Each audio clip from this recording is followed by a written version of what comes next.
Dear Naruto Lemon fans, I'm thrilled to invite all of you to my Boosty channel, where you can enjoy exclusive Naruto Lemon scenes in a comfortable and supportive community. Choose from various subscription tiers, from Mini Lemon to God Lemon, and gain access to unique content tailored just for our fans. Plus, subscribers to over Naruto Lemon and God Lemon will receive special mentions in my videos. Support my channel and dive deeper into the world of Naruto today. Dare!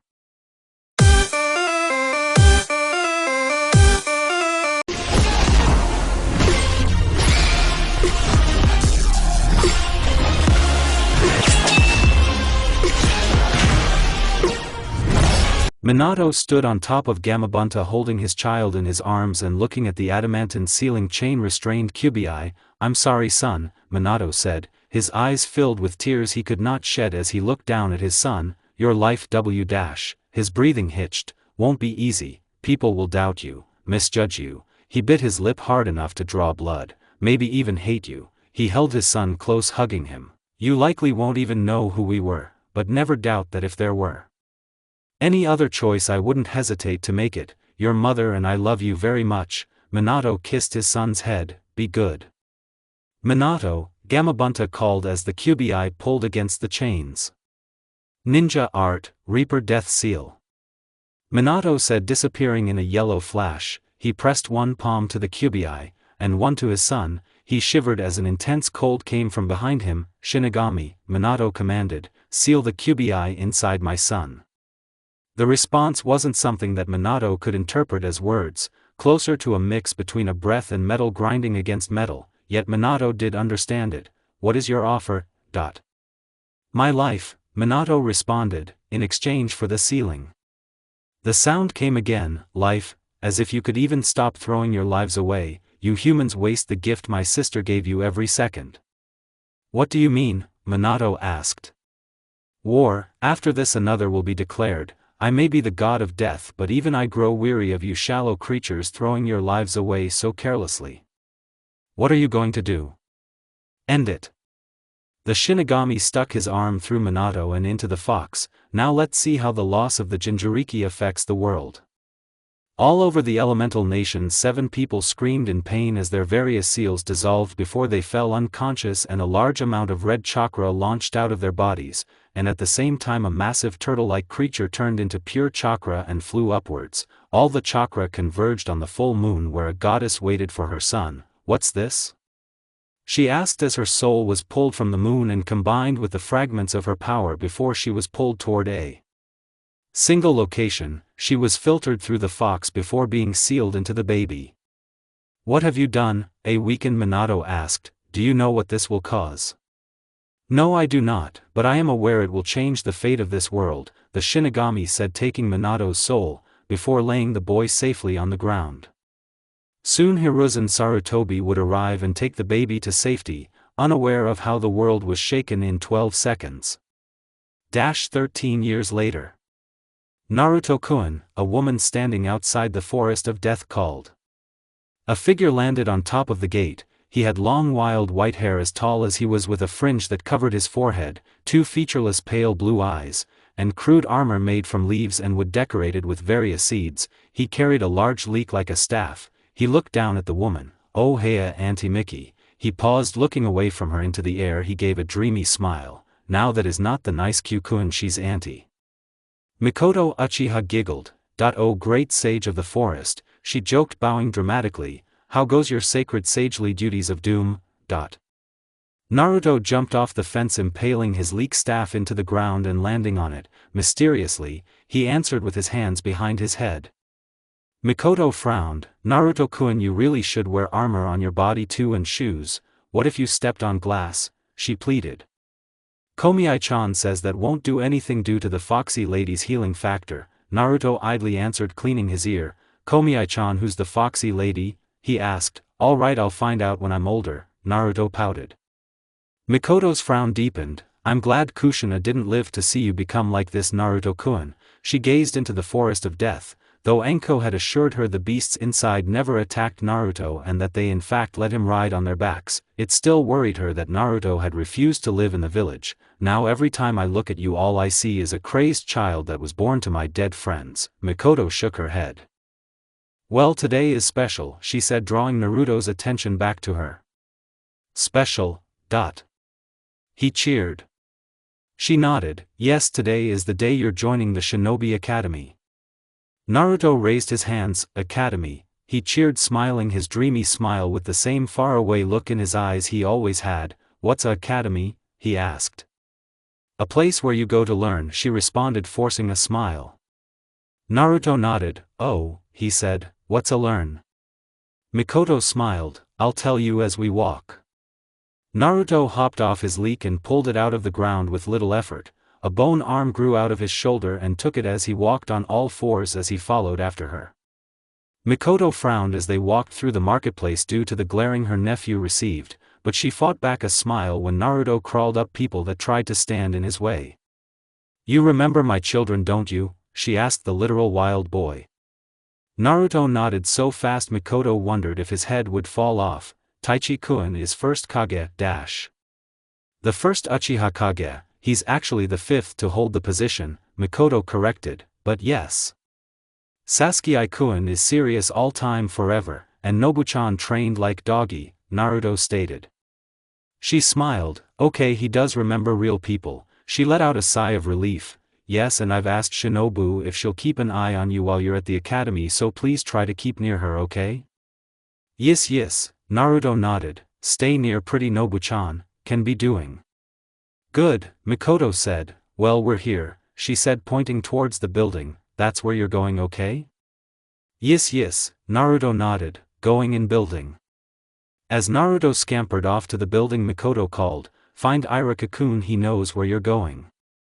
Though she received no response, she nodded sadly and turned to go back home. Naruto crawled up the wall and opened the window. He crawled inside the classroom up the walls and sat on the ceiling as he waiting for classes to start.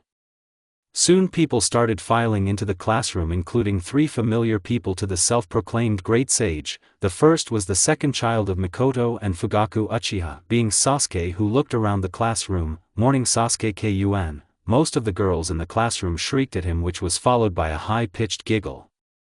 Sasuke rubbed his eyes. It's only 3 years, it's only 3 years, it's only 3 years, he repeated to himself with an horrified expression before he managed to sit down. The second was a girl who was a dead ringer for a younger version of Naruto's mum, Kushina. She had straight neck-length red hair, and soft features, that softened further as she looked around the room, giving a worried glance around as she looked for Naruto, but since she couldn't find him she started biting her thumb in worry. This was Shinobu Uchiha, who took a seat at the back of the classroom and Naruto sat directly above her. The last was Iruka Umino, a chunin who tried talking to Naruto about the loss of his parents a few times, and more importantly gave him ice cream, so Naruto liked him. Alright, now as some of you are aware, I am your instructor Iruka-sensei. Now we're not going to do much today but have roll call and then everyone can mill about. This is your first day and no one is expecting you to move a mountain alone, so we'll start with dash. Iruka was interrupted by a knock on the door. Excuse me class, he said as he left. After a few seconds Iruka came back inside. Today class we have a very special guest, please welcome the 5th Hokage, he said. A man in red robes walked into the class with a brown-haired girl hiding behind his sleeve. Good morning everyone, he greeted warmly. Good morning Lord Hokage, the class chimed. Please call me Itachi, the Hokage said, lifting the brim of his hat, letting everyone see an older and certainly more handsome Sasuke, with the only difference being the bags around his eyes. I'm glad to see my predecessor's will of fire still burns brightly to this day, he chuckled, but I'm here for 2 reasons, the first of which being dash. He held up to bags with his siblings' names on them. My younger siblings left their lunch at home today. Both Sasuke and Shinobu checked their bags knowing they put their lunches in them only to find them missing. So you have time to steal and deliver our lunches, but not to train with us anymore? Sasuke asked sarcastically. Shinobu's face puffed up as she pouted. That's cheating brokage, she huffed indignantly. Itachi just laughed as both his siblings got their bags. The second reason dash. He reached into his pocket. What's this? he asked, holding a bag with Naruto's name on. Another lunch, he grinned, shrugging. He shook it slightly. Sounds like it has ice cream in. Would a Naruto Uzumaki come and get it? He asked. Ice cream, Naruto shouted, leaping at the bag as he drooled like water running down a cliffside. Itachi caught him in mid-air and let out another laugh. Naruto-kun, it's so good to see you out of the forest. Hi Itachi-kun, Naruto greeted, still reaching for the lunch. The entire class was surprised at the white-haired child who dangled upside down in the Hokage's grip. Now why don't you introduce yourself, Naruto-kun? Itachi asked. Yes, I'm Naruto Uzumaki, great pet sage of Death Forest, like ice cream, Naruto said plainly but happily. And where were you before you jumped at me? Itachi asked. Naruto pointed down, which due to how he was being held with one leg pointed at the ceiling, on ceiling. Itachi smiled down at him, and would you care to show everyone how you hid up there? Naruto nodded. Yes, he said. Itachi let Naruto's leg go, but the white-haired boy flipped in mid-air and landed on all fours. Then Naruto crawled up the wall and all the way back round, sitting in front of Itachi like a dog. Itachi placed a small cupcake on Naruto's nose. Naruto tried reaching for it, but Itachi said, not yet, making him stop. Now flip. Naruto flipped from his sitting position and caught the cake in his mouth, landing back in his sitting position. Itachi patted his head. Good boy, now take this bag and sit next to Shinobu after I leave, okay? Naruto nodded fast, taking the bag in his teeth. Yish, he said. Good, Itachi said. He held his arm out and the brown-haired girl came from behind him. Would you care to introduce yourself? He asked. She nodded. She stepped out from behind the Hokage and bowed. Oh everyone, I'm Dash. Before she could continue, Naruto placed his hand on her chest, making her blush profusely. What are you doing? She asked incredulously. Not sure, he said with a dreamy smile and that faraway expression in his eyes. His hand glowed red for a few seconds before she slapped it away. Why, you can't just go around groping girls, you pervert, she said, chastising the boy. It's like you have no concept of personal space. Please keep your hands to yourself, she ranted. Yakumo-chan, how do you feel? Itachi asked. Like some strange wild boy just grow. She stopped. My body. Her face scrunched up in confusion. What? She ran her hands down her neck. Why? She started stretching. Why don't I feel pain? She asked the Hokage. Itachi smiled in response. Naruto, would you care to explain? He asked. The boy simply smiled. Nope. Yakumo pointed at him. He did it? She asked. How? One of life's many wonderful mysteries, Itachi answered. Now both of you go and take your seats, he said. Naruto crawled over to where Shinobu sat, and flipped into the chair next to her. Yakumo gave both the Hokage and the boy confused looks before finding an empty seat and sat in it. Well, it's been fun, but I'd better get back to my paperwork before my secretary finds out I've pulled another vanishing act. Itachi waved at them. Farewell, I hope to see you all succeed. Then he vanished in a swirl of leaves. Irika closed the door he entered from and turned to his class. We'll now begin roll call. Shino Aburame? Present, the mysterious bug boy stated. Choji Akimichi? Over here, Choji called, raising his hand. Kajiro Fuma? Yes, teacher, a green-haired girl replied. Sakura Haruno? Here, the pinkette said, taking glances at a twitching Sasuke. Hinata Hyuga? Why yes, I mean here, the eternally embarrassed heiress stuttered. Kiba Inuzuka? Right here man, Kiba cheered. Akamaru yipped along with him. Yakumo Kurama? The brown-haired girl turned from giving the white-haired boy who was currently balancing on his leek staff a confused glance. Is this a dream? She asked, getting a few chuckles in return.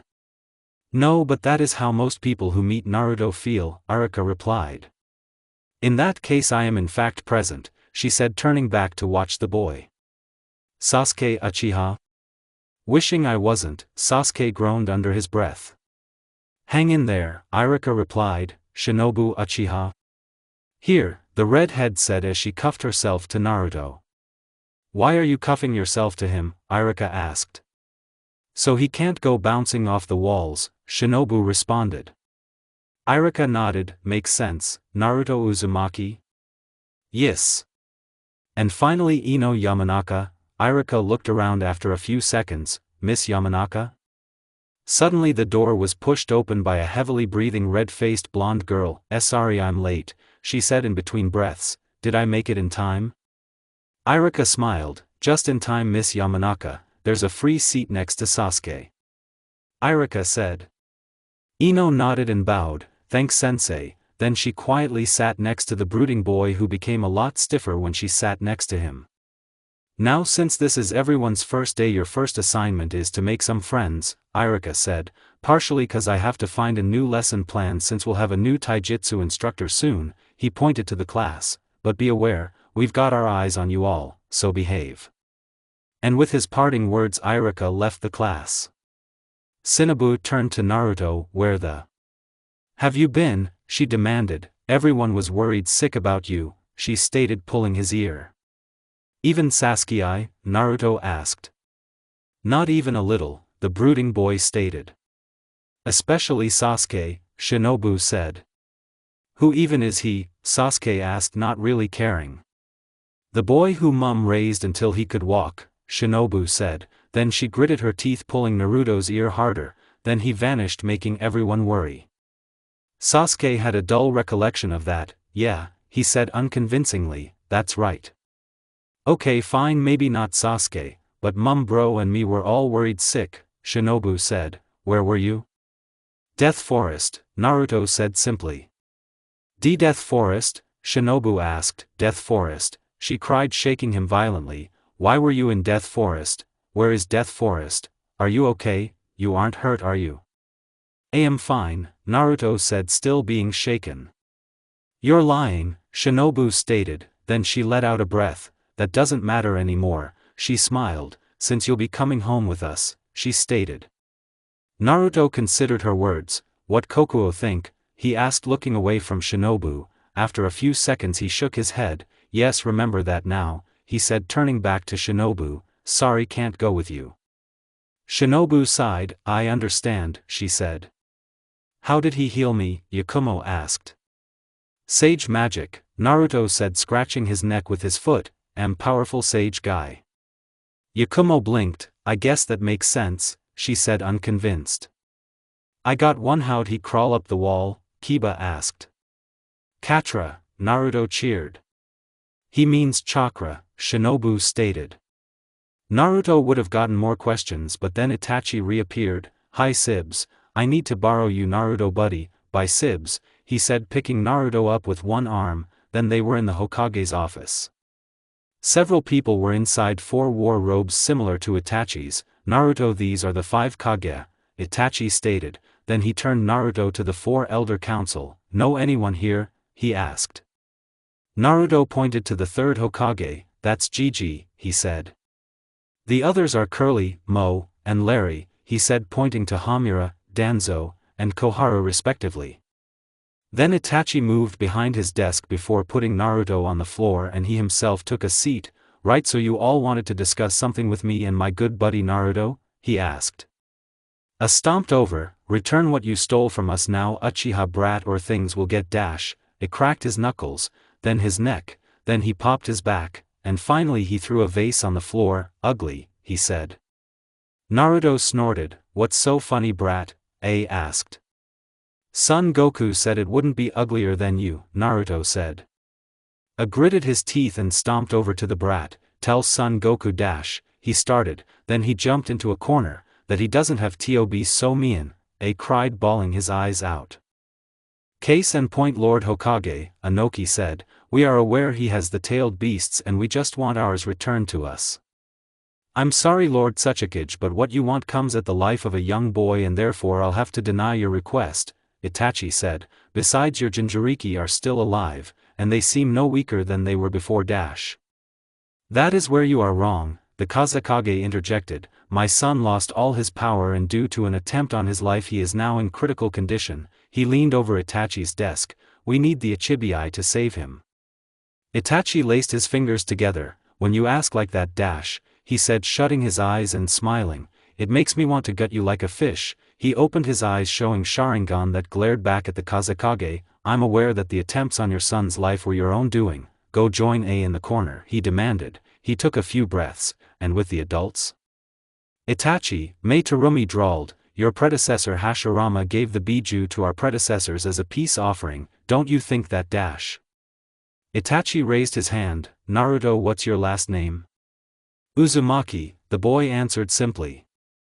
Itachi stood up and stared out into the village. Uzumaki, he repeated slowly. Mito Uzumaki sealed the Biju into the bodies of ninja from other villages since her husband thought it would bring peace. He turned back to them, yet years later 3 of the predecessors of the people who stand before me murdered her entire clan, declared war on the village that gave these powerful beasts away, and one of you even had the balls to try and get his grubby little fingers on one of my family. Itachi slapped his hand on the window. Those people out there who live in my village are my family. We may not share blood.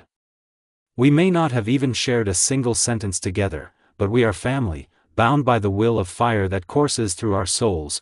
You come after any member and I will show you why my great-grandfather Madara Uchiha was feared as much as Hashirama was. Itachi shook his head. You all spat in the faces of my predecessors, and my home, and me. Itachi let out a breath. And I accept that, he said. But when you come after my family, then I don't care what reason you have, I will protect my family till my last breath. Though they resided in Yuzu and not Konohana, the Uzumaki clan were and always will be our brothers, Itachi said. Yet despite that, despite all those who died during the last war on all sides, you all march in here and make demands of me? He asked. I'll be frank with you, I have no earthly idea how all of the Biju appeared inside Naruto.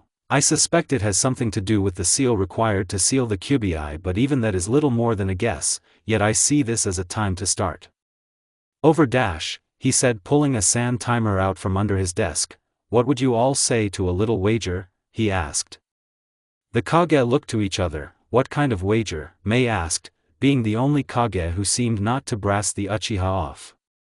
Since I can't give you your Jinchuriki back, let's say winner take all, Itachi said. 12 minutes. He stated, if you can catch Naruto and hold him for 3 seconds, you can keep him, but if you can't, Naruto stays here. Itachi, you can't be serious, Danzo said. Much like my favorite fictional character Mo, I'm always serious, Itachi joked. So all we have to do is hold that child there for 3 seconds and we can keep him? A asked.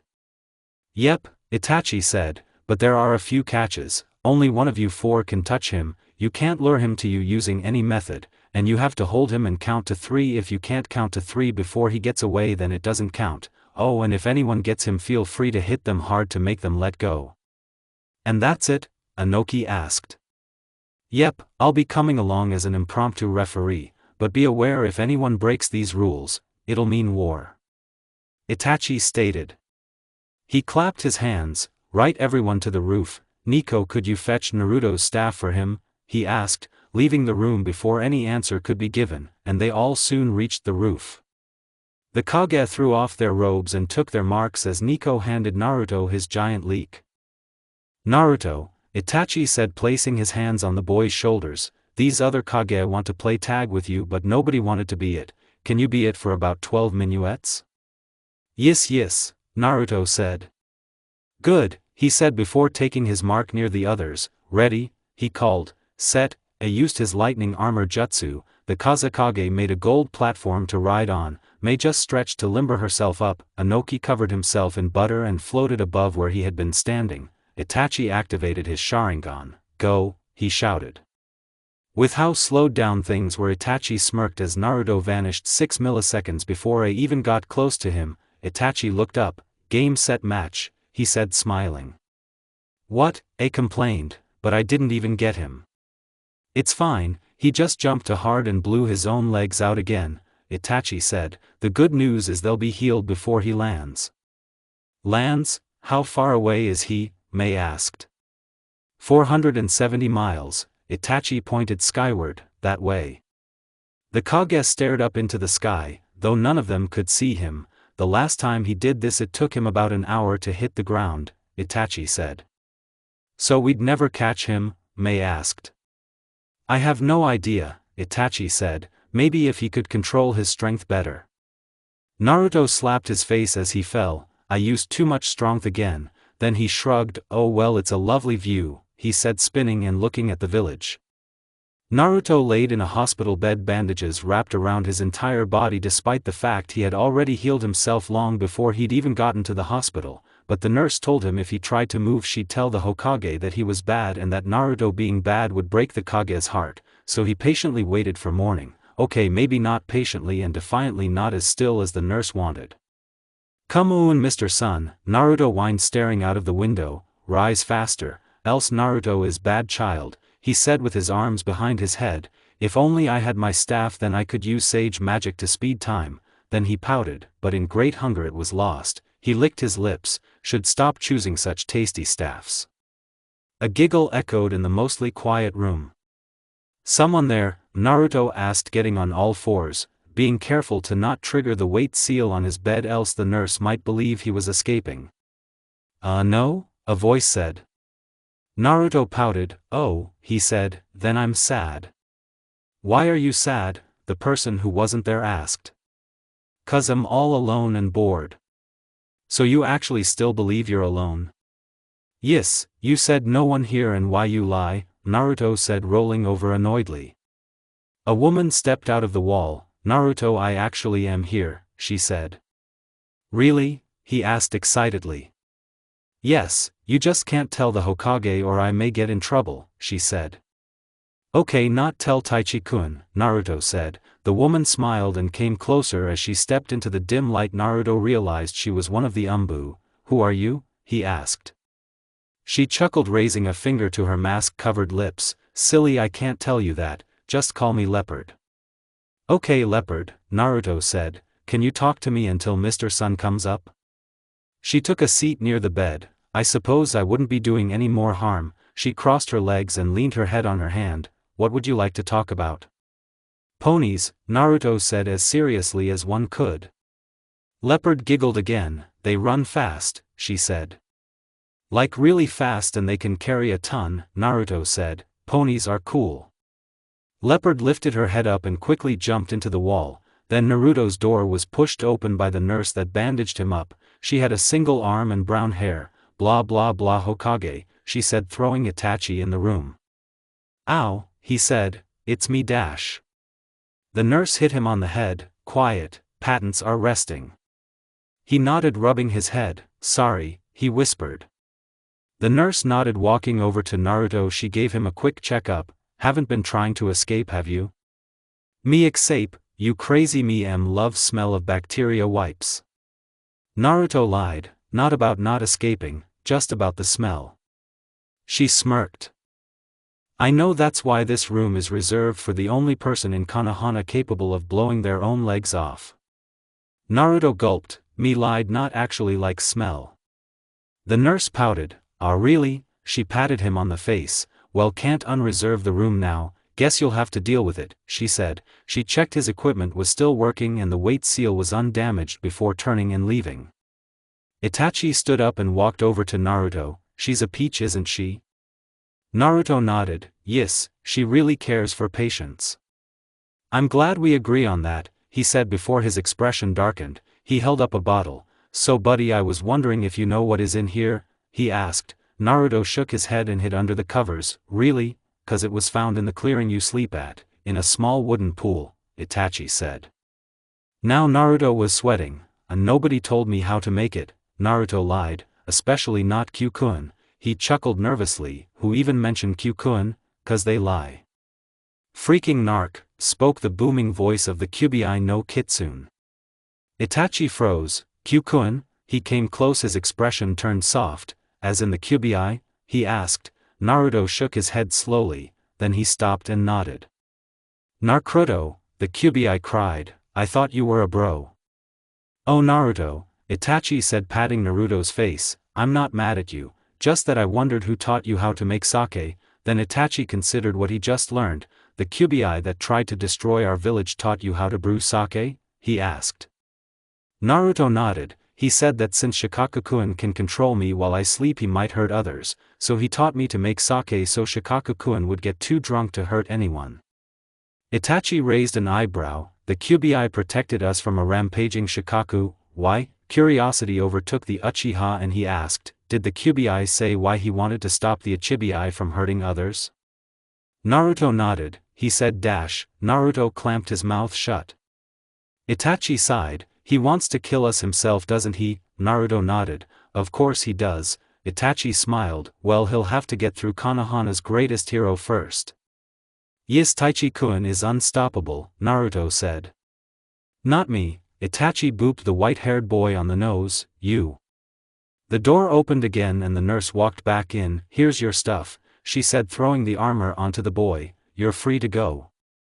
Why? Naruto was about to jump up but both Itachi and the nurse put their arms on him. None of that, the nurse warned, you may heal fast but I'd rather you stop breaking your own limbs entirely. She gave a sadistic grin, wouldn't want to end up like me would ya? Before Naruto could answer the nurse turned and after grabbing Itachi's arm walked out of the room dragging the Kaguya out with her. Naruto smiled, he ripped off the bandages and quickly changed into his armor that protected less than a female JRPG character's armor did. He crawled over to the door opening it and exiting it. Ah, done already? Itachi asked. Yes, am combat ready. Naruto said. Itachi chuckled, which reminds me, would you like to hear the early drafts of the team placements? Naruto nodded, yes, who am on team with? Itachi chuckled and opened a file and read, Team 7 will consist of Genin Sasuke Uchiha, Sakura Haruno, and Kajiro Fuma, led by the Jonin Kakashi Hatake due to his high-level ninjutsu and knowledge about a certain eye. Next is Team 8 which will be Shino Aburame, Hinata Hyuga, and Yakumo Kurama, led by Jonin Kurenai Yuhi. The team was mostly requested by her because she's trained 2 of them before. After that is Team 10 being made up by Kiba Inuzuka, Shikamaru Nara, and Choji Akimichi, led by Jonin Asuma Sarutobi due to his tactical mind and easygoing nature. Itachi smiled at Naruto, and that's it. Naruto blinked, huh? You see, Shinobu is being scouted by a Jonin for an apprenticeship, and you and Ino can't be a team alone. Why not? Naruto asked, puffing up his chest. Am super strong, am have more strength than can handle. Itachi patted Naruto's head, exactly, and that's why as of right now I won't let you pass, he said as they left the hospital. But Taichi-kun, Naruto whined. Itachi stopped. Naruto, 6 hours ago you broke every bone in your body because you got too exited and channeled chakra into your jump, he said. Genin teams are 3-man for a reason, if one gets hurt 2 are there to protect them, but what if when you punch someone like that and they use a substitute, you hit a log shattering your arm and are left with 3 more attacks, you'll die and get your team killed too. But Itachi pulled Naruto to his feet and got down to his level. What if an enemy ninja substitutes with one of your allies? Naruto looked down at his hand. Punch would hurt them. No, it would destroy them, Itachi said. Naruto, I'm not trying to isolate you, I don't want you hurting yourself or doing something you'll regret, and so until further notice you're benched, he said. Naruto was ready to cry but Itachi wiped them away. Don't cry, I just need you to understand me right now. Don't get me wrong, this draft isn't final and anything could happen to change my mind. In fact, if you can gain some control over your excitement and reign in this godlike power, then I'll consider adding you back onto the team placement. Nothing definite, but I'll consider it, okay? Naruto still looked down. It's okay if you don't believe me, but you being the last Jinchuriki has painted a target on your back the size of this village itself. I couldn't bear with you getting hurt or worse cause I was too rash. Itachi frowned at the lack of a response. You aren't the only one, you know. Ino Yamanaka is also off the course for personal reasons. Itachi patted Naruto on his head. Buddy, I know it sucks, cause even out of everyone on this list you've been striving for this since day one, and something you had no control of has stopped you time and time again. But take heart, cause out of everyone on this list I know you'll be the one to surprise me, and believe me when I say I want nothing more than to put you back on this list. But as your free Itachi wrapped his arms around the boy, as your unofficial big brother, and your Kaguya, I couldn't stand never seeing you again. The two stayed locked in an embrace for a while. Naruto didn't remember when Itachi let go or when he started walking home, just that he was there now. He is right, you know, Kokuo asked. Her voice was always gentle, but now it seemed almost pleading. Just imagine hitting someone you cared for with all our power, it wouldn't be right to put you through that. Naruto gave a dull nod as he sat next to the field he grew leeks at. He pulled one out of the ground and started eating it. If I was a real sage he wouldn't say that. Kokuo stopped. That was a line between the two she dared not cross. Naruto, it's not that you aren't a sage any more than it is about you having us dash. Yes it is, voiced Kubiai lazily. If this brat could harness a fraction of our combined power he'd already be Hokage. For once we agree on something, fuzzball, cried Shikaku. If he was capable of using our strength then he could dash. Do you all have to start when I just started napping? Matabii groaned. Are they picking on your brat again, Kokuo? She teased. Leave the boy, Isabu said, he has nothing to do with our imprisonment, and has suffered greatly because of it. Just as Naruto shut his eyes and held his head as their voices started getting too much, they stopped. Enough, she said, thou hast made us grow weary of the senseless bickering over naught but a child. You? Naruto asked, opening his eyes. He looked up at a three-eyed pale-skinned woman sitting in a throne made of gold. Naruto was in his mindscape, he must have passed out. Thou hast forgotten, this was Kaguya Otsutsuki. Naruto only knew two things about her. She was the most powerful creature ever and she was responsible for him being able to grow new bones whenever he wanted. She reached a pale hand to his face. Crying again will not change what has been done, she noted.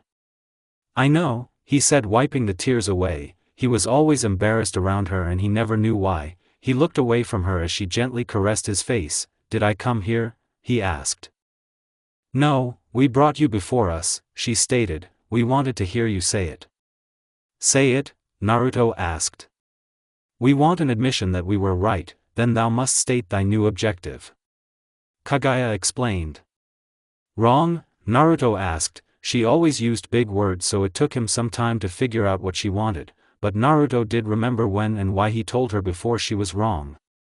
Flashback 9 years ago.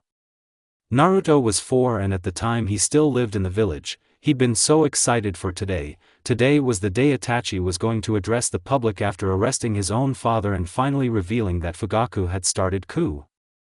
But Naruto wouldn't make it there in time. Tears ran down his eyes as he heard the words again. It's going to be difficult for me since he is my father. I'm going to need my entire family supporting me. That means you too, Naruto, came the voice of his surrogate older brother. He'd been smiling ever since he heard Itachi say that, apparently too good a mood.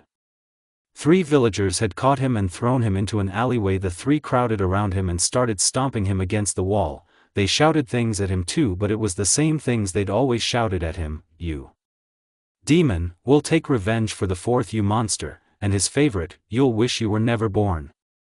Naruto just laid there and took it, not that he could have done much to stop it. He was only 4, and he was pretty sure his entire body was shattered as well. The villagers stopped. Phew, that's some good stress relief, one said smiling. I know the little just makes it too easy. Why dost thou not stop this? A voice asked.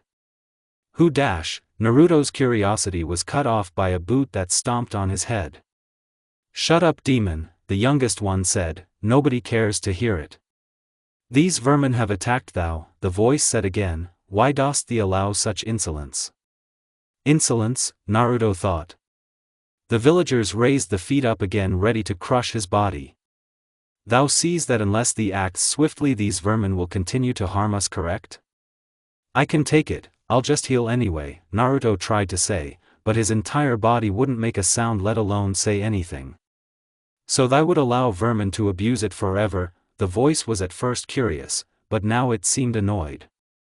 They won't when I become the Hokage. Naruto would have smiled at that, imagining the people who were hurting him, and those that had hurt him, finally seeing him as an equal.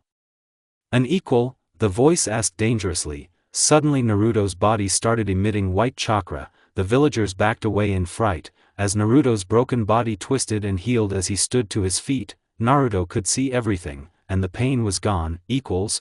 The voice asked using Naruto's mouth, scaring the people who were hitting him before. The young one stood up. Don't think why you can dash. Naruto's body raised a fist and swung upwards hitting the man's stomach. Vermin should not address us in such manner. the voice said as the force of the punch decimated the entire alleyway and Naruto's right arm was torn apart, leaving him without an arm. A second later and the pain hit him. It wasn't just his arm, his entire right side had no skin on it. With his new vision, Naruto saw something that terrified him. He saw what happened to the men he'd punched, watched as the force of his swing had reduced them to a puddle and blew the puddle so far away no one would ever find it. Naruto trembled. Now the vermin have gotten better than they deserved, the voice said haughtily, a quick, mostly painless death. Naruto just stood as still as a statue. Every inch of his body was in searing hot pain, but his viscera blurred with tears from the mix of the pain in his body, the sorrow from what he'd done, and the terror of what he'd become. Naruto saw Itachi standing at his side with an expression of fear and shock. "Naruto?" he asked. Fatigue shot through him and he collapsed, barely being caught by the brother he always believed in, and said a sentence that scared Itachi more than the memoirs of his time in the Umbu, "I'm a monster," then he passed out. When Naruto woke up he was in some cage. "You're awake," a gentle voice spoke. Naruto looked around trying to find who spoke. "Below you, little one," the voice said, giving a chuckle that shook the ground. Naruto looked below his feet. He was standing on a massive horse-like creature. "Good morning, Naruto-san. I am Kokuo the five-tailed horse, but please call me Kokuo-san, or if you'd rather not be so formal I'll accept Kokuo-chan." "Five-tailed horse?" Naruto asked. Kokuo closed her eyes and gave a kind smile. "Yes, and I'm not the only one here."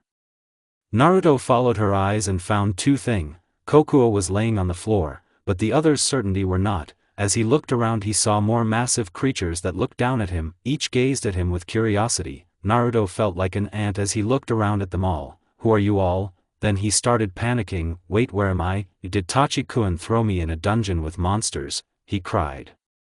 "Easy, child," Kokuo advised. "Take a deep breath and relax." Naruto nodded and did as Kokuo asked. "There, we are what you humans called the Biju, and we are currently sealed inside of you, little one, which created this place. We've been calling it the Mindscape, though it is not that accurate of a term. It will suffice for now. You are here because you lost consciousness, and arrived here," Kokuo explained. "You're all inside me?" Naruto asked. "How? You're all so big?"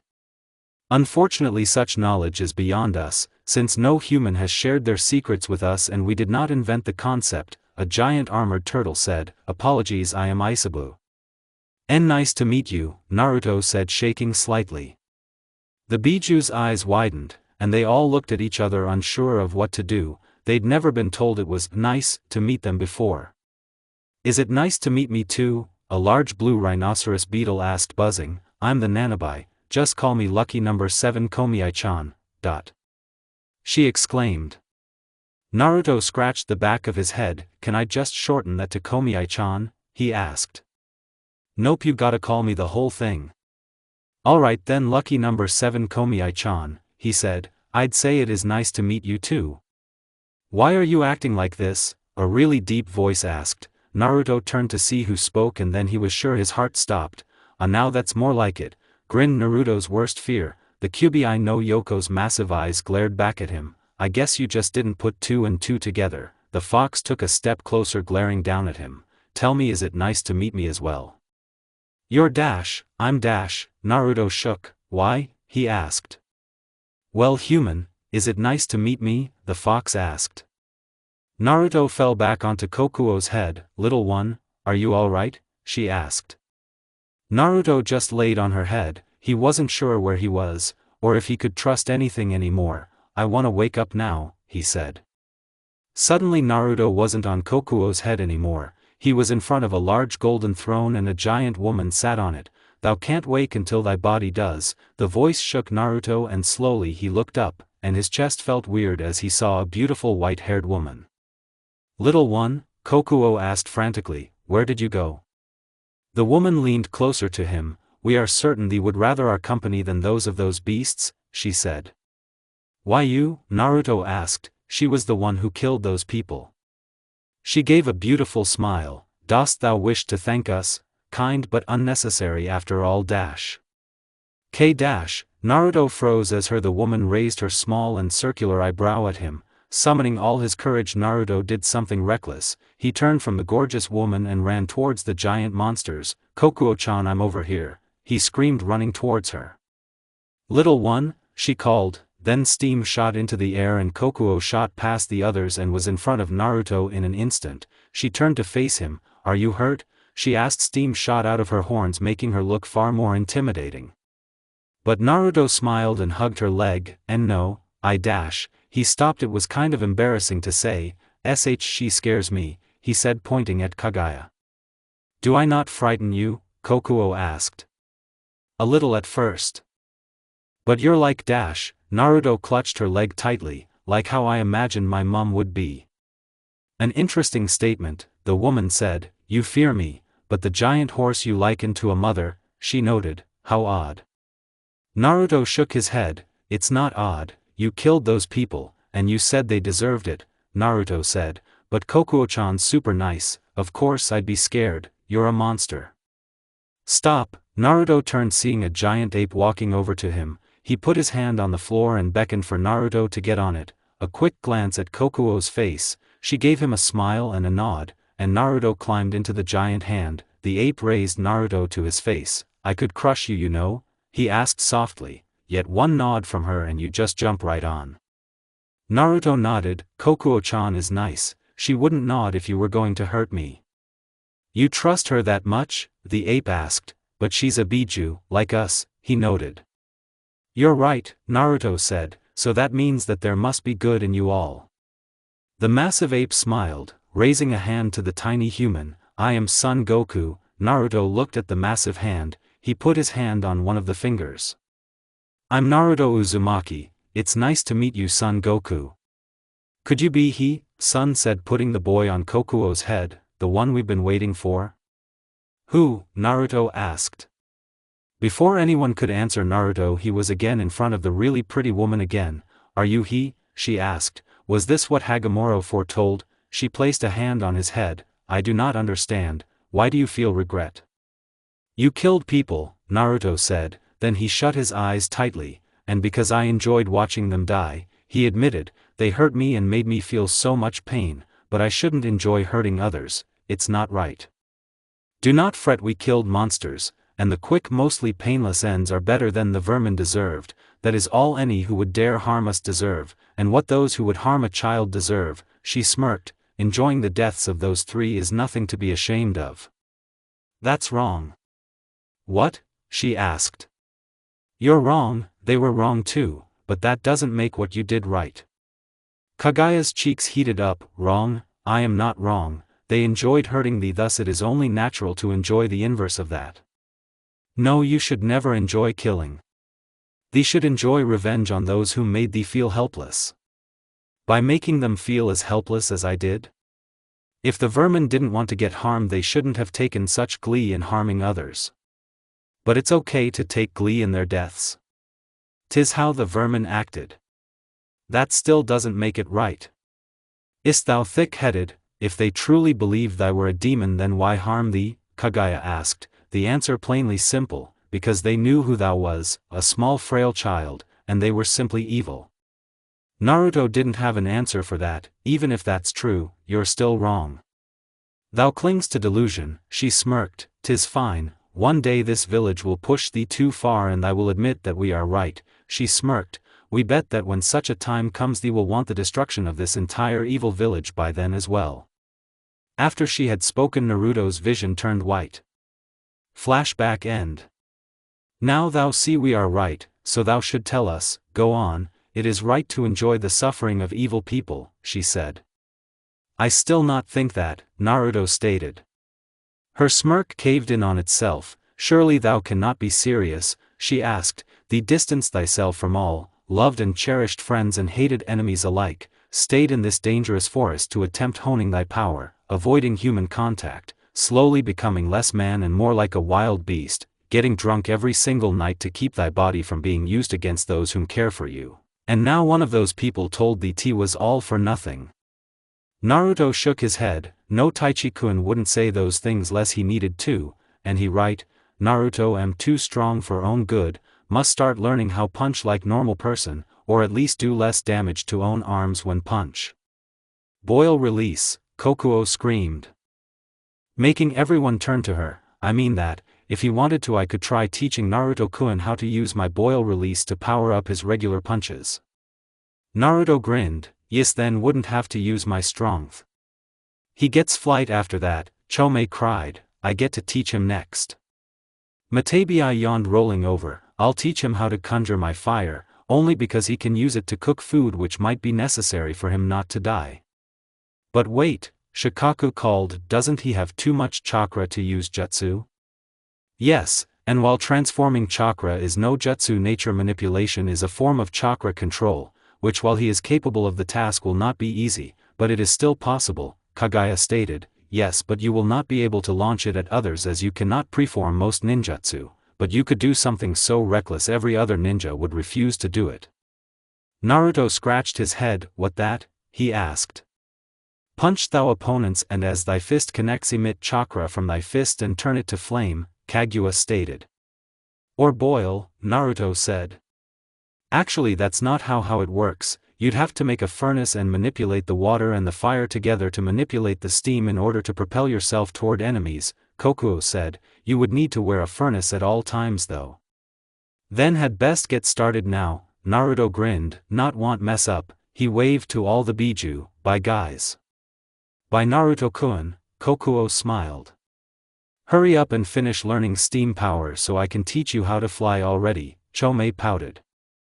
Don't die before learning fire, Matabi yawned, it would be a pain for me to have made that offer only for you to perish. Later little one, Son Goku said. The rest of the Biju simply gave the boy a lazy wave before he turned back to Kaguya. We bid thee farewell Naruto Uzumaki, Kaguya stated. Naruto waved at her as well, by Miss Kaguya. After he had vanished Kaguya's cheeks heated up again, he's so innocent, she cooed. It's adorable. As Naruto woke he grabbed a leek placing it in his mouth and ran out of the forest on, he needed to find Itachi, and he skidded to stop finding the robed Kaguya on a bench. Naruto-kun, why are you running around the village? He asked, then he lowered his head, are you still angry at me? Taichi-kun was right, Naruto said, if own punches break own arms then can't rely on power, might hurt someone, but Kokuo-chan said can teach how to use steam to dash. He stopped, propel, Propel? Itachi asked. Naruto nodded, yes, can use steam to propel self forward adding strength to own attacks. Strength? I thought you pronounced it strongt. Naruto shook his head, strength m normal power, strength m beyond normal power. Itachi nodded, so when you use strength your body is fine, but when you use strong your body breaks? Itachi asked, I get it, well I'm pleased that the Kokuo-san is teaching you how to fight without hurting yourself. You'll need actual results to convince me to put you back on the team placements. No, that Taichi-kun, but Kokuo-chan said I need to wear a furnace to use steam power. Itachi nodded, I can have a wearable furnace made for you, Itachi said, but I myself need a favor. You remember I told you Miss Yamanaka has dropped out of the academy? Naruto squinted, he felt like that sounded familiar, well she hasn't told anybody why, and more importantly she ran away from home, you'll have to help me find her. Itachi spun Naruto around, why don't you look in Park 6 while I check everywhere else? Naruto nodded, okay, he cried. It's just round that corner, Itachi said pointing to the end of the street before sitting back down. Naruto bolted running on all fours as he turned the corner and sprinter into the park. He heard someone softly crying. Naruto followed the sound. You're a freak, a girl sobbed, like anyone could ever love you Ino, this is what I deserve. Naruto found Ino hugging her legs crying her eyes out. She sounds so sad, Naruto thought. Ino froze, stop, she cried standing to her feet. She turned to face Naruto with tears in her eyes. Just leave me alone.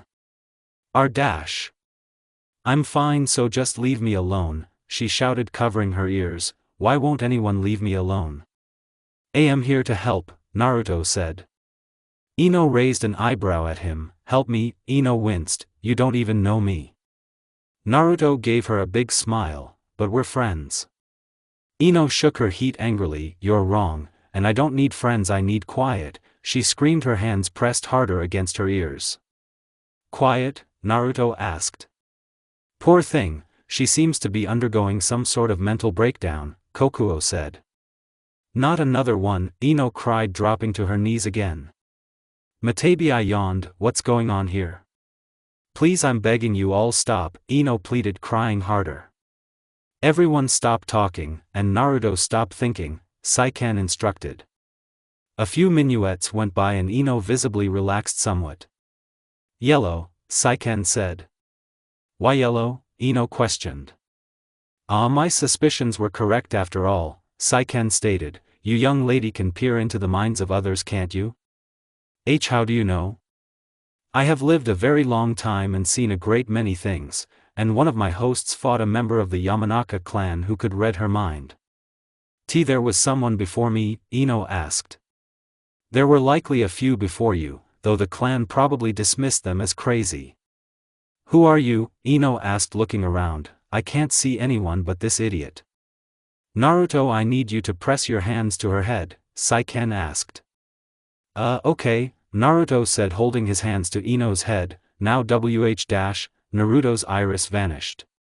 Then he groaned, yes, no need to give me those eyes. Naruto's eyes now had no pupils like Ino's own, but the right was yellow and the left was green. A flaming blue tail grew out of Naruto. What are you?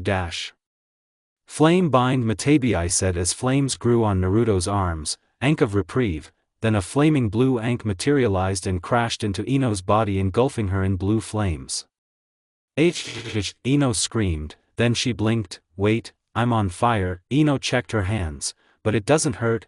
Then the fire crawled up her body and gathered around her head. Matabi walked over to her, licking her thumb. This won't make the problem go away, but it should dull it a little, she said, pressing the thumb she licked to Ino's head. The flames formed a sort of crown around Ino's head. Then the flames faded and Matabi yawned. That's enough effort for today, time for a little nap. Matabi's eyes vanished and Naruto's reapered. Huh? He asked. I'm back? Ino held her hands to her ear. She trembled. I can hear myself think, she cried. You Oka Ino wrapped her arms around him. Thanks, she said, you really must be a sage being able to dash. She chuckled. Do whatever it was you did, she said. Naruto shook his head. Matabi-chan did it, not me. Speaking of which, I'll have to keep applying my little spell to her unless she wants this to return. Spell? Naruto asked. He hadn't heard that word before. That's just what she calls ninjutsu, Kokuo said. Oh. Ino gave Naruto an odd look. Why are there like 6 voices coming from your head? Hiya, I'm the lucky number 7 Chome. Chome? Chome pouted. Greetings, I am Isabu. Isabu? You may know us as the Tailed Beasts, he informed. Due to reasons we ourselves do not know, we all have been sealed inside Naruto here. Yes, and though I know this is a lot of information to leave you with, might I trouble you to keep an eye on Naruto? Kokuo asked. I am Kokuo, sorry for the late introduction. Ino raised her eyebrow. Kokuo-chan? She sounds like a mum. Naruto nodded his head. Is like Naruto's mum. He blushed, he just too scared to tell her. Ino chuckled. Naruto-kun? She asked. I'm glad we're friends, she said. Ino-chan sound tired, Naruto noted. Around the corner Naruto came from. Itachi gave the okay for Ino's parents to start walking towards their daughter. I just want to go home, Ino admitted. Ino, her dad cried, running over to her. Daddy, he cut her off by wrapping his arms around her. It's alright, he stopped. Is everything okay? Her mother asked, joining the hug.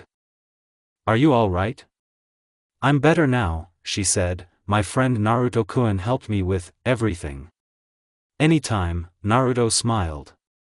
Ino blushed. Seiken, if I need to talk to someone again, will you Course, what else friends for? Naruto said. Great, what's your number? I'll text you if I need to talk, Ino said. Number? Test? Naruto blinked. You do have a phone, don't you? Ino asked. What's a phone? Ino's face fell. How can we talk if you don't have a phone? Can talk at SH Cool, Naruto said. Ino face-palmed, yeah of CR dash, oh but I'm not part of the program anymore, she said. About that, Itachi said walking into the clearing. Lord Hokage, Ino asked. You see, after you went missing I didn't have any time to stamp and file your request to be removed from the program, he said holding up the unstamped paper, though from what I just heard we could all just pretend it never happened since you're feeling better now. See, can we? Yes please Lord Hokage, Ino said. Itachi smiled and held up the form blowing fire on it before he let it go. The whole page crumpled up into ash, there like it never happened. Then he seemed to remember something. Oh Naruto, could you come with me so I can get the specifics on that furnace you wanted made? Be over soon, Naruto said. Ino be okay? He asked. She nodded. Yeah, I've got my family with me. She smiled. It's nice to know they've always got your back. Got your back? Naruto asked, his eyes widening. He looked up at Itachi. Tachi-kun, he called. Can furnace look however Naruto want? What do you have in mind? Itachi asked. 5 weeks later. Naruto smiled as he woke up looking at the furnace. To the man who designed it, it looked weird, but Naruto enjoyed seeing it every time he woke up. Morning Ka-chan, he said, patting the furnace that looked exactly like Kokuo's face, her horn serving as the pipes for the steam, her mouth being where the burning stuff went. He strapped it to his back, not that it could be seen through his hair, though only the pipes poked out from beyond his white locks far enough that Itachi was sure he wouldn't burn his hair with some seals on the furnace so that his hair couldn't get into the mouth, even when it was open. But Naruto didn't care about that, his mum was watching his back, and that's all that mattered. Meanwhile, in Naruto's mind, Kokuo had been paralyzed since the incident when Naruto called her his mother, not out of pain or shock though, no, she was paralyzed out of sheer joy. Every so often she would twitch, not like, is Naruto's mum, she stated, her cheeks red despite the fact she had no blood, twitching again. When do you think she'll come to? Chome asked. Around the same time the brat realizes we can hear him, Kubi smirked, likely after he wakes up and puts her back into a joy coma from calling the Kokuo furnace mum. As Naruto walked through the forest with a new leek staff in his mouth, the Kokuo furnace on his back, he hummed a happy tune as he went. As he came to the edge where the gate was, he smiled seeing Ino waiting for him on the other side. He took the leek out of his mouth. Oh Ino-chan, he greeted, is a good morning, yes? In response Ino put her hands on her hips. Why do you live in a forest? She asked. It's too far to walk every day, Naruto-kun, and this is only my first day doing that. Then she huffed, and good morning to you too.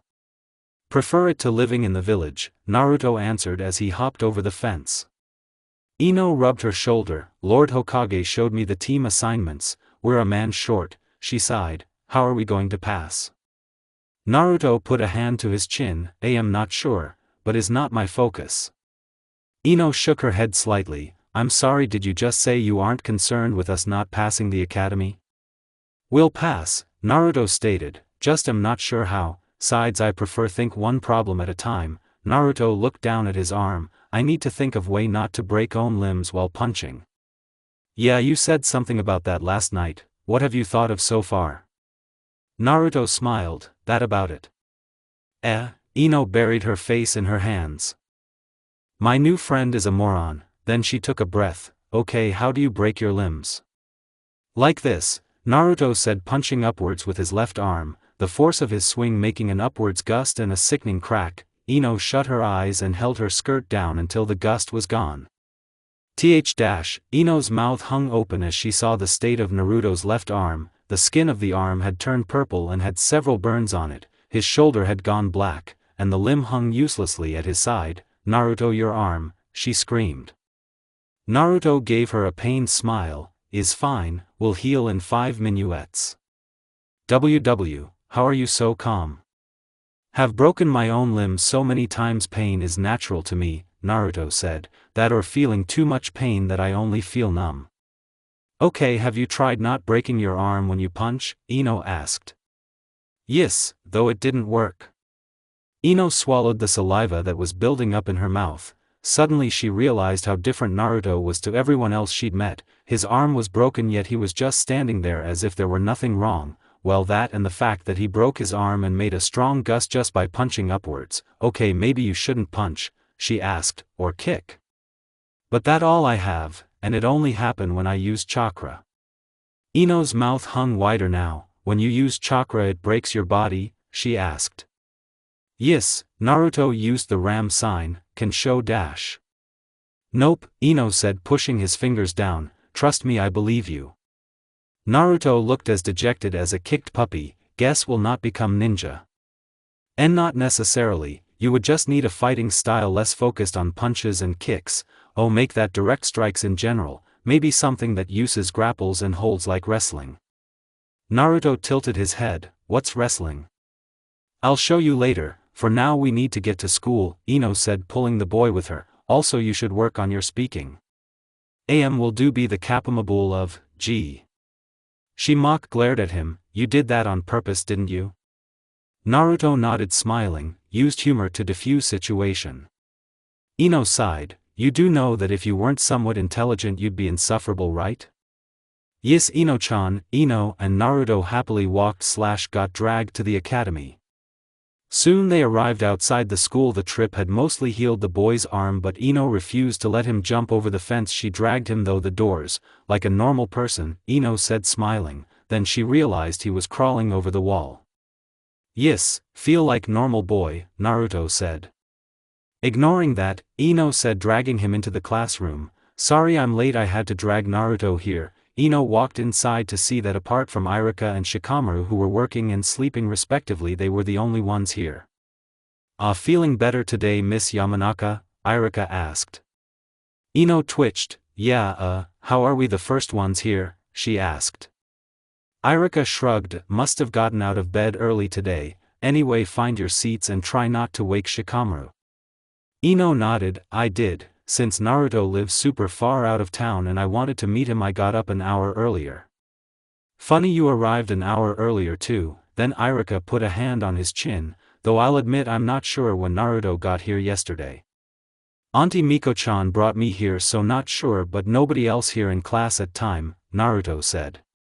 Irika scratched the back of his head, probably just wanted to make sure that Naruto knew where the building was so he wouldn't get lost, and he ran off too fast before she could tell him school wasn't even open. Makes sense, Ino said. He broke his own arm today just to show me how he breaks his limbs. Irika's eyes widened. You broke your arm again? Well, since no one's in class I can take you to the hospital. Is mostly healed now, Naruto said, moving his arm as proof. Right, you heal fast, Irika stated. Just try not to beak it often. The Hokage has already told me that you technically are the only one restricted from active duty. Yes, we'll try harder, Naruto stated. The two turned to find seats in the back, which was mostly Ino trying to avoid attention and Naruto following her because he wanted to sit next to her. But before they could get far, Sasuke ran into the room and he looked around. Seeing his options, he ran over to the white-haired boy and grabbed his arm. You are a boy, right? He asked. Yes, Naruto responded. Sasuke grinned and dragged the boy to his usual seat. Sit here, he said, pointing at the seat in between Sasuke's and the third one. Naruto complied and Sasuke breathed a sigh of relief as he took his own seat. When the fangirls busted through the door they all screeched. Why are you next to my Sasuke? And all stormed over to the white-haired boy poised to attack him. Naruto stood up and weaved through every attack. Sorry, he said, accidentally stepping on a girl's toes. Pardon me, he said, pushing one a little too hard away from him, sending her toppling over. Then he ducked a punch from Sakura that struck another girl. I'm very sorry for that, he apologized as he made it to the other side of the mass of screaming girls. Hey, Sakura shouted, you should be nicer to girls. She raised her hand ready to punch him. Ino froze, remembering the punch from Naruto that broke his own arm and made a massive gust, and imagined that punch hitting her old friend. Sakura, don't dash, but the cry was too late. Sakura hit Naruto head on. Naruto took the punch before smiling at the pink-haired girl. He raised his unbroken arm. He waved before flipping over her and landing back into the seat Sasuke had told him to sit in. What? Sakura asked. Then the fangirls got to their feet, and all glared at the white-haired boy. You, dash. Then Irika slammed both hands on his desk. What are you all doing? He cried. This is a place of learning. If you want to fight, then save it for practice. He glared at the girls mostly cause he was somewhat aware of what Naruto had endured for most of his life. Now find your seats and sit down. But teacher Dash, whined one of the girls. Do you want to fail? He asked. Quickly the girls sat and began minding their own business. Slowly the rest of the class filed in, all finding their own seats. Naruto happily sat between two boys and resolved to get to know both better. The rest of the day passed uneventfully. Meanwhile with Itachi. Itachi sat at his desk. He and 7 other Itachis were filing reports. This stack is done, one of his clones said, pushing said stack to the side. I'll go get some. Dash. Nico jumped into the office. Trouble, she said. Itachi stood up and nodded at her. The two jumped through the leaf and even exited it. They jumped through trees before Nico led him to a clearing. 12 bandits had surrounded a young girl who was sobbing over the body of an adult. Come here, girlie, you'll sell we. Dash. Having heard enough, Itachi jumped in between the girl and the bandit, slicing off his hand. He screamed. Disappear. Itachi droned emotionlessly. He threw his sword into the air. With his left hand he ran through the seals: snake, ram, monkey, horse, and tiger, fire style, fireball jutsu, he thought, spitting out a large ball of fire. Then as the ball left his mouth, with his right hand he ran through the tiger, ox, dog, rabbit, and snake seals, wind style, great breakthrough. And then he blew a massive gale at the fireball, engulfing the other bandits in fire as well. Then he caught his sword and faded into a murder of crows that flew around the area, passing every bandit as they did, reforming as Itachi in front of the girl. Don't look, he said to the girl, who heard something hit the ground. Who? The girl asked, turning to the now smiling Hokage. Oh, I'm Itachi Uchiha. I'm also Dash. Hokage of the Hidden Leaf, she asked. That I am, he said warmly. Then he noticed her headband with 4 vertical lines on it, an aim genin? Then he realized there was more than one adult body. 2 child bodies also littered the floor. We were on a mission, she said. I can't believe we're this close to the leaf. She pulled a piece of paper out of her cloak and after biting her thumb she made 3 seals on it and began sealing her team's bodies up. They ambushed us when our teacher had just gotten out of a fierce battle. After he died, the other 2 didn't stand a chance. Dash. If I'd only been quicker, Itachi thought. Lord Hokage, what is going to happen to me? The girl asked with tears in the corner of her eyes. Itachi held the child close to him. Don't worry, little one, we'll think of something. Back with Naruto and Ino. Dash. Ino dragged Naruto to her home so he could learn about wrestling. She pulled the wild boy into her room and slid an old tape into her bedroom TV. Now I'm not sure who will be watching, but you'll get the general idea after this, she said. Suddenly lights started flashing on the TV, making Naruto hiss and jump on the ceiling. It's just the intro, Ino said, as she skipped past it. Oh, this is a good one. It's a triple threat match between Don Kina, Double I, and Brandy Morton, she said. You'll want to pay attention to them. They all have grappling finishers. Don has the RR, where he picks up a guy on his shoulder before slamming them down on the mat. Double I has bum drop, where he grabs his opponent's arms and has his legs on either side of their face before he jumps with them, crushing their face under his butt. And Brandy has the BPM, where he wraps his hand around a guy's neck before jumping with them and landing flat on his back while holding onto them as he jumps. The 2 watched the match, though Ino would pause it in order to get snacks or to rewind a part she thought was cool. And though the guys on the TV did punch each other, Naruto noticed they did often lift each other to do more damage to each other. But something bothered him. So why are they fighting? He asked Ino. Oh well, they're fighting over the Elemental Nations Wrestling Federation Championship belt that Brandy wore into the match, Ino explained. Don't worry though, it's all fake. Huh, fake? Well, some of it isn't. The fighting is real, but for the most part the matches are staged, Ino said. It's mostly for entertainment. So nobody really hurt? Naruto asked. Unfortunately no, sometimes they really hurt each other doing all this, which is why the intro always warns people never to try this stuff at home. So how can I learn wrestling? Naruto asked.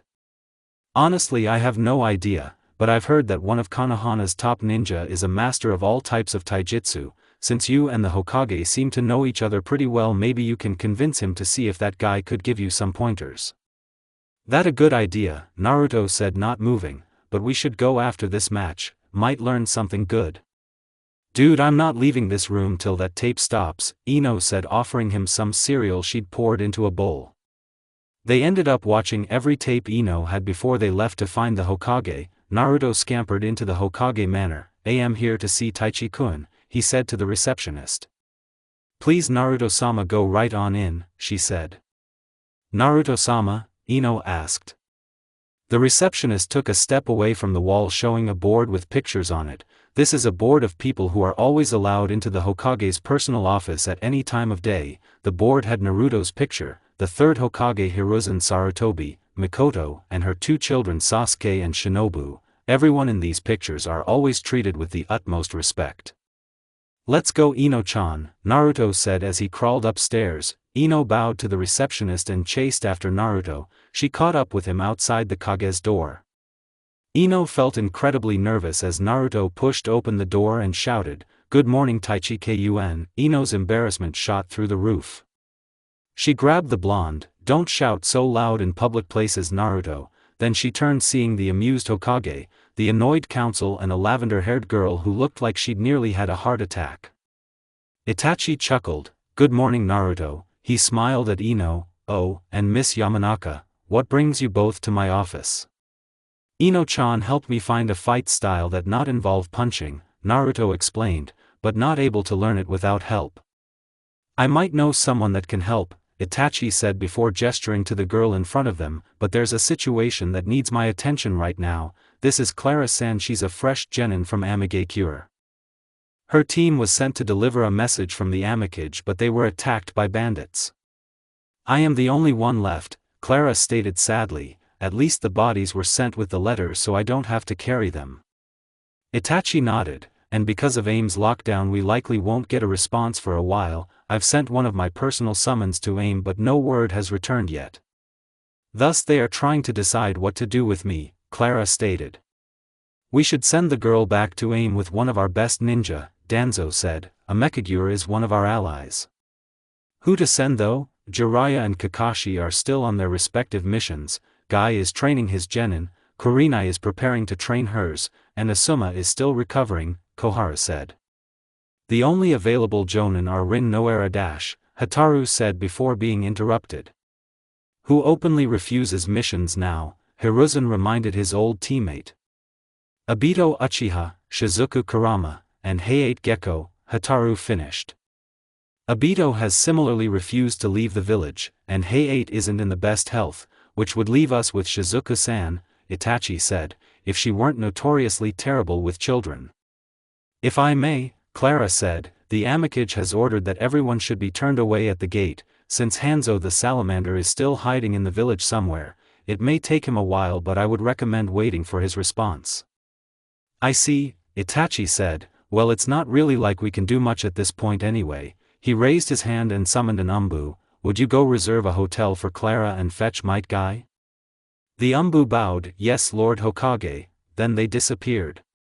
Then Itachi turned to Naruto. "So what fighting style has Naruto decided to use from now on?" "Wrestling, Lord Hokage," Ino replied stiffly. "Please call me Itachi Ino-san, I'm still not used to being called Hokage," Itachi said. "You wouldn't believe how many times someone has greeted me as the Hokage," and I looked around for him. He gestured to Hiruzen. Hiruzen rolled his eyes. "You're still getting used to that?" he asked, smiling. "It's been 13 years since you were inaugurated. And until the day I die you will always be who I think of when I think of the Hokage, Lord Hokage," Itachi stated, making Hiruzen sigh. "Back to the matter at hand," he said, turning to Ino. "Miss Yamanaka, why do you think learning wrestling will help Naruto?" Itachi asked. Ino blushed. "It was the only grapple-based fighting style I could think of." "Ah," he nodded, then his eyes went wide. "Wait, what?" He slapped his head. "It was that simple?" he asked. "Grappling, GAH. Why would he have to learn wrestling?" Clara asked. "'Cause of this," Naruto said, using the ram sign, but before he could use his chakra Ino punched him hard. "Don't show her more gore," she shouted, hitting the white-haired boy into the ground. She smiled at Clara. "Sorry about him, he's incredibly stupid." Clara blinked. but why can't he just hit people? Well, Ino drawled, not knowing what to tell her. Because Naruto's chakra overpowers his physical attacks and decimates his own body, Itachi said. Clara's eyes widened. Oh, so he's the kid with all the tailed beasts? Yes, that's correct, Hiruzen said. What? Ino asked, surprised they'd tell a stranger about Naruto. Lord Hokage, I don't think that's wise to dash, Hamura said. Please, this isn't a secret that can be kept, and trying to force Naruto to keep it will only end in disaster, Hiruzen said, and I am not the Hokage anymore. Besides, the 5 Kage all know Naruto contains the tailed beasts anyway and nothing happened, Itachi said. Of course he hurts himself, Clara groaned internally as she walked over and grabbed Naruto's arm, so why not use seals? I'm sorry, Itachi asked. Clara turned back to him. The problem is that Naruto unconsciously draws out too much power, but by using seals you could restrict the percent of the chakra he can access. Itachi smiled at her. I see, and you know how to do that, don't you? Lord Hokage, Koharu exclaimed, you can't trust a child to expertly use seal work. Why not Larry? Clara asked. Hataru turned to the Itachi, who mouthed something at her. Then she took a breath. Fine, do whatever. Itachi took an inkwell from under his desk and Hiruzen placed a brush with it. Thanks, Clara said, taking both. She took Naruto's arm and inscribed delicate seals on it. This is just to test the theory is sound. I'll restrict you to 40%. Right, well, let's all go to the roof so Naruto doesn't destroy the Hokage's office again. Naruto grinned sheepishly. I'm sorry. When they made it to the roof, Naruto walked into the middle and focused chakra his arm. He gritted his teeth as the searing pain hit, and muffled a scream as his arm imploded. Naruto, the boy couldn't tell who shouted his name, just that someone did. He wobbled on his feet, turning back. He fought through the pain to say, guess 40 is too much. He clamped his mouth shut and resisted the urge to vomit. Clara slowly walked over to him. This is the power of the 9 Biju. It's overwhelming, she thought. She gritted her teeth. 5%, she said quickly, scribbling on his other arm, if you haven't dash. Naruto smiled at her as he focused chakra into his arm and punched the air, bracing for the pain. A small gust blew, and Naruto looked up. His arm was fine. It works? He asked. That's work, you little troublemaker, a voice shouted. Everyone looked around until a cry of dynamic dash cut through the air. A flying kick from a man in a green jumpsuit with black hair in a bowl-style entry, he said, defying the momentum of his kick and landing on the floor with a spin. You rang Lord Hokage? He asked, then he gave a thumbs up and grinned. Both his thumb and teeth sparkled. Might guy, at your service. A woman jumped off his back, and me his backpack. She glared at Naruto. One-armed nurse lady. Naruto smiled at her. Glad you're here. He then fell on his back. I'm in a lot of pain. She sighed. I can see that. She stormed over to him and her hand glowed green as she pressed it to his missing arm. Why do you keep mutilating your own body, brat? Is it some insipid fad? Not understand what most of that means, but not think I break my body as much anymore. Why do you think that? She asked, wrapping his forearm with bandages. Clara-chan helped me dash, then Naruto passed out. Naruto grinned as he sat in the hospital bed looking down at his arm. Say again, please, he asked the doctor. Your left arm isn't broken, she said. To my surprise, I did in fact say that 16 times in a row. Wonders never cease, Naruto-kun, Hiruzen said. Thanks to Clara's sealing expertise your arm still works and the good doctor here seems to rather enjoy your company.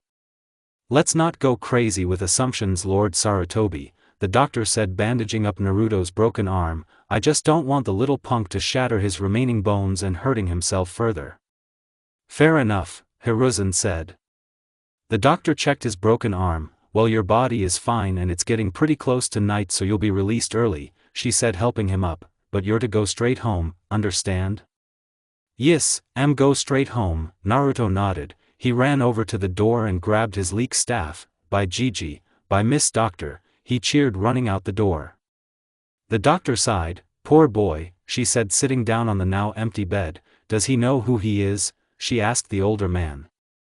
No, But that was because of Hiruzen stopped, you know who. Kushina, the doctor stated, first sensei died, then Kushina went crazy, and now their son is some superhuman wild man. As if Minato brassed off some god in a past life, Hiruzen said. Do those two have anything to do with him? Hiruzen thought, somewhat. Kakashi has been his Umbu guard in the past, but I don't think Naruto has ever met Obito. The doctor sighed, maybe that's for the best, none of their bad traits rubbing off on him. Meanwhile, Naruto leapt through the village quickly, coming to the forest and to his home. He smiled as he gazed around. He took the Kokuo furnace off his back and laid it against the tree house's trunk. Then he walked over to two identical large circular wood floors. He pried one up, revealing a large bath filled with sake. Then he yawned and scratched the back off his neck. Then he dunked his head into the sake pool. Naruto drank as much sake as he could until he'd emptied the pool and fell inside before the lid shut on the white-haired boy. Light snoring could be heard from the other side. Mindscape dash. Naruto yawned as he found himself back in the woodlands that made up his mindscape, though to his surprise he was entirely alone. Oh, he called out, Kokuo-chan, he called, lucky number 7 Komiai-chan, his voice echoed unsettlingly around the room. Son Goku. Naruto looked around. He bit his lip before leaping into the air, leaping from trunk to trunk like an agile cat before he was high enough to grab a tree branch which he used to launch him higher into the tress. After a few more feats of his acrobatic prowess, he'd launched himself to the highest point of the mindscape, was where Komiai's had made her nest. Naruto landed on the massive tree that Chomei had sliced the top part off before making her nest on it, which looked like your average nest made of leaves and bushes. The white-haired wild boy looked around extremely worriedly. The massive bug was nowhere to be found, so he cupped his hands over his mouth. Anyone? He cried, his voice echoing around the mindscape, but no response came. Soon Naruto began to feel something he hadn't felt in years, something he hadn't even felt when Kaguya got annoyed with him and refused to allow the tailed beast to talk to him. A horrible feeling Naruto believed he'd left behind, loneliness, but more than that he felt fear. The only tailed beast that shouldn't be here was Shikaku, but none of them were here. Naruto turned around. He wasn't sure about in the morning, but he knew there was one tailed beast who never left their home at night and leapt off toward it. As Naruto came to the stone summit that the nine-tailed fox called home, he stopped. The summit was carved delicately from stone, each step not only being much bigger than Naruto himself, but also depicted a different battle. But Naruto didn't only stop to admire the steps, no. He stopped because he'd never been invited to the summit the fox called home. The others had freely invited him to their homes, but the Kyuubi had not, and Naruto couldn't help but feel like he would be overstepping a boundary should he climb to the peak, but the peak was so far up he couldn't shout, and even if it wasn't, the Kyuubi would likely just ignore him. But if I not talk to Fox, then never know what happened, Naruto thought. He was about to channel chakra, but turned and walked away. No, should try other homes first. Maybe they all decide to sleep in, and with that, even though he wasn't here, Naruto ran to Shikaku's pit, just in case Chomei had gone there. Shikaku's pit was the biggest of all the homes. It was a massive sand pit on the edge of Naruto's mindscape. In the middle was a Shikaku head statue constructed out of sandstone poking out of the dead center of the pit, but the mouth was closed, meaning there was either no one there, or that Shikaku had locked it up for the night. Either way, no luck here.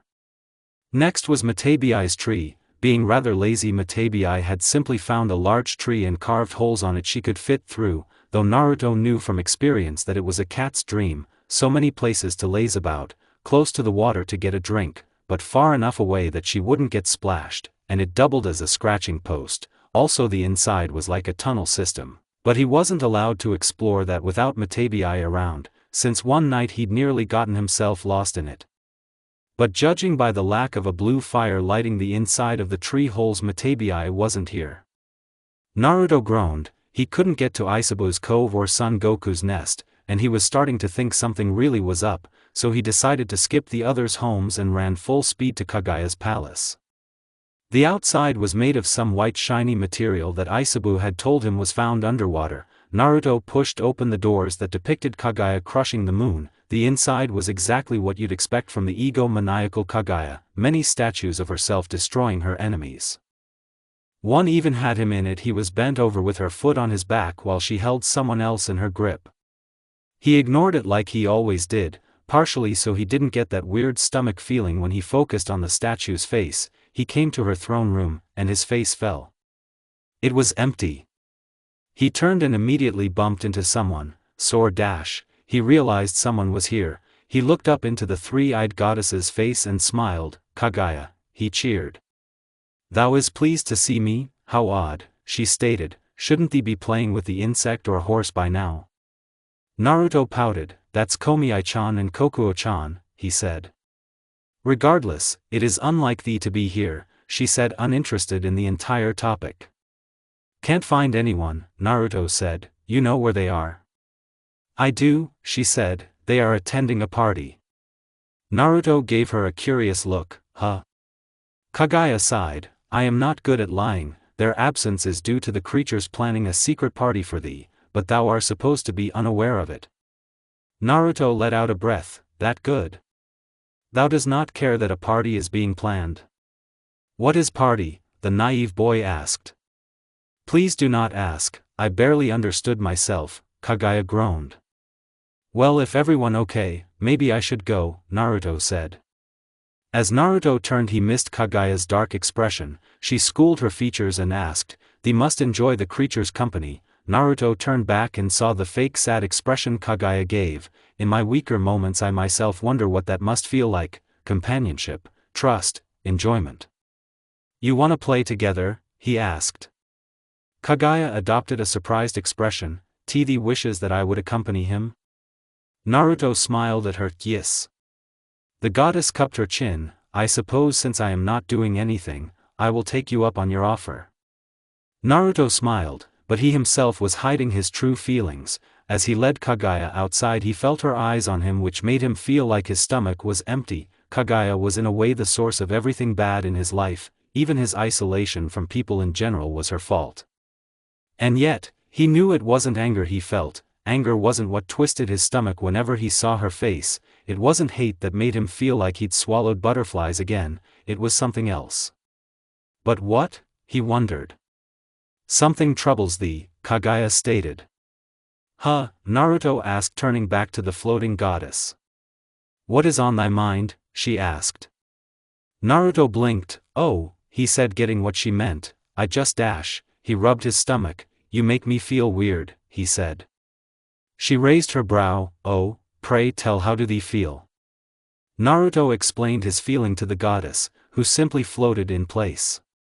I see, she said, and thou only feels this way. She covered her mouth with her sleeve. Around myself? Yes, Naruto nodded. Well, the answer is simple. Thou loves me, Kaguya stated, hiding her smirk and her blush under her sleeve. Naruto shook his head. Not make sense. Love Tachi-kun, Miko-chan, Ino-chan, Shin dash.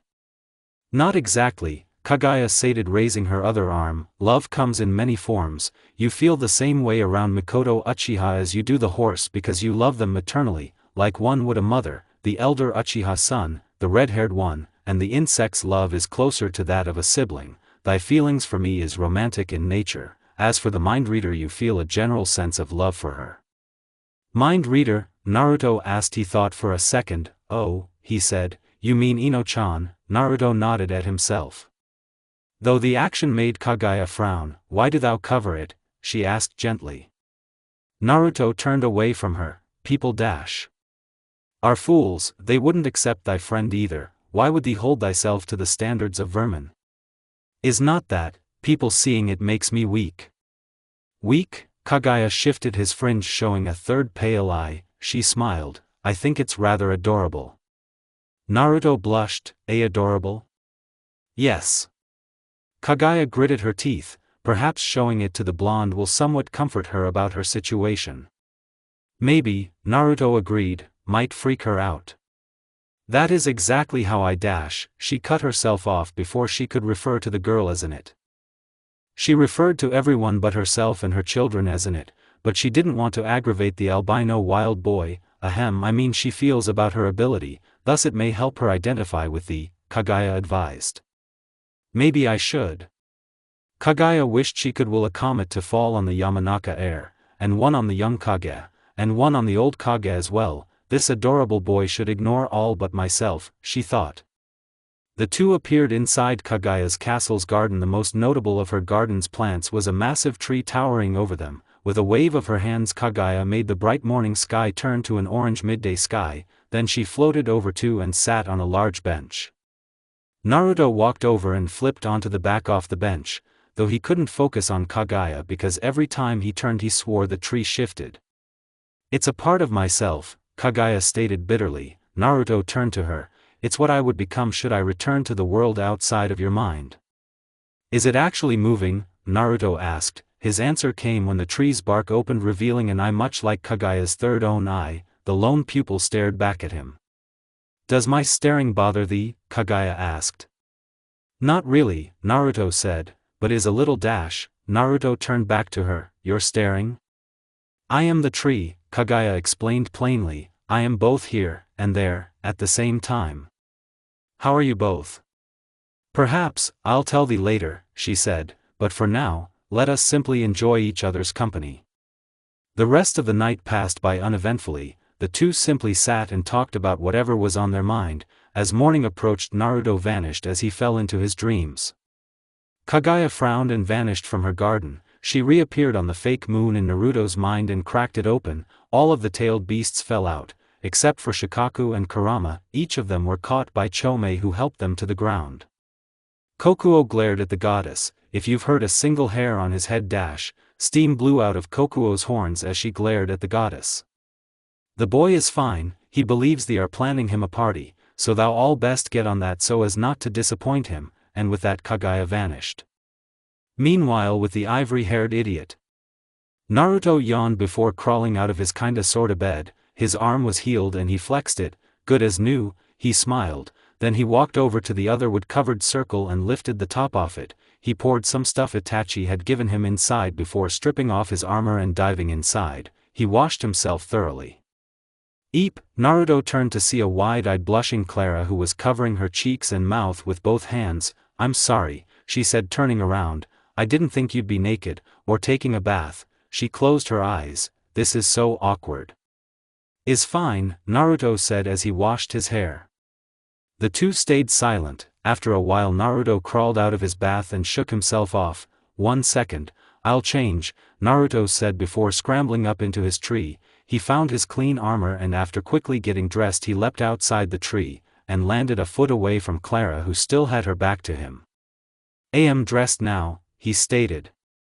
Clara turned back to him. Gee good, she said, I'm here because, yeah, she cried, where's the box? She looked around while Naruto lifted the bath and emptied the water out before putting it back. Ah, Naruto turned to Clara. Here, she handed him a simple box. Naruto took and opened the box. Inside were 2 burnt orange leather arm bracers. Together these should restrict your chakra to 5%, Clara said, helping him put the bracers on. The leather might be stiff at first but it'll get softer over time. Naruto grinned. Right, well, better test it. Red chakra gathered around Naruto's fist. He swung, making a small gust like before. Yes, he grinned, pumping his fist. Clara let out a breath. Good, I'm glad to see the bracers will help you. Yes, Naruto smiled as he wrapped his arms around the lavender-haired girl. Thank you, Clara. Yes, Clara cleared her throat. You are very welcome, she said, patting him on the back. Please let go now. Naruto's eyes widened. You right have to meet Ino-chan, he said, picking the girl up and channeled chakra into his legs. Naruto, what are you doing? Naruto grinned, testing my jump. Clara's face turned pale. Why dash? But before she could finish her sentence Naruto leapt into the air. Yay! Naruto cheered as he leapt over tall trees in a single bound, and the two had soon leapt out of the forest. Yeah, bones are still together and bracy things are still here as well. Bracers, Clara corrected in her usual even tone, as if she hadn't been screaming for her very life moments ago. Now if you'd please, I'd like to be put back onto my own legs. Okay, Naruto said as he lowered Clara back to the floor. After she was back to her feet a figure rushed toward them. Did you just come out of the freaking sky? Ino wheezed. Naruto grinned. No time to explain, Ino-chan. Both girls were suddenly slung over the buff boy's shoulders. We need to get to school, he said, preparing to jump again. Wait, don't we get a say in this? Clara asked. Clara doesn't even go to the academy, Ino stated. Let's go, and with that Naruto leapt into the air. In no time at all the three were at Konohana's academy. We made it. That terrified me, Clara cried, glaring at the boy. You idiot, Ino screamed. Why did you do that? What if you'd have dropped us? Wouldn't have, Naruto said. Stuck both to me using chakra. Ino was confused. Wait, hold on. How do you stick anything to yourself using chakra? I thought you blew up when you did that. Yes, which is why Komiai-chan does that for me. Then Naruto blinked. Wait, is she back from dash? Naruto clamped his hand over his mouth. Whatever she was doing. Don't worry, Naruto, Chomei said. Me and the others, and most importantly me, are back from whatever it was we were doing, and yes, I stuck them to you. Naruto let out a breath. Good. Naruto looked up and froze, seeing Clara's cold stare and Ino cracking her knuckles. You didn't even know, Ino growled. I advise you to guard your vital spots, Clara warned. The two girls together knocked the impossibly strong boy out and dragged him inside the classroom, seeing that most people were already in their seats. Ah, Ino, I'm glad to see you changed your mind about no longer attending the academy, Irika said. Oh, and who's this? Clara's eyes weren't wide. Sorry sir, Naruto dragged me here. I'm actually supposed to meet the Hokage. Internally she groaned. This is going to be a massive handful, she groaned internally. I see, Irika said. I'm sorry for you. Naruto does tend to drag people around. Why yes, thank you sir, Clara said. Well, this is farewell for now, she said. Bye Clara, Ino waved at the lavender-haired girl. Sorry for the trouble, Naruto groaned. Right, so a while ago I told you we were training a new teacher, and finally their training is done, Irika said. He had his arms on his hips before he said, so everyone, I'd like you to meet Dash. 48 minutes, everyone looked at Irika's desk, a bandaged hand raised up from underneath it. Even with a large amount of time no one noticed I was hiding here. A woman covered in bandages with only a single purple eye showing stood up from under the desk. I am unlucky, sorry, but that's all I can say right now. This is Miss Unlucky, Irika said, glossing over her introduction. She's our new combat teacher. Kiba raised his hand. Why is she covered in bandages? Is she hurt? Sakura asked. Personal reasons, and not as far as I can tell, Irika stated. Scars go deeper than skin does, Unlucky said morosely. Right, well, shall we get to the combat training, Miss Unlucky? If we must, she said, walking outside and standing by the combat area. Irika ushered the entire class outside and glanced around the classroom, making sure it was empty before he shut the door. Well, since this is Miss Unlucky's first lesson, be nice to her class. Unlucky nodded at him. Right, CC combat is, as you've all likely heard, an essential part of ninja life, she said, looking out at the class. She narrowed her eyes at Naruto. But he was the only one who even got a reaction from her. The rest she all gave the same bored stare to. If you are to succeed in whatever goals you have, you will need to fight in order to achieve them. She walked onto the practice arena. Would Dash, Unlucky shook her head, the albino wild boy, and Sasuke Uchiha come into the ring? She asked. Both boys walked into the ring and Unlucky pointed at two different corners of the ring for them. These BB boys have the best physical power and highest jutsu capabilities. Wild boy use brute strength, and Sasuke ninjutsu, Unlucky said. Naruto and Sasuke looked at each other. It's okay boys, Irika said. Miss Unlucky knows what she's doing. Sasuke groaned. Fine. He ran through hand signs stopping on Tora, fireball jutsu. He spat a massive ball of fire at Unlucky, who leaned her head back and spat a small glob of water which hit the ball in the center and tore through it, dissipating the entire jutsu and hitting Sasuke, knocking him out of the ring and through the fence. The entire class was stunned. But Naruto stepped forward, cocking his fist back. Ino wondered if anyone here actually knew how strong Naruto was. Unlucky leaned backwards as Naruto's fist and the force it made passed by her head, then she chopped him in the neck, sending him into the ground, clutching his windpipe.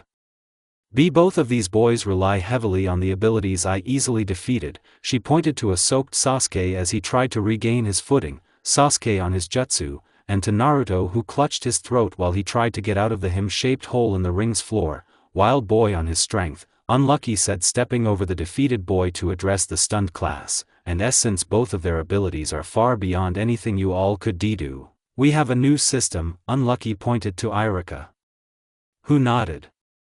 Irika walked up to step beside her. Yes, students, we have been rather lenient on you all thus far, but now that changes.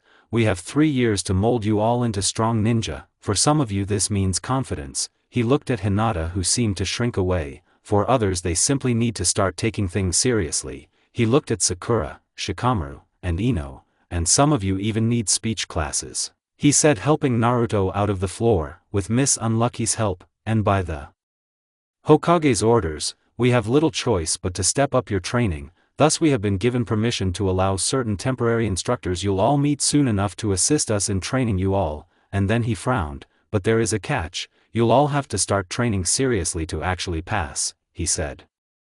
Time skip dash dot. After Irika's speech the entire class had been told to rush Unlucky, and after she'd beaten them without even trying as hard as she did for Naruto or Sasuke, the entire class was allowed to go home early so the teachers could try to figure out what they needed to improve on. But as Naruto left the class Unlucky froze before she moved her hand to his neck. Before she could do anything Irika pulled her away from the white-haired boy who obliviously left the class. When he was gone Irika let Unlucky go. I guess I'll have to tell N dash, her face twitched, Irika sighed. Wild Boy to leave first. Sorry, Unlucky said. It's fine, there is a reason you were placed in the same class after all, Irika said. So was Unlucky all you could think of? It's something true, she answered. Irika gave her a smile. Well, we'd better get to work. Unlucky nodded at him and the two began working on the lesson plan. Meanwhile as Ino, Naruto, and the others left the school, with Ino smiling to herself due to the fact the others' voices hadn't overwhelmed her, then a voice called out to them, hey. The two looked above them. Sasuke was sitting on the school building and smirking. He crushed a dirt clod in his hands. Boruto was it? He asked. Everyone turned to look at Naruto who hadn't noticed the amount of eyes on him. After a few minutes of silence Ino nudged Naruto in the shoulder. Sorry Ino-chan, he said. For Ino groaned before realizing Naruto didn't understand what was going on. Naruto, he's talking to you. But he said Boruto. Yes he did. But he was just trying to get your name wrong to get under your skin. Naruto blinked, but words aren't sharp enough to get under my skin, he said as he flexed showing that despite his age he was quite buff. Ino turned away from her newest friend, it's an expression. Oh okay, Naruto said, no, me named Naruto. Sasuke put a hand to his ear, what was that Boruto? If name is too compy, comp Lily dash, Naruto shook his head, hard to say can just call me Ruto. Sasuke blushed, I know your name, he growled. Yes, it Ruto. Soon the students began chuckling at Naruto's antics, not realizing he really was just that, comma. Shut up and I mean Boruto. Okay, Naruto said smiling up at him. You think you're stronger than me don't you? No. Sasuke smirked, you think you're better than me don't you? No. You think you're a better ninja than me don't why wait what? Sasuke asked. Everyone looked at Naruto, the fangirls were nodding in agreement at the albino's words, not think I'm stronger than you, no I'm stronger, not think better or no if better, and not better ninja than you, Naruto said bluntly. But Sasuke only heard the first part, we'll see who's stronger. It me, Naruto said. We'll see, Sasuke stated. I make gust when punch. Oh will we ever see which among us is stronger, Sasuke said walking out of line of sight. Naruto cupped his hands around his mouth, I also break own body when not wear orange things, he shouted. Goddamn it I'm trying to have a dramatic exit, Sasuke shouted back. What that? Naruto shouted back. It's where I leave and look so cool you're all stunned into silence. Okay, won't speak then, Naruto said, turning around and starting to crawl away. Hey Naruto, Shinobu called. Yes, he asked, turning to face his surrogate sister. I was wondering if you wanted to hang out, she said, like together, since you and I haven't seen each other for years. Sure, where you want to go? He asked, bouncing happily. Remember Ichiraka ramen? She asked. Oh, do you want to go too, Ino? She asked. I'll pass, ramen is kinda fatty, besides I have to help at the flower shop today, the heiress groaned. See you later Naruto, she waved. Later Ino-chan, Naruto said, waving back. Shinobu led Naruto to the ramen stand. Yo pops, she said, walking in, look who I found. What, finally found a boyfriend dash? The old man's eyes widened as Naruto walked in. Hi, he smiled and waved. And Naruto? He asked, is that really you?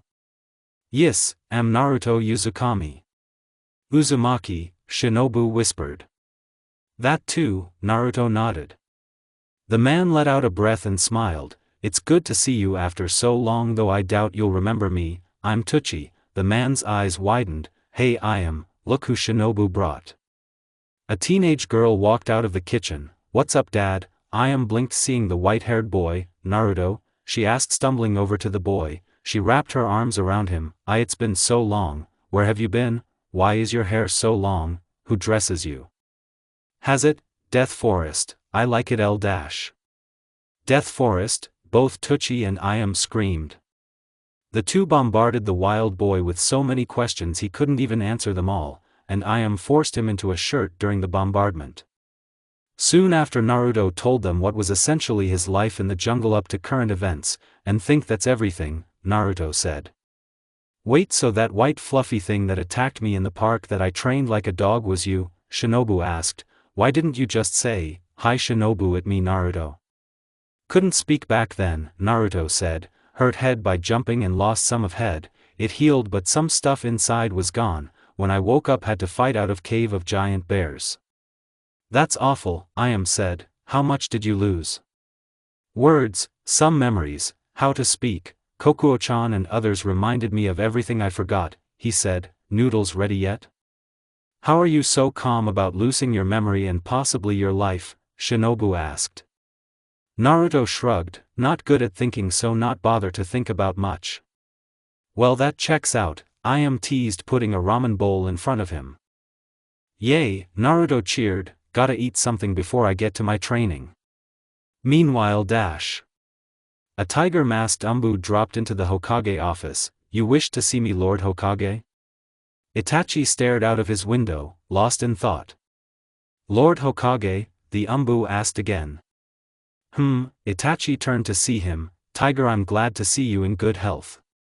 Thanks senpai, Tiger scratched his head, but didn't you call me here? Itachi pinched the bridge of his nose, kinda, on the orders of Lord Hokage. You mean the former Hokage? Tiger asked. Yes, Itachi said. Tiger, I have an assignment for you. The Umbu bowed. By your command, Lord Hokage. In 3 years you are to assume the identity of a Jonin, and you're going to train Team 16, which as of now consists of Ino Yamanaka and Naruto Uzumaki, and an AIM genin by the name of Clara Vallon. An AIM genin? Tiger asked. Yes, she designed some bracers to restrict Naruto's chakra so he can fight, and is the only one in the village who can make repairs to them should they break. I understand, sir. Itachi smiled. Good, we'll assign you a new identity then. See you in 3 years, Tiger. You are but a whelp, a horned man said as he kicked Naruto. The boy growled as he rolled down a hill, stopping as his back hit a tree. An insect incapable of wielding the divine power you have lucked into, boy. Naruto let out an earth-shaking roar, his arm coated in red chakra as he lunged at the old man. Power not yours. The man ducked under the punch. It is not yours either. He slid his arm against Naruto's, taking the red chakra and forging it into a red chakra axe. It belongs to the young master. He swung the axe towards the boy, but not one to die easily. Naruto thrusted his arm up, trying to smash the axe. A fool's errand. The old man was tripped by an ethereal red tail growing out of the boy. Take this, Naruto cried, hitting the man in the stomach. Naruto grinned as the hit connected. He won.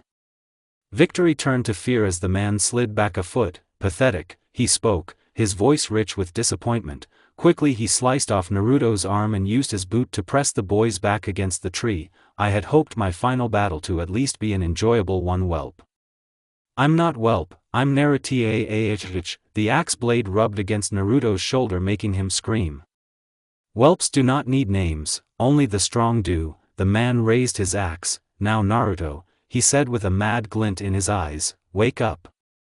Naruto screamed. He took a few breaths and looked around. Bad dreams? A voice asked. He looked up. The lid of his sake pool was moved so he could see Ino looking down at him. Yes, he said. He held a hand to his head, trying to remember everything. He took a deep breath. It's been 3 years, he said. Since the chakra axe guy came after you? Yes, Ino said, helping him out of his sake pool. However that guy got past Lord Hokage's censors I'll never know, Clara huffed. She smiled at Naruto and handed him his necklace. Naruto thanked her and looked at it. It was a simple necklace made with the horn Naruto knocked off of that guy 3 years ago. The only reason I'm alive is her, Naruto thought. He cracked his neck and smiled, putting the necklace on. So what are we doing today? He asked. It's Clara's turn, right? Ino groaned while Clara hid her small smile. Idiot, it's graduation day, Ino groaned loudly. Naruto blinked. Clara walked around Ino so she could discreetly whisper into Naruto's ear, the day you two finally become genin.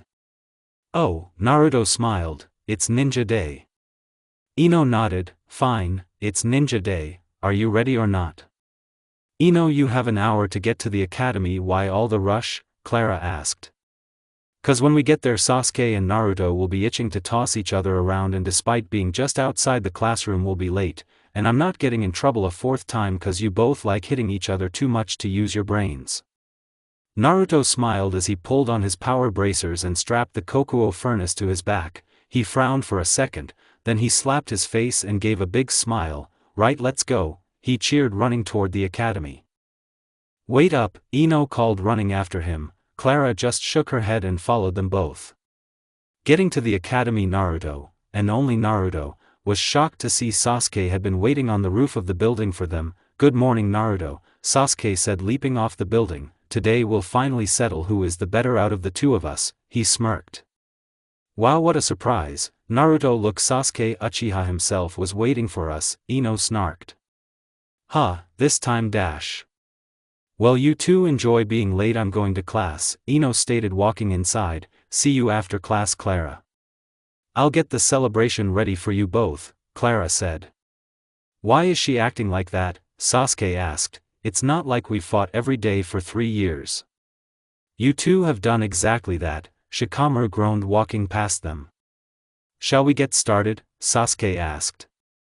Naruto popped his neck and cracked his knuckles. We shall. You'll hurt your fingers doing that, Shinobu said, messing his hair as she walked by Naruto. And Mom wants you home by dinner. Remember, we're having dinner with the Hyuga clan head, she called to Sasuke, who just nodded. As people passed the two, Naruto and Sasuke walked towards the practice ring students used to practice their taijutsu. No words between the two were needed. Sasuke took a kunai out and threw it straight up. Both took their stances, and as the kunai hit the ground they charged at each other. Naruto held out his arm as he ran, and when he got into range he swung it at Sasuke, who ducked under it. Then he jumped into the air and tried kicking Naruto in the back of the head, but Naruto dodged and wrapped his arms around Sasuke. Got you, Sasuke, now give or I'll squeeze, he warned. I'll call that bluff. Are you sure? I can crush trees and rocks by hugging them too hard. But you can't crush me, Sasuke smirked. Naruto shrugged. Don't say I didn't warn you, and then he squeezed, poofing Sasuke. Naruto blinked. What just happened? My back. Naruto turned, seeing Sasuke on the floor behind him. Oh, should have taken that warning. You alright? Naruto asked, holding a hand out. No, Sasuke groaned, accepting the hand. Suddenly a shadow loomed over the two. They boys turned to see Iruka glaring at them. You stupid fools, he shouted, hitting them both on the head. A few seconds later dash. Naruto and Sasuke were sat on the floor in front of the entire class. Would anyone care to tell these two what they did wrong? They were late? Ino asked. They were fighting, Shikamaru suggested. They were and are morons, Unlucky stated with an odd twitch. All very good points, but no, Iruka said, they both refused to learn from their mistakes. Iruka shouted, Naruto attempt to crush Sasuke, and Sasuke let the fact that he's been training with his brother inflate his ego and gave Naruto the advantage. Iruka shouted, now if you're both done for the day, go take your seats. Okay, thanks Iruka-sensei. Naruto cheered with a backflip into his regular seat in the back with Ino and Shinobu, while Sasuke just gave a grunt and walked to his seat. Good, Iruka said. Now, as you all know, today is the last test you have to pass for your academy days. Pass and you get one of these. Miss Unlucky behind Iruka held up a leaf headband. Yay for the hidden leaf. Naruto shush, Ino chided. Those that don't pass will have to retake the entire class for the next 3 years, Iruka said. And there'll be children with you, Unlucky warned. Trust me, those kids will eat you all alive. So do your best on the next tests. Or else. Yes, thank you, Miss Unlucky. Now first we have a big test ahead of us. Most of the class groaned at that. I think we should fail the ones that groaned, Unlucky said. We have to give them a chance. I remember their faces, I'll just fail them when we get to the physical exam. If you mass fail them you'll be fired. Very well. Then the test was passed out and the entire class knew better than to test Unlucky on her tolerance and quietly worked on the test. Skip to the final exam dash. Naruto had zoned out for the rest of the day since nothing interesting happened, though Ino dragged him to the bathroom so Matatabi could reapply the binding spell on her before she was called into the final exam room. Naruto sat in his chair nervously. I won't make it, he thought. I've been training for 3 years and I can only barely use steam release. Come on, we got this. All you need to do is like we planned. I'll help with the clone, jump to simulate the changing with the stump. And okay, we haven't figured out the transformation yet, but maybe we only need 2 to pass, Gyuki said. Maybe, Naruto said, somewhat unconvinced, but he didn't have much time to think before Iruka entered the room. Naruto looked up at him. It's time. With Itachi dash. Itachi had been waiting for today for years. He couldn't keep the mile-wide grin off his face even as he finished the last of his paperwork and left the office. First he stopped by the Yamanaka compound. He arrived just in time to see Clara leave. She bowed upon seeing him. Greetings, Lord Hokage, she said. Oh, Lord Hiruzen's here, Itachi asked, looking around. I meant you, Clara stated. Right, Itachi nodded embarrassedly. How long am I going to forget I'm the Hokage now? He muttered to himself. Are you having a break from work, sir? She asked. Not exactly, I'm actually done for the day, he said. I just came by because I needed to talk to you. Clara raised an eyebrow at the Kaguya. Me? Yes, soon Naruto and Ino will join the shinobi ranks, but they need another team member, Itachi said. I was thinking that since you and them were friends maybe you'd be a temporary leaf ninja, he asked. Clara blinked. Why? You were a genin, you know the rules, teams of 3 genin led by a single jonin, Itachi said. Well, that, and I think we both know somebody'll need to fix his seals sooner rather than later. Clara sighed. Good point, sir. She ran a hand through her hair. When am I getting instated? As soon as you pass a test with our TNI division. That'll be cheerful. Clara rolled her eyes. But this is a good dash. Red flashed before her eyes. And Naruto and Ino will be okay with you? Itachi asked. I'll protect them with my life, Uchiha-san. Clara blinked and then she coughed. Hokage-san. Well, let's go to the academy then, Clara ch dash. Itachi stopped, then he vanished. Clara let out a breath. Of course he'd be suspicious of me, she inhaled. Better not do anything suspicious then, Clara thought. Then she walked toward the academy. Itachi reappeared inside the testing room. Unlucky was gone. Iruka and Rin stood behind the desk, and one of the walls was smashed. What happened? He asked. Unlucky kicked him out a window after he transformed into sensei. He seemed fine at first, but then he formed a tail and jumped through the wall, Rin said. Itachi's eyes widened, and again he vanished. Now he was outside the Uchiha clan house. He stepped inside. Mikoto smiled as she saw him. He's in your room. Is he? Has he said anything? Just, go upstairs, Mikoto said. Itachi nodded, and he walked upstairs. His room door was open. He walked over and reached for his sword. He shook his head, and took a breath. Naruto? He asked, walking in. Naruto sat in a corner facing the wall. The red churka surged around him and a tail had formed. You are Naruto, right? Itachi asked. Itachi, Naruto said. He turned to the Kaguya, and immediately Itachi cursed himself. Naruto had tears streaming down his face from all three eyes. I'm sorry, he cried. I lost control, he sobbed. Itachi felt guilty. He'd nearly drawn his sword on Naruto. He shook his head and walked over, sitting next to the long-haired boy. We all lose control, Naruto, he said. Once a very long time ago I lost control too, he said. Naruto turned to him. Really? Itachi nodded. Really? It was 12 years ago, Itachi said, back when I was instated as the 5th Hokage. 12 years ago. Itachi stood at a podium. He turned to see his family except Naruto and his father on his right side. The third was behind him. Everyone. He spoke clearly into the mic. I am Itachi Uchiha, he said, and while it pains me to do such, I am here to turn in my own father, he said, gesturing to the tied man on his left who glared at him. The reason is rather common, Itachi said. He planned a coup and tried to seize power, Itachi said. Hiruzen patted him on his back. Suddenly an explosion tore through the air. And in response both Itachi's eyes dyed blood red, Susanoo, and the glowing skeletal arms wrapped around what they could, trying to protect as many people it could, though as Itachi saw the explosion go skyward rather than outward, he released the jutsu and ran towards the area. As he ran, the building were worn and shaking, until he got to an area that had cratered. In the middle stood something. It turned. Its right side had no skin, leaving bloodied bones and torn muscle. What was left of the skin was charred black. Blood poured out of its chest, but the eyes are what scared Itachi the most. Twin Byakugan eyes and a third lavender pupil stared back at him. Naruto. Naruto tried taking a step but fell over. Itachi barely caught the child. I'm a monster, Naruto cried before passing out. In his mind Itachi had only one question. Where the are his Umbu? Hiruzen shouted, mirroring Itachi's thoughts as he saw the crater. Itachi adjusted how he held Naruto as he stood up. That, Itachi spoke with no emotion, is what I intend to learn. A quick trip to the hospital had Naruto in the care of the head nurse, and with Hiruzen watching over the, as far as anyone could tell, unconscious boy, Itachi made a trip to Umbu headquarters.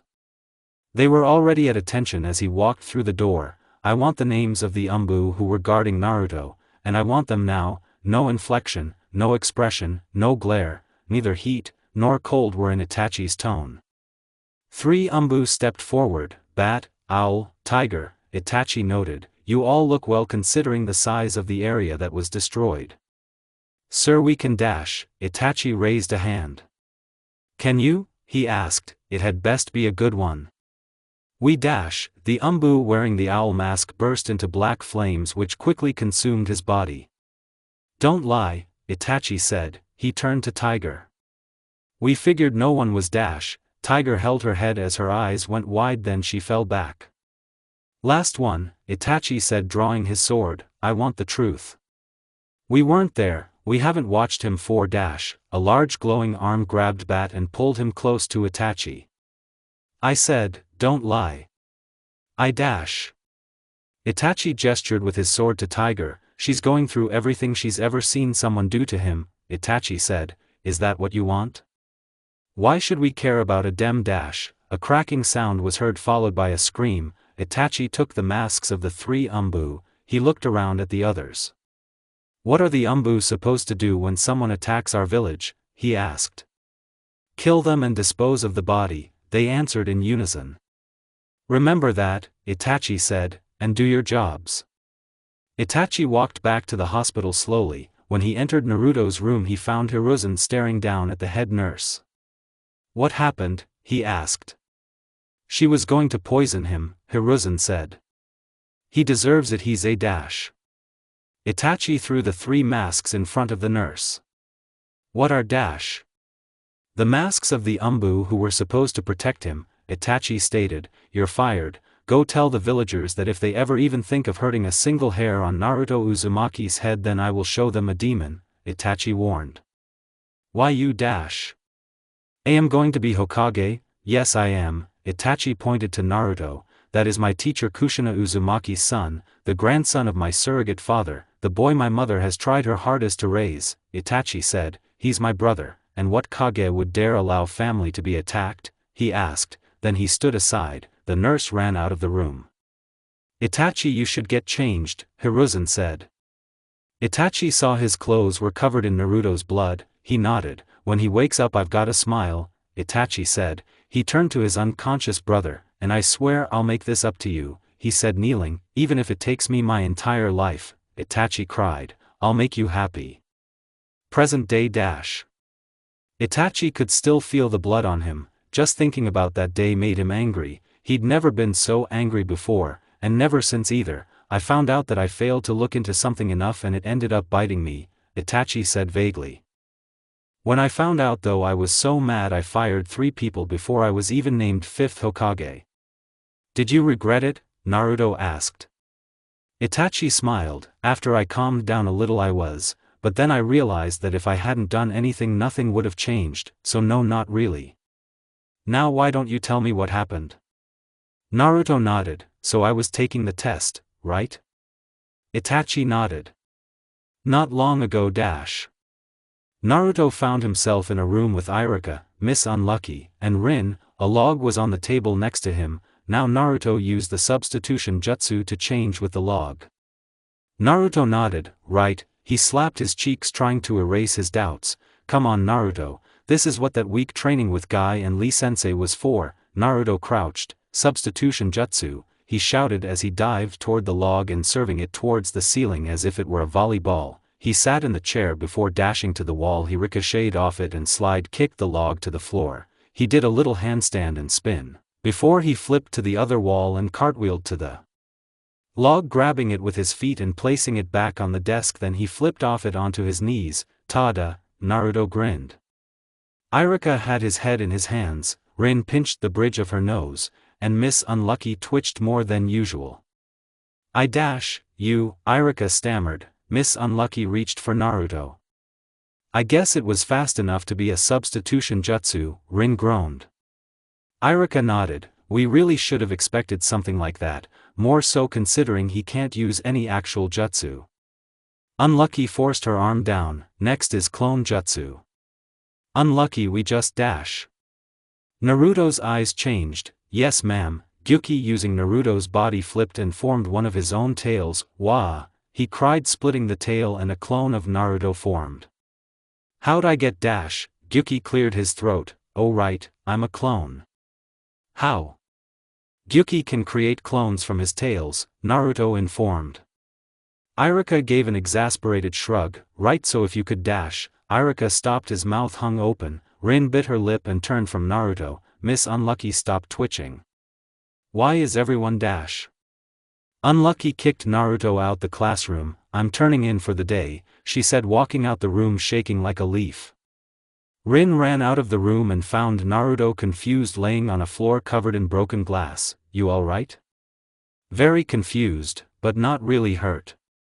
"That's what I figured." Miss Unlucky survived the Nine-Tails attack, Rin explained. "It's part of the reason she wears those bandages, and why she was placed in your class. The reason she kicked you out a window was because dash." Rin closed her eyes. "You dash. You looked just like Minato Namikaze." "The fourth," Naruto breathed. "Yes," Rin nodded. "Since you didn't transform you might want to find out who did, and go collect your headband," she said. "Okay," Naruto nodded. "Anyone want to come forward?" he thought. "Only one among us has the power to change their appearance," Kokuo stated, "the Nine-Tails. And only the Nine-Tails has a sick enough sense of humor to change you into this fourth guy," Chome sighed. "But how can the Nine-Tails use their powers? I thought you guys had to teach me to use them, or use them through me," Naruto asked. "And that is exactly what I did. You're welcome," spoke the imposing voice of the Nine-Tailed Fox. "Why would you help me?" Naruto asked aloud. the very idea of the Nine Tails helping him was so far out of what he understood of the fox's character he forgot to keep his words internal, which drew the attention of his teachers. Can't figure it out, it's simple, ninja often die out in the field, when you die after a few years we reform, then it's pillage and murder time. Naruto heard the fox chuckle, besides, out there are no Uchiha to stop me from taking over. Naruto, is something wrong? Present second dash. Then everything turned red and I panicked, Naruto said. I see, Itachi said, so the Nine Tails can use its power without your say-so? Naruto nodded, maybe I shouldn't become a dash. The first Hokage's wood style could stop the Nine Tails chakra, Itachi said. For your Jonin sensei I decided to pick Yamato Senju. He's a man who can use wood style, Itachi said with a smile. What? Itachi smiled, I wanted to surprise you that you were training under a descendant of the firsts, but if I didn't tell you now you get afraid and throw away your own dreams, wouldn't you? Naruto's body trembled and tears streamed down his face. Thanks Tachi-kun, Naruto cried, wrapping his arms around him. It's my duty to look after my little brother, Itachi said, and I'll do anything to keep you safe. With Clara dash. Clara sat down with Ino, the two had ordered ramen. Clara's had a piece of paper sticking out of it.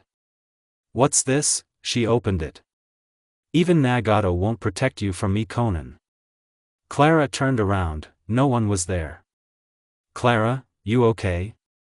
Yeah, Clara swallowed, thought I heard someone. The paper was gone.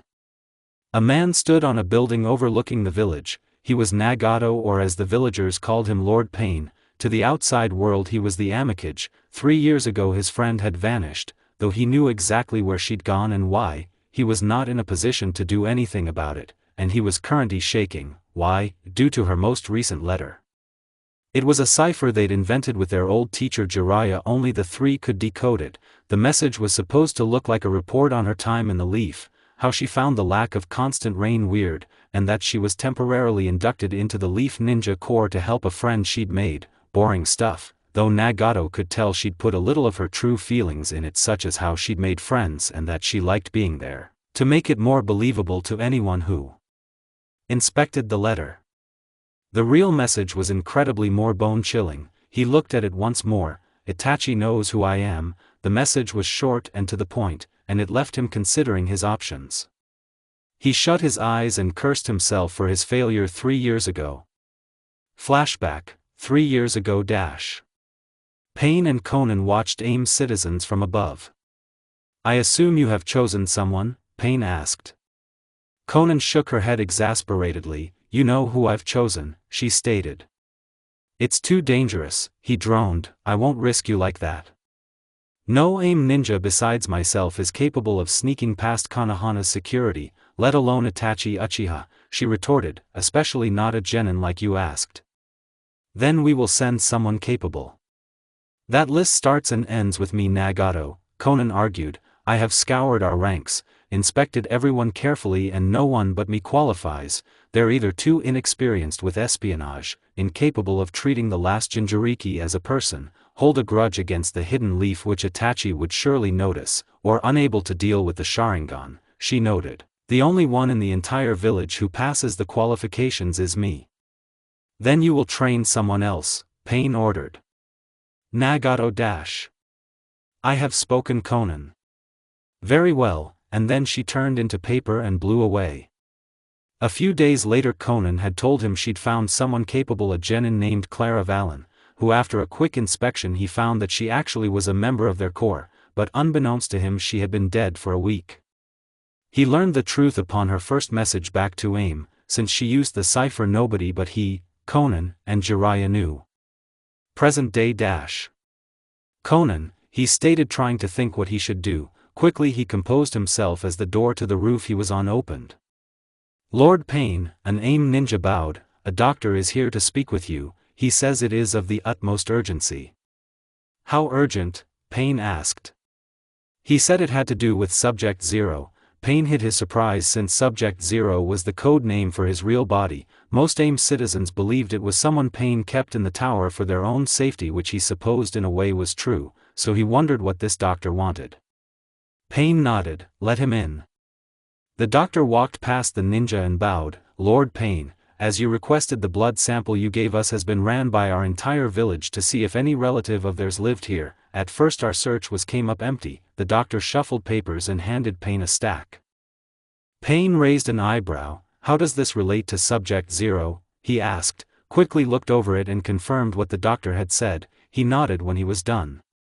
But then by sheer accident we tested it against Subject 0's sample. The doctor quaked slightly. When Pain showed no signs that he'd attack the doctor, he continued, it's a match. He handed the last paper to Pain. They're cousins, and not third or fourth, first cousins. The blood sample belongs to the son of the brother or sister of Subject 0's father or mother, the doctor stated. Pain's eyes widened. What? The doctor froze. I am sore dash. You're certain they are related? Pain asked. The doctor nodded. We ran the test multiple times, sir. You both are excused, Pain stated. Ninja and doctor bowed and quickly exited the rooftop.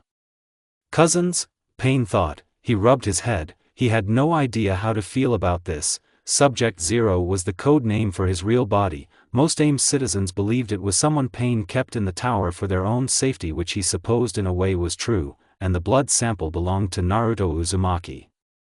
We're related, Pain stated. I and the last Jinchuriki. He nodded. I know what I must do, and Pain began preparing a trip to Konohana.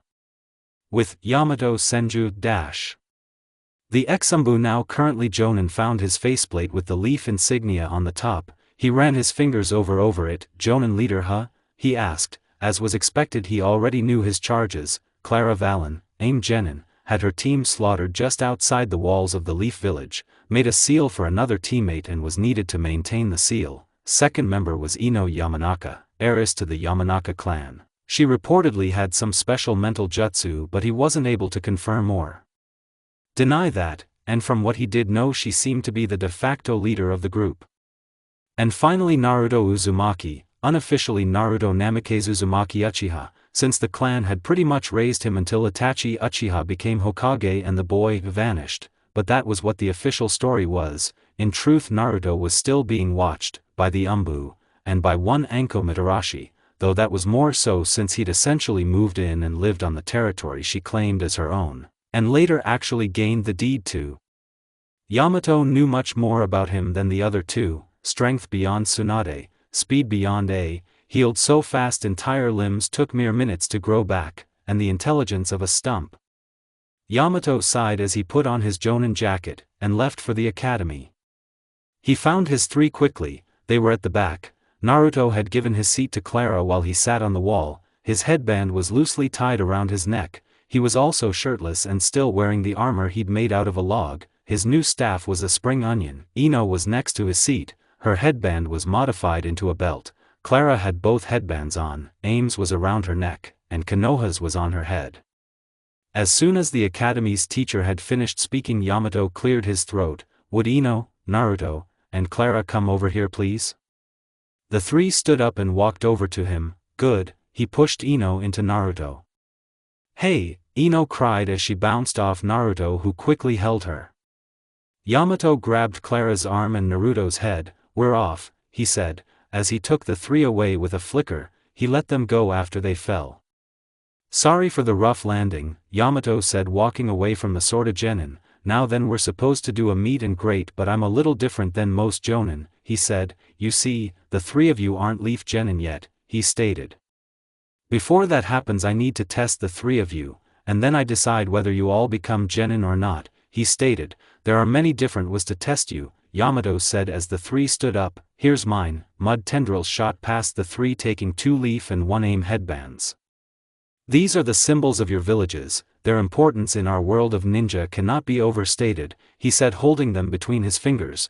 Then he threw them over his shoulder into a lake. You three are not ninja, Yamato stated, and unless you can retrieve all 3 headbands you never will be. Yamato turned and stepped onto the lake's surface. Now there are a few rules for this test. If you retrieve all 3 headbands from the lake at the same time you fail, he stated. If Ino or I go into the lake you fail.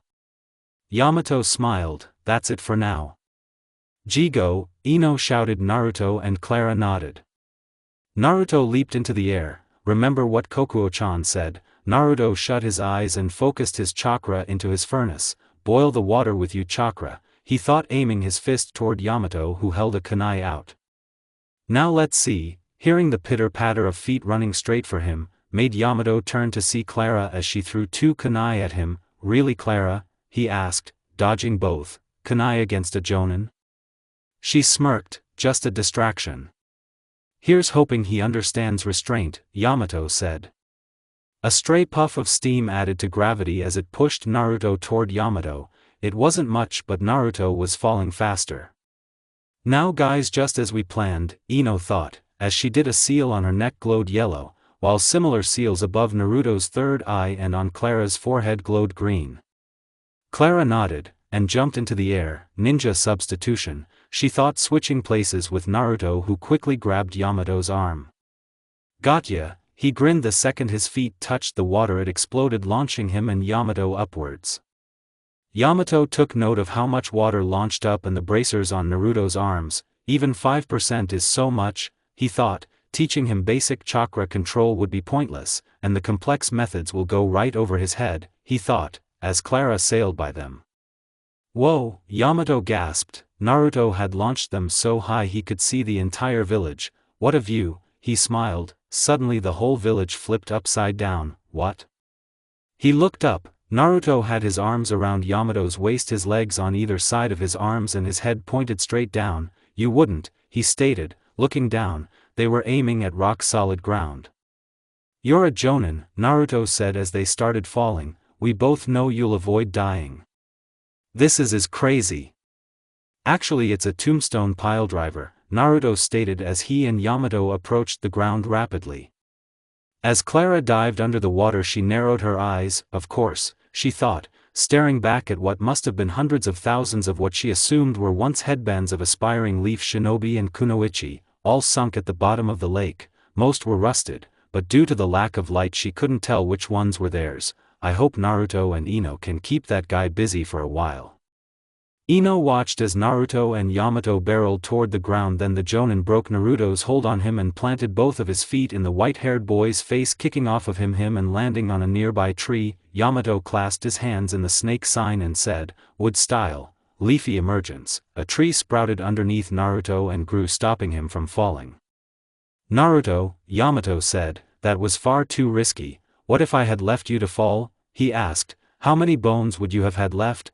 Before the last Jinchuriki could answer him, Yamato leaped off the tree and kicked Naruto closer to the lake. Now wood style, Yamato set his hands back in the snake hand sign. Hiya, Ino cried, trying to surprise the jonin, who dodged back and without breaking his hand sign, kicked her kunai away, jumped over her and used his legs to wrap around her arms, and with a flip he threw her at the lake. Got you, Ino, Naruto grinned, as he jumped up and caught her in mid-air. Forest barrage. Several trees sprouted out of the ground, rushing toward Naruto and Ino. What are we going to do? Ino asked.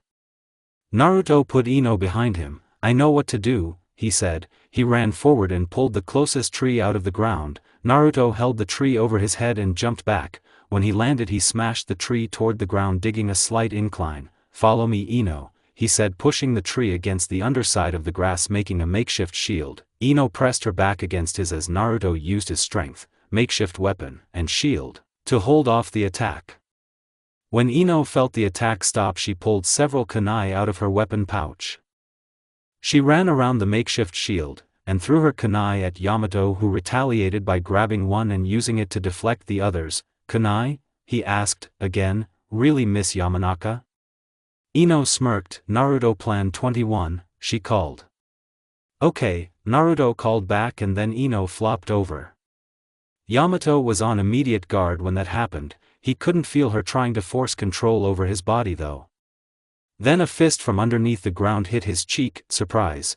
Naruto grinned. His eyes, however, were Ino's, a sign that she'd used her mind transfer jutsu on Naruto. Ino wrapped her arms around the shocked jonin. She smirked as he watched Ino's eyes turn back into Naruto's pale orbs. Plan 21 is a success, Ino said back in her own body as she got back to her feet. She walked over to Yamato, who struggled against Naruto's hold. Then she took his kunai holder. Aha, she said, holding it up. Now she can dash. the holder exploded, stunning Ino, who was then kicked into the water by Yamato, who broke Naruto's hold and hit him as hard as he could with a wooden mallet on his hand, knocking the long-haired genin down, and then 4 wood tendrils wrapped around his arms and legs and held him there as he struggled to break them. "My strength," he groaned. "I can't use my strength," he said as he slowly stopped thrashing about and started trying to set Yamato on fire by glaring at him, and Yamato shrugged. Clara poked her head out of the water. She saw the restrained Naruto, the shrugging Yamato, and heard as Ino hit the water behind her. "Oh hey Clara," Yamato smiled, "how's the search going?" Clara frowned and pushed against the water, pulling herself out. "We failed, didn't we?" "Depends," Yamato said. "What did you find?" Clara shivered and held up 1-leaf headband and 1-leaf belt. "Wow, you actually retrieved them, good job, but you didn't dash." "No, aim headband is down there," she said, helping Ino out of the water and carried her to the shore. Yamato held up Clara's real headband. "True. You rigged the test?" Ino asked while shivering. "I rigged a test," Yamato clarified. "Now I know how you 3 will react in a similar situation." "Why do that?" Clara asked. Yamato crossed his arms. "Naruto is out," he stated, letting the Jinchuriki go. "You 2 get ready to try again in 30 minutes. Yamato vanished in a swirl of leaves. Ino frowned. "What?" she asked. Clara shook her head as she put her waterproof cloak on Ino. "He can't do that," she stated. "Can he?" "He can," Clara stated, "and he has." "But Ino groaned, trying to think of a response. Yamato shook his head as he leaned against a nearby tree.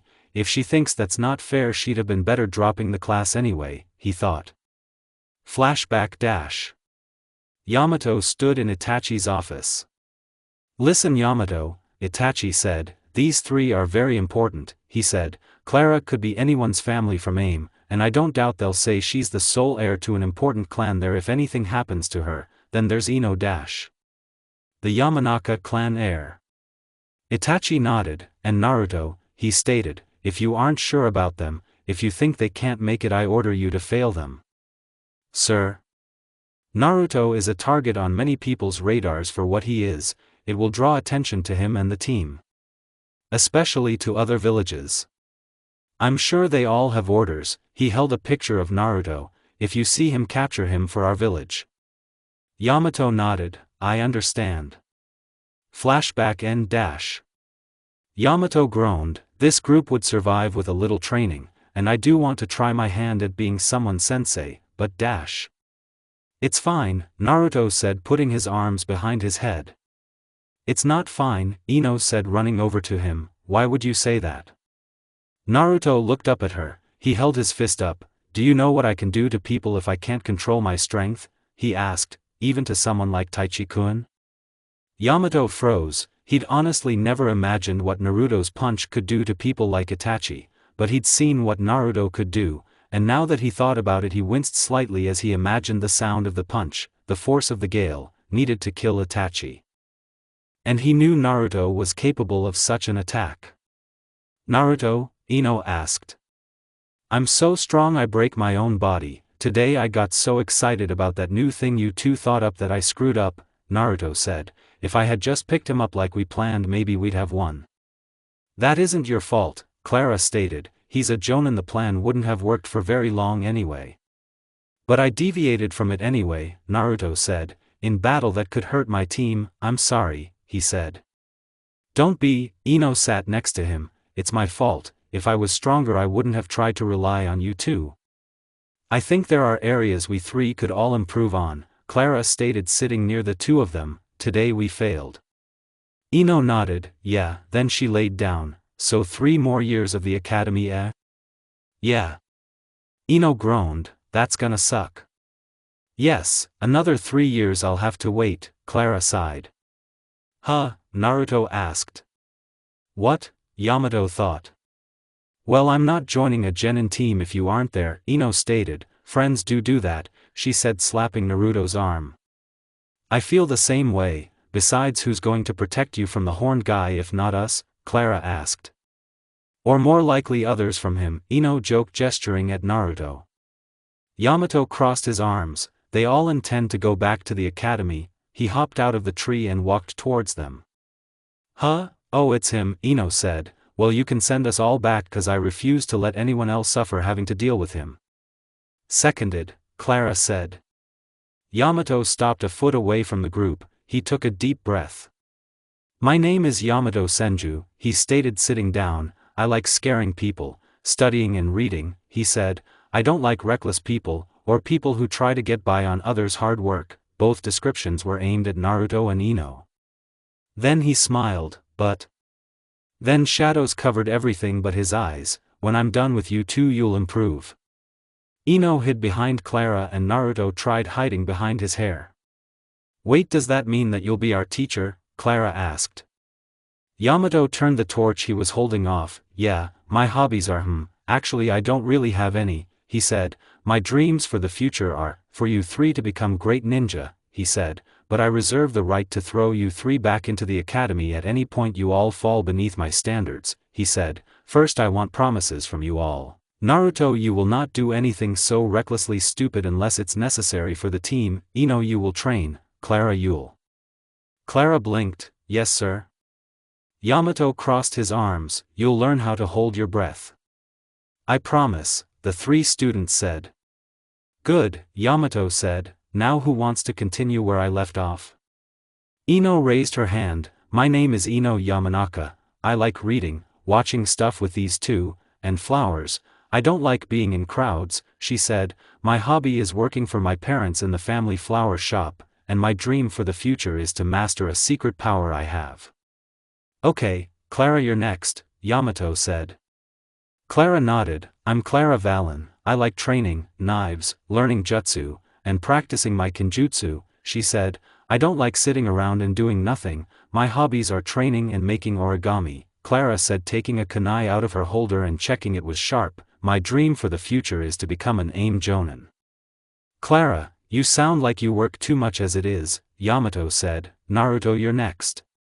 Okay, Naruto grinned. I'm Naruto Uzumaki. I like Kokuo, Chome, dash. You might want to skip the rest of us so you don't take all day, Isabu said. Okay, Isabu, Naruto said. Ino, Clara, Itachi, I am, Sasuke, Miss Unlucky, Irika dash. Don't take all day, Naruto, Yamato said. Okay, I don't like the fact I can't control my chakra, and that I'll never be able to use jutsu without one of my friends' help. My hobbies are making sake, facing off with my rival Sasuke, and trying to increase my strength. My dream is to be the Hokage. Yamato nodded. Alright then, would the three of you follow me? He asked, standing up. The three students nodded and followed him, and all were surprised he'd let them to a weapon shop. Yamato-sensei, why are we here? Ino asked. Because Ino, I figured out a way to make Naruto somewhat effective against enemies who outspeed him, Yamato responded, walking over to the counter. I need a weapon for my student, he said to the young girl behind it. Really, what kind? She asked. A tanto knife, sword, slingshot dash. No, something different, like a big metal pillar. A big metal pillar? She asked. How big are we talking? 10 feet tall, and as thick as a tree trunk. Okay, you are aware nobody could even lift that, right? She asked. Maybe not at first, but trust me, he'll lift it, Yamato said, pointing at Naruto. Sensei, Naruto said, how am I going to pay for that? The curiosity turned to horror when Yamato's face was again shrouded and he let out a fiendishly spine-chilling laugh. 16 days later. The three genin of Team 16 glared hatefully at their Jonin sensei as he smiled as the girl from the weapon shop told him Naruto's new weapon, which the albino had dubbed the pillar, was done. The three were covered in cat scratches and paint. Did you three enjoy the D ranks? The girl behind the counter asked. We had to catch that stupid furball 46 times, Ino raged. 46 times a week, Clara added, trying to retain her composure. I got paint in my hair, Naruto whined as he turned, showing the girl his hair was splashed with what was a rainbow of different shades of brown fence paint and white paint splotches. Yamato smirked. Keep it up, I think I can hear Tora escaping again. I loved the D-rank missions so much, Ino said, faking a huge smile. It's all great exercise, Clara said. Who cares if my hair will never get clean again, Naruto said. I'm glad to hear it, Yamato said, turning back to the girl. So how's my order? It's in the back, she said, waving the group after her. The back, as it turned out, was in fact a forge. There on the floor was a large metal pillar covered in metal handles. We added those so that Scruffy over there could actually hold it, you know, hypothetically, she said, gesturing to Naruto. Yamato whistled at it. It's pretty big. What do you think, Naruto? Naruto walked over to the large thing. He said, then he cocked his fist back and punched it. It rolled slightly, then he took hold of two of the handles, and attempted to lift the colossal weapon. To Tenten's surprise, he actually got it an inch off the floor before dropping it. It's heavy, he said, then he grinned. He took off his left bracer, and with a burst of red chakra he deadlifted the entire thing over his head with one hand. Soon I'll be able to lift it without taking my bracers off, he said. How does it feel? Ino asked, holding that thing above your head. Naruto looked up. It feels right. Well, I already have your payment for the weapon, Naruto, Yamato said, so why don't you take the rest of the day off for strength training? Yes, thanks sensei, Naruto said. Wait, Tenten walked over to him. Here, she handed him a scroll. It's for storing that thing inside. And after she took a picture of him holding the pillar above his head, and after a quick tutorial on how to use the scroll, Naruto ran off home to practice lifting the pillar with both bracers on. But before even attempting to lift it again, he knew he'd need to get stronger, and so he did some weight lifting, which to him was lifting logs, and not short logs either. No, these logs dwarfed the pillar in size and width. Before he had bracers, he lifted 14 logs stacked on top of each other before getting bored and wandering off. With the bracers he barely managed to lift 4 at once, thus Naruto set himself a goal. If he could lift 7 logs, he believed he could lift the pillar. So he began training, unaware of the eyes on him, and due to his enhanced regeneration by the afternoon, Naruto could confidently lift 5 logs, as he set them down to have a rest and a snack, and he wasn't the only one pushing himself. With Sasuke the Uchiha was currently sparring with Kajiro Fuma, while they waited for their sensei. They could barely hear the indignant cries of their third teammate Sakura Haruno, who repeatedly told the two were supposed to wait for Kakashi-sensei. Really, Sakura? Sasuke huffed. Both Shinobu and Naruto are pushing themselves to the limit right now, he stated, deflecting Kajiro's strange bow/short sword weapon in its short sword form with a kunai. I don't exactly have the time to wait for sensei just so I can start training. As Naruto's rival, I have to keep myself in top shape, else he'll blaze past me, and as Shinobu's brother, I have to be someone she can spar with at all times, since she and I are racing to see who becomes the clan head, he said. The pale girl ducked under Sasuke's knife and leaped back, changing her own weapon into its bow form. I agree with Sasuke, even if Kakashi-sensei is not here. She drew and fired an arrow which whizzed by the Uchiha's head while he ran up to her. We should use the time to be productive, Sakura. She landed with a spin, and again her bow was changed into a short sword. She spun under Sasuke's slash and he barely dodged her own by jumping back. You need more training than either of us, perhaps. You should start taking this more seriously, she suggested, changing her weapon again and firing 3 arrows at the airborne Sasuke. Be careful, Kajiro, Sakura screamed before Sasuke used a shadow clone to pull him out of the way of the arrows. Sakura rushed over to try and catch Sasuke, but he made another shadow clone who caught him instead. I used a ninjutsu, he groaned, dispelling his clones. You win, Kajiro. Unfairly, Sakura said as she checked Sasuke over for injuries. On the contrary, Sakura, we agreed the use of weapons was fair. Using ninjutsu, however, is an instant disqualification, Kajiro stated. Besides, this is just training, Sasuke said. Kajiro and I are holding back way more than an enemy ninja will. When we get a real mission and not these paid chores, then we'll have to deal with actual enemy ninja who'll try beating us down to complete their own missions. A good point, Sasuke, Team 7 sensei said as he wandered over to them. I'm glad to see at least 2 of you take this seriously, he said, giving Sakura a glance with his lone eye. At least I'm here on time, she exclaimed. Another fair point, Kakashi said, but I have figured out something that'll be quite beneficial, he said. Today we'll be continuing the sparring. Sakura groaned, but they've been sparring for hours. Kakashi shook his head. Yes they have, you haven't, and that changes now. Kajiro on one side, Sakura on the other. Same rules as before, weapons are allowed, ninjutsu isn't. I think I'll do without my weapon, sensei, Kajiro said, putting her bow/short sword away. Sasuke would at least force me to use it to win, but I'm not sure Sakura could beat me if I were already dead. Okay, but how about we raise the stakes a little, he asked. Whoever wins gets a kiss from Sasuke. What? The three students asked. I refuse to kiss anyone, Sasuke stated. Sasuke, come over here for me, would you? Kakashi asked. The Uchiha walked over and his teacher knelt down. I know what I'm asking if you isn't your idea of fun, but the reason I'm asking is because we both know who's going to win, right? Kakashi quietly asked the black-haired genin. Kajiro will win, she's actually able to match me, Sasuke stated. Exactly, when Sakura sees her kiss you it'll drive home how weak she is, and maybe she'll start training more. Sensei, I don't want to kiss Kajiro either, Sasuke stated. In the Uchiha's mind he was still a child, and as a child he was too young to think of girls and whatnot. He still had to kill his first enemy yet. Not that he found the fair-skinned green-haired girl unattractive though, she was very appealing, but he was an Uchiha heir. Maybe one day Kajiro would grow into a fearsome and fearless warrior and he would offer to marry her, but right now she just like him was still a child. Though he certainly was keeping his eye on her for the future, she was number 2 on his list of possible wives, underneath Hinata, since he was curious what an Uchiha Hyuga hybrid would be like, though that was the only reason Hinata was above Kajiro, and he very much doubted they'd actually get together anyway, what with Hinata being a shy pacifist, which was the opposite of Sasuke's entire philosophy. Which would cause many arguments. Sasuke blinked as he realized how much he'd been thinking about this very topic. I know, but you want Sakura to improve, right? His teacher asked.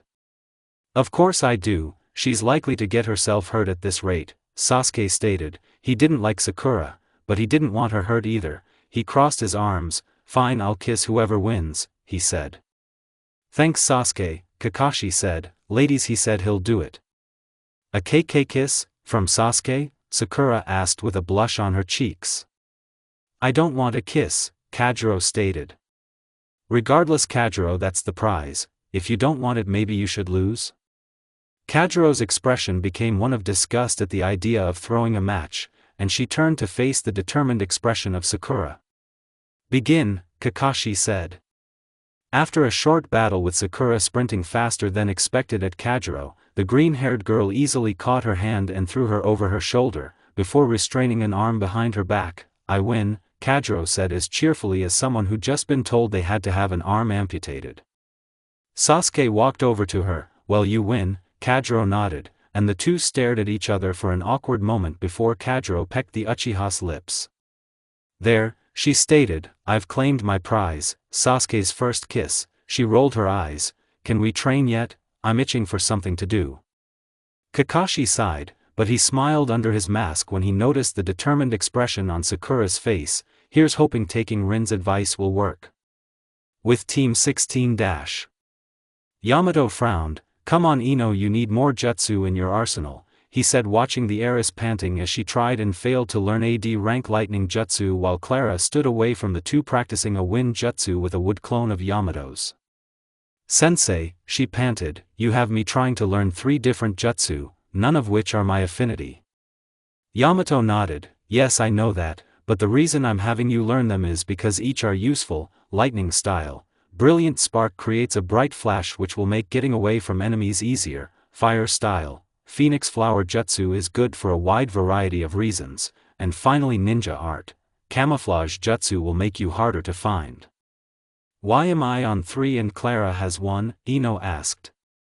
Because 1, Naruto can't learn jutsu, which means you 2 will have to cover him in the field. 2, Clara has 16 jutsu she can already do, and 3, because you aren't suited to be a censor. Then he gave his evil grin, yet, after he cleared his throat he said, also Clara is learning wind style, vacuum gale, maybe rank jutsu. I'm just as hard on her as I am on you and Naruto. Ino rolled her eyes. Yeah, you sent the strong guy to lift something, he's probably already done by now. No, he's up to 5 logs and taking a snack break. I have a wood clone watching him, Yamato stated, and when he's done and he can lift that behemoth weapon, his next step will be a 10-round spar against me and an old friend of mine so he can figure out how to use it in combat. Ino nodded. She'd figured he'd do something like that. Look, if you're struggling, take a break, there's no shame in that. In fact, Clara, break time, he called. The lavender-haired girl gave a thumbs up and walked over to them. After she reached them, she flopped onto the floor. I feel like I breathed all the breath out of me, she groaned. Yamato smiled at his team. It's going to be an interesting experience with these 3. Naruto Uzumaki, drenched in sweat and rain, muscles roaring in pain, and breathing as if there were a hole in his chest, stood as still as a statue. Above his head was the pillar. 1, he groaned out, slowly bringing the pillar back to his waist as he huffed and puffed. TW-. He slipped on the mud and fell backwards, dropping the pillar as he did. Naruto rolled over. D-. It, he growled, punching the muddy ground. He stared up at the dark sky. I'm sorry, Kokuo said sincerely, I shouldn't have . It's not your fault, Naruto stated. A crash of thunder roared in the distance. Why am I the only person who doesn't seem to get it? He asked, sitting up. Like, why am I having so much trouble with chakra when no one else does? He asked. All his former classmates probably knew some amazing jutsu by now. Naruto couldn't even learn how to use steam. But Han? Yeah, Han knew how to use steam. Naruto's lips curled bitterly as he remembered all Kokuo had told him about her former host Han. First of all, he was from IWA, second, he was a genius with taijutsu and steam jutsu. Unlike Naruto, who used a furnace, Han wore armor that was a furnace. Naruto had nothing against him, but hearing about someone who did in 3 weeks what Naruto had been training for 3 years to do, made him jealous. Kokuo hadn't meant anything by it, but Han's struggles were about when he should use steam for his attacks to have maximum impact, efficiency, and damage. Naruto's, why can't he at least do step 1 consistently? Why can't he use steam at all? Naruto knew he was stupid, but for him to screw up his first real ability bestowed upon him by his friends, all while hearing some guy who not only did it first but also way better, Naruto was about to sleep out of frustration. Thunder stopped him before he could even lift the lid on the sake pool. Naruto hated thunder. He wasn't simply scared of it. To him, thunder was a sign that bad things were going to happen. The first time he'd heard it was when Kaguya took over his body and killed the 3 who were beating him. The second? When he smashed his head against a tree. The third? When that horned guy stopped his punch. So paranoid or not, Naruto was on edge. The sounds from the surrounding forest that usually calmed him seemed absent from the dreary, dreadful night. The hoots of owls were replaced by the loud, howling wind, as it filled him with dread. The rain splattering on the leaves, trees, and muddy forest floor seemed to echo inside his very core, and then there was the distant sound of snapping branches. And all he'd heard and not been too bothered by before. He lived in the forest of death after all. Predators always stalked their prey, though the woods he called home, but he was already in a bad mood, so he was just more aware of it now. He needed something to distract him from his bad mood. He already knew from personal experience that most of the tailed beasts considered this kind of thing his problem, not theirs, so talking to them was out. Besides, he didn't want to hear any more about how useless he was compared to their other hosts. He was almost sure the Nine-Tails and Shikaku were waiting for him to ask so they could talk about how great their previous hosts were in comparison to him. Besides, he didn't want them, any of them, to think he was weak, because maybe even their strength couldn't make him strong. Sure, he was strong now, but in a few years what he could do would seem like parlor tricks to his fellow ninja. Kaguya was different entirely, because from what Naruto understood, she felt that fear, indecisiveness, panic, and anxiety were as far beneath her as a single human was beneath the tailed beasts. According to her, she had never felt them, so they were completely alien to her. He'd talked to Itachi, Enko, anyone, but they were all asleep. Before he could let his own negativity take hold, he started trying to lift the pillar again. Sure, he'd already lifted it before, but his entire body ached, and he felt cold. But it wasn't like he could do anything about it, and that's how he ended up here. Wo you mope? Naruto's eyes widened in confusion at the familiar voice. He rolled himself over. "Mornin', sunshine," Anko greeted tiredly. "Couldn't sleep either, huh?" she asked. "You too, Anko?" he asked. The purple-haired Jonin nodded as she walked over to the mud-covered Genin. "What are you doing here so late?" Anko smirked. "I wanted to see my #1 fan," she teased, leaning over him. Naruto just smiled. "I'm glad you rank me so highly among your fanbase, Anko." Oh, right, teasing doesn't work on him, she thought. Never mind that though. "What are you doing out here?" she asked. Naruto raised an eyebrow at her. "This is where I live," he answered questioningly. Anko rolled her eyes. "Not in the forest, dashed it," she said, lightly grabbing his head and tilting it upwards. "Why aren't you in there?" she asked, making the jungle boy look at the treehouse Itachi had built for him to actually live in. Naruto blinked confusedly. Dash dot. Anko rubbed the bridge of her nose. "You forgot it was there, didn't you?" "Not usually, but I did tonight," Naruto admitted sheepishly. Anko groaned. "Come on, let's get you out of the cold before your last brain cell freezes." "Wait, can it do that?" Naruto asked, holding his head. Anko lifted him up by the head she held. "Sure can, buddy, here, let me help you." She reeled her arm back and threw him into the doorway of the tree house. "Thank you, Anko," he shouted as he sailed through the air and until he crashed into something. "Owie." "Oh, that didn't hurt," Anko said, rolling her eyes. She leapt into the tree house on her own. She opened the leafy door coverings. "Nice house," she said with a whistle. Despite the fact that they were in the Forest of Death, the inside looked like it could be an add-on to the Uchiha clan. Well, if the Uchiha clan decided to start living in a tree, Anko was certain the furniture in Naruto's barely used tree house was better than hers and Kurenai's apartment. She walked in. "Wow, why don't you sleep in here?" she asked as she flopped onto the sofa. "This has to be the comfiest sofa I've ever been on," she declared. "I mean to, but," Naruto blushed as he got to his feet, "the sake always makes me super sleepy, and I just fall into the sake pool and sleep." "Huh," Anko said, then she grinned and reached into her coat. "Well, tonight I've got you covered on that," she said, pulling out a plastic bag and a take-out box. Anko put both on the table and took several glass bottles filled with different liquids. "So kid, wanna be my drinking partner?" "Sure, lemme just turn the fire on," Naruto said. "I'll turn the fire on," Anko said. "You get a bath before you catch a cold." "You sure?" Naruto asked. "Go on," Anko said, waving him off. "I can figure out how to turn it on. Get clean." Naruto nodded and grinned. A night drinking with Anko didn't seem so bad. First shot, wine. Anko poured twin wine shots. "Alright, last one standing wins."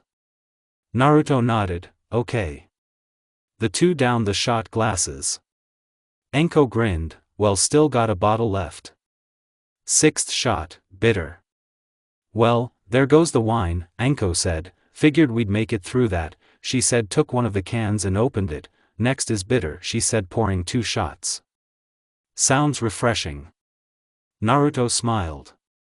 "Prepare to be surprised." Anko grinned. And quickly their shot glasses emptied. 14th shot, rum and generic non-name brand cola. "You gettin' shaky yet, Naruto?" Anko asked as she poured the drinks, making sure both had an equal amount of rum and cola. "'Cause I haven't started pouring the hard stuff yet."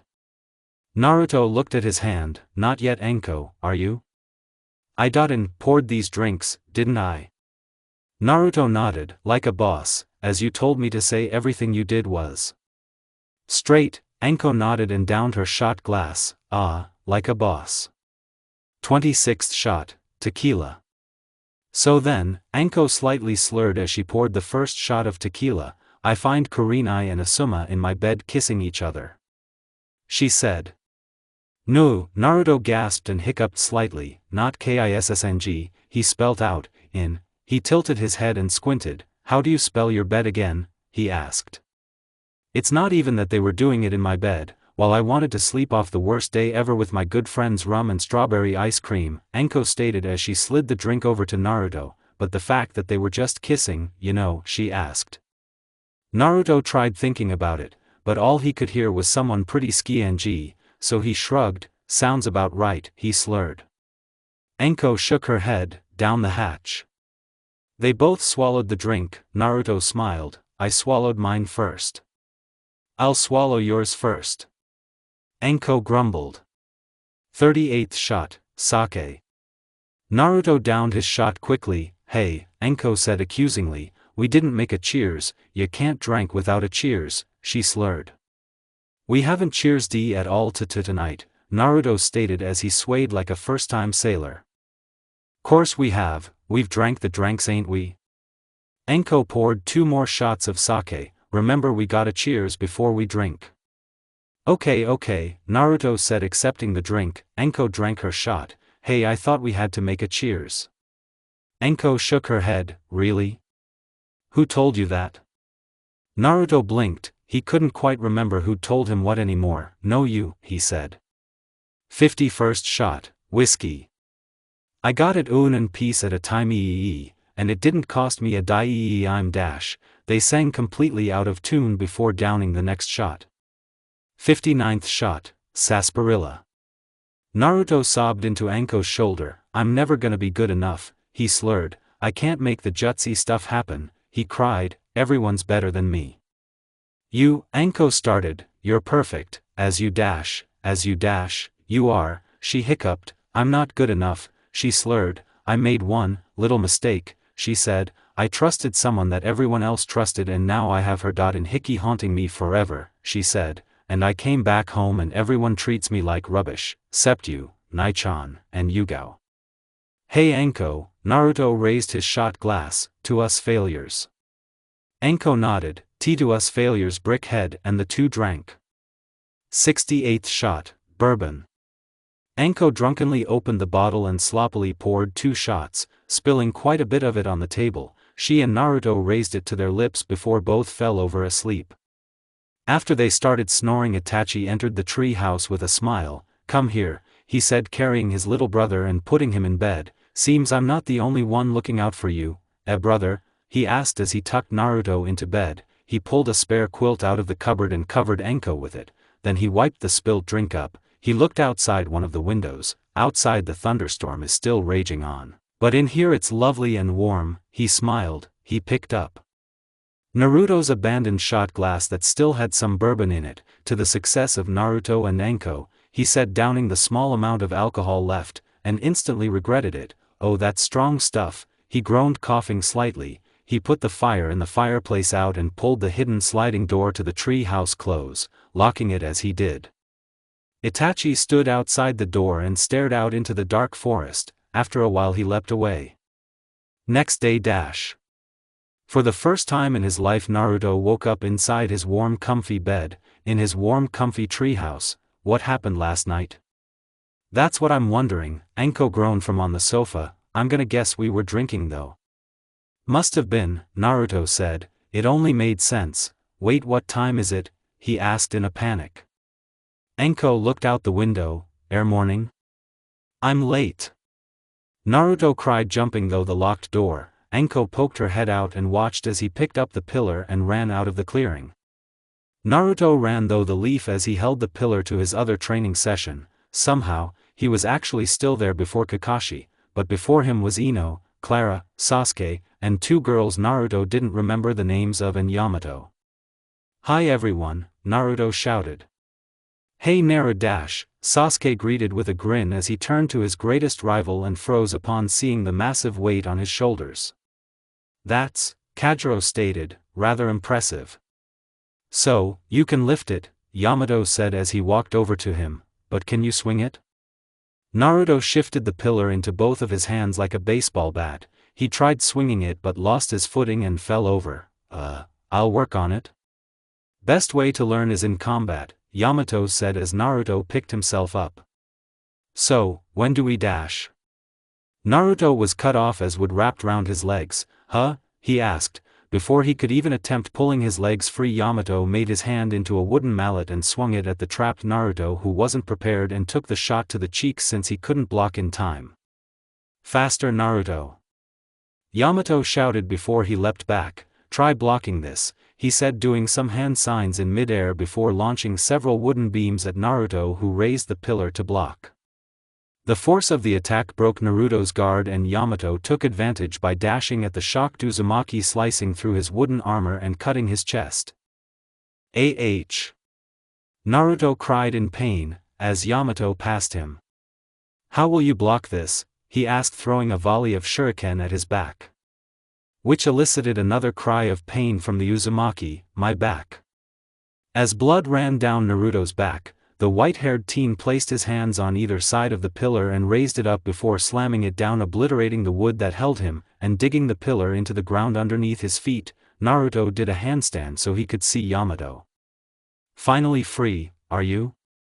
Yamato asked, going through more hand signs. "Here, let me cool you off," and spat several gobs of water at him. Naruto placed his feet on the floor, pulled the pillar out of the ground and jumped back towards the gobs, holding it behind him. Naruto laid behind the weapon as the gobs smashed against it, then using his feet on the handles, Naruto rolled over, pulling the pillar up, and when it was stood up, Naruto climbed on top of it. "Where is he?" "Who?" "Me?" Kakashi asked from behind Naruto. "No, Yamato," Naruto said. "Oh," Kakashi shrugged, "try looking down." "Down?" Naruto did as Kakashi suggested and was hit by a flip kick from Yamato. Kakashi caught Naruto in his arms. "Hey buddy, are you feeling alright?" Naruto rubbed his chin. "Yeah, I'm fine," he smiled. "How are you?" Kakashi I smiled at him. "I'm doing fine too." "Good." "You're late, senpai," Yamato said. "Where have you been?" "Well, I thought I saw someone I know, but it turned out to be someone else. But we got wrapped up in this interesting conversation, and by the time the conversation ended I'd gotten lost." "Right," Yamato sighed. "Well, since Kakashi's finally here, wanna go against us both, Naruto?"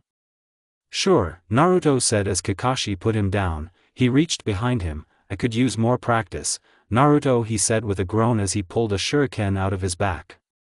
Yamato took a stance. Kakashi took out a book and seemed to read it while Naruto used the pillar to pry the rest of the shuriken out of his back. He stretched before picking it up. His stance was wide. He held the pillar above his head. Just then his eyes went wide. Quickly he dropped the pillar and patted his back.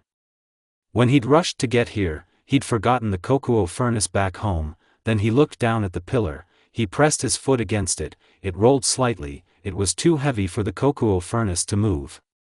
He picked up the pillar again and swung it. He wobbled slightly but managed to stay on his feet. "I'm getting better." Kakashi shrugged. "Well, if you've got a feel for that, how about we start now?" Naruto nodded and hefted the pillar onto his shoulder. "Now the goal, Naruto, is to defend yourself and your team," Yamato stressed. "But since we're 2 jonin and you're 1 genin, we decided these straw dolls would take the place of your team," Kakashi said, placing down 3 straw dolls dressed exactly like Ino, Clara, and Yamato. "Was all that detail in how we dress really necessary, senpai?" Yamato asked. "They look like you guys?" Kakashi asked, placing wigs that looked exactly like the hair of Naruto's teammates and teacher on all of the duplicates. Kakashi took a few steps back and studied the dolls. "I don't see it." Yamato sighed. "Fine," he said, shaking his head. "Naruto, listen." Naruto nodded his head and stared intently at his teacher. "Pretend you and your team," he gestured to the dolls, "have been on a 3-day mission. You're the only one who isn't covered in injures and can fend off enemy attacks." Kakashi and Yamato quickly transformed into enemy ninja. "We'll mix in an assault on you or your team. Try to stop us from killing your teammates." "Okay," he grinned. "I'll protect them all," he said, taking a stance. Both Kakashi and Yamato leaped into the trees while Naruto readied his weapon. Suddenly 7 ninja dashed out of the trees and charged toward him. Naruto planted his feet as soon as they were a foot out of the pillar's range. Naruto stepped forward and swung wide, making his weapon hit some of the ninja. "What the dash?" he asked as he noticed others had jumped, dodging his attack entirely. Naruto was about to jump after them when he noticed more ninja jumping out of the trees. "If I jump I'll be in the air too long," he thought. Then he grinned, balancing the pillar on his arms. Before he tossed it upwards and cocked one of his arms. "Dasukoi cannon," he cried as the pillar came in front of him. He hit it with his palm. The force of it sent the pillar flying through the air, smashing through the airborne clones. "Dasukoi cannon?" Yamato asked. Where the d he learn that? Guy taught him some wrestling, Kakashi said. Exactly what he was taught I wouldn't know. He pointed at Naruto, who stomped like a sumo, actually shaking the ground as he did. He dashed forward, hitting 2 clones with palm thrusts, then he jumped forward, spearing one of them. He slung the clone over his shoulder as he drew closer to another one. He leaped into the air, sent and crush, he called as he landed on the clone and snapped the other one's back. Naruto got up and looked around. Yes, I beat the clones, he grinned, before he walked over and lifted the pillar up. Meanwhile Kakashi was reeling from the pressure. It actually feels like he crushed my back, he groaned. Well, are we done with the evaluation now? Kakashi asked. Yamato nodded. Then let's see if he learns just like she did, Kakashi said, jumping out of the trees and sprinting toward Naruto, who seemed confused. Kakashi readied a hand sign, fire style, he thought as he closed the distance. When he got close enough, Naruto swung and Kakashi jumped back, avoiding the attack. Fireball jutsu, Kakashi said, quickly pulling down his mask and blew a massive fireball in the face of the now wide-eyed Naruto. Naruto shut his eyes and lifted a leg up, turning his swing into a spin, the force of which did destroy the fireball, but also sent him spinning like a spinning top. Woo-woo, Naruto cried, dizzied by his spinning. Hudo I stop. Put your foot down, Kakashi said loudly. Naruto did just that, stomping his foot down so hard the force of which sent him tumbling over. Thank you, he groaned as the forest clearing was still spinning to him. As it slowed, he came face to face with his temporary secondary sensei. Yo, the silver-haired Jonin said. Hi, Naruto said nervously. Do you want to take a minute? He asked. No, Naruto said, standing up. He held his head and wobbled around. And maybe just a second, he said, flopping back down. Take 5, Naruto, Yamato said. Naruto nodded and flopped back down, in a breath.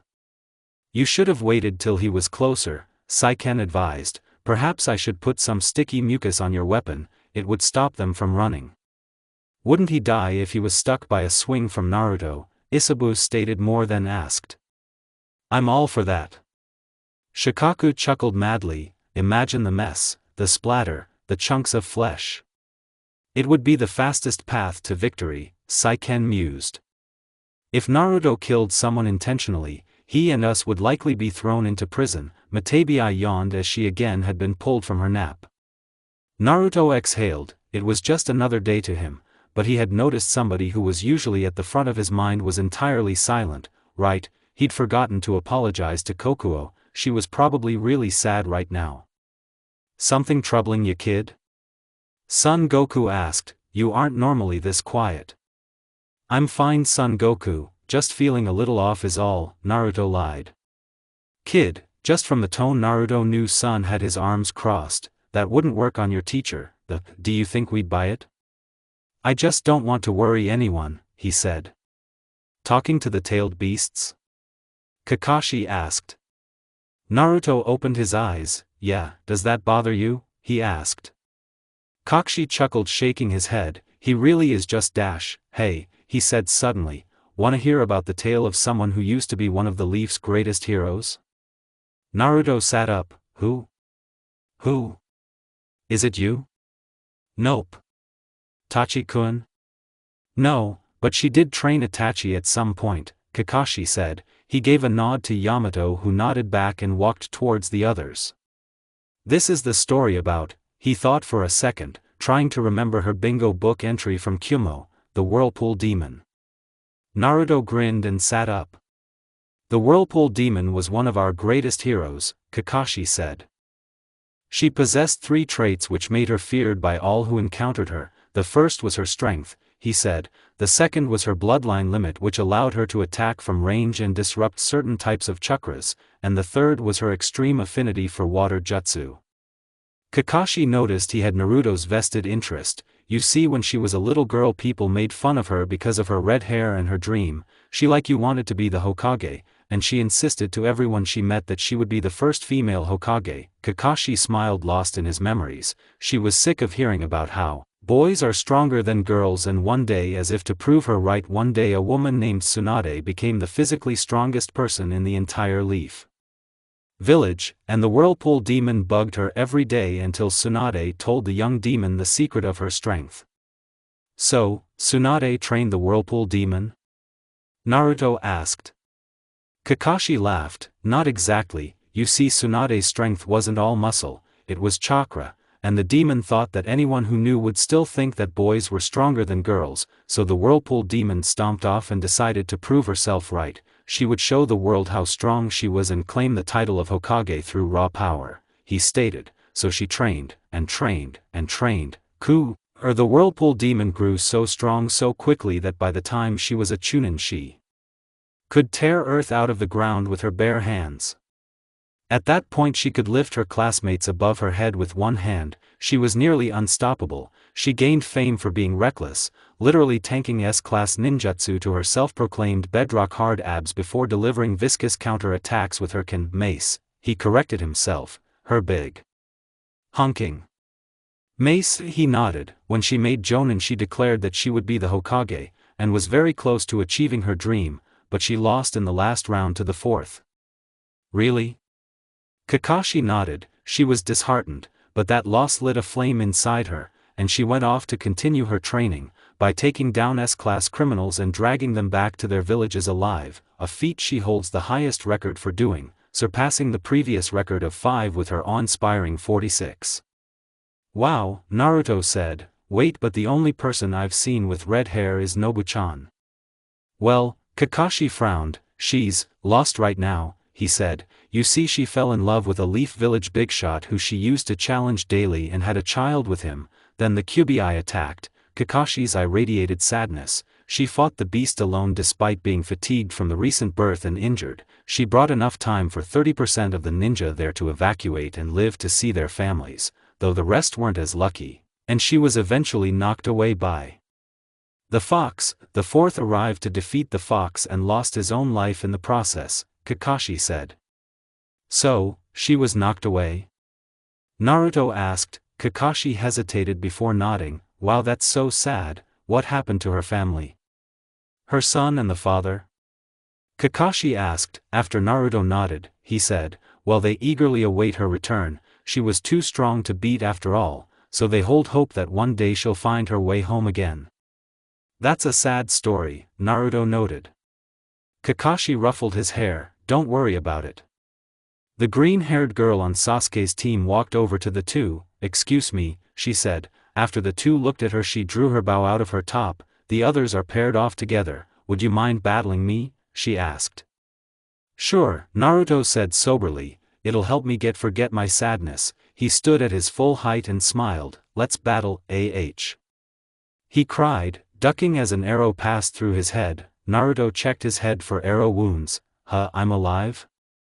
I'm Kajuro, the girl introduced, a master of archery and genjutsu.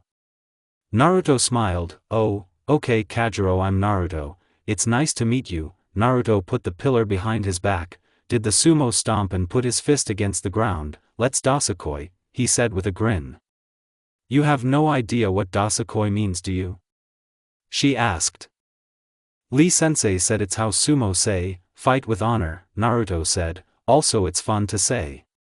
Kajuro just stared at him, then she let out a small Dasakoi, then she readied an arrow. You were right, it is fun to say. She let it fly and it turned into 3 that flew right toward Naruto, who jumped over them. Looks like I dash. Naruto's grin fell as an arrow tore through his arm.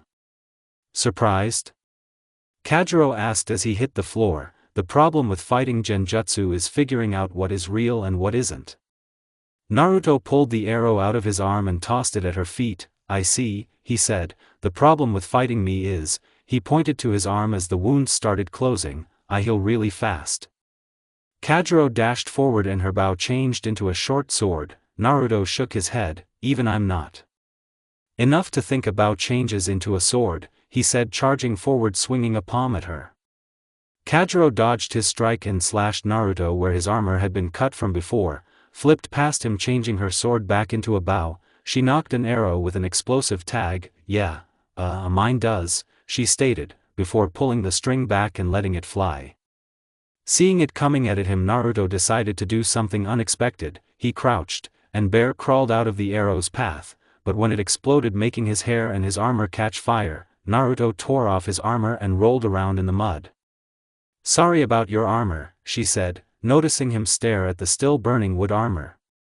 He waved her off sadly. "It's fine."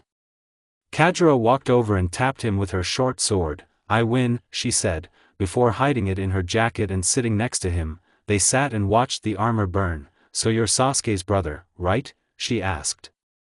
"I think so."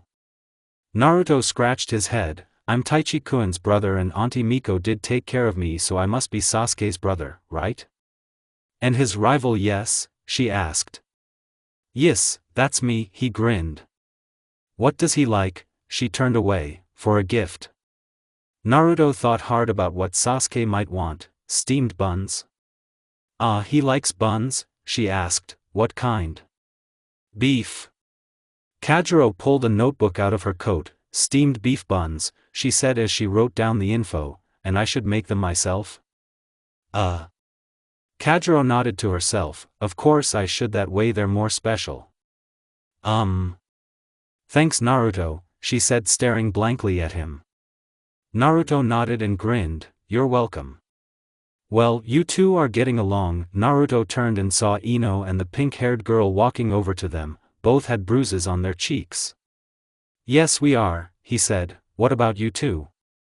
The pink-haired girl hid behind Ino, who just blushed. Well, it was a hard-fought battle that came to a draw.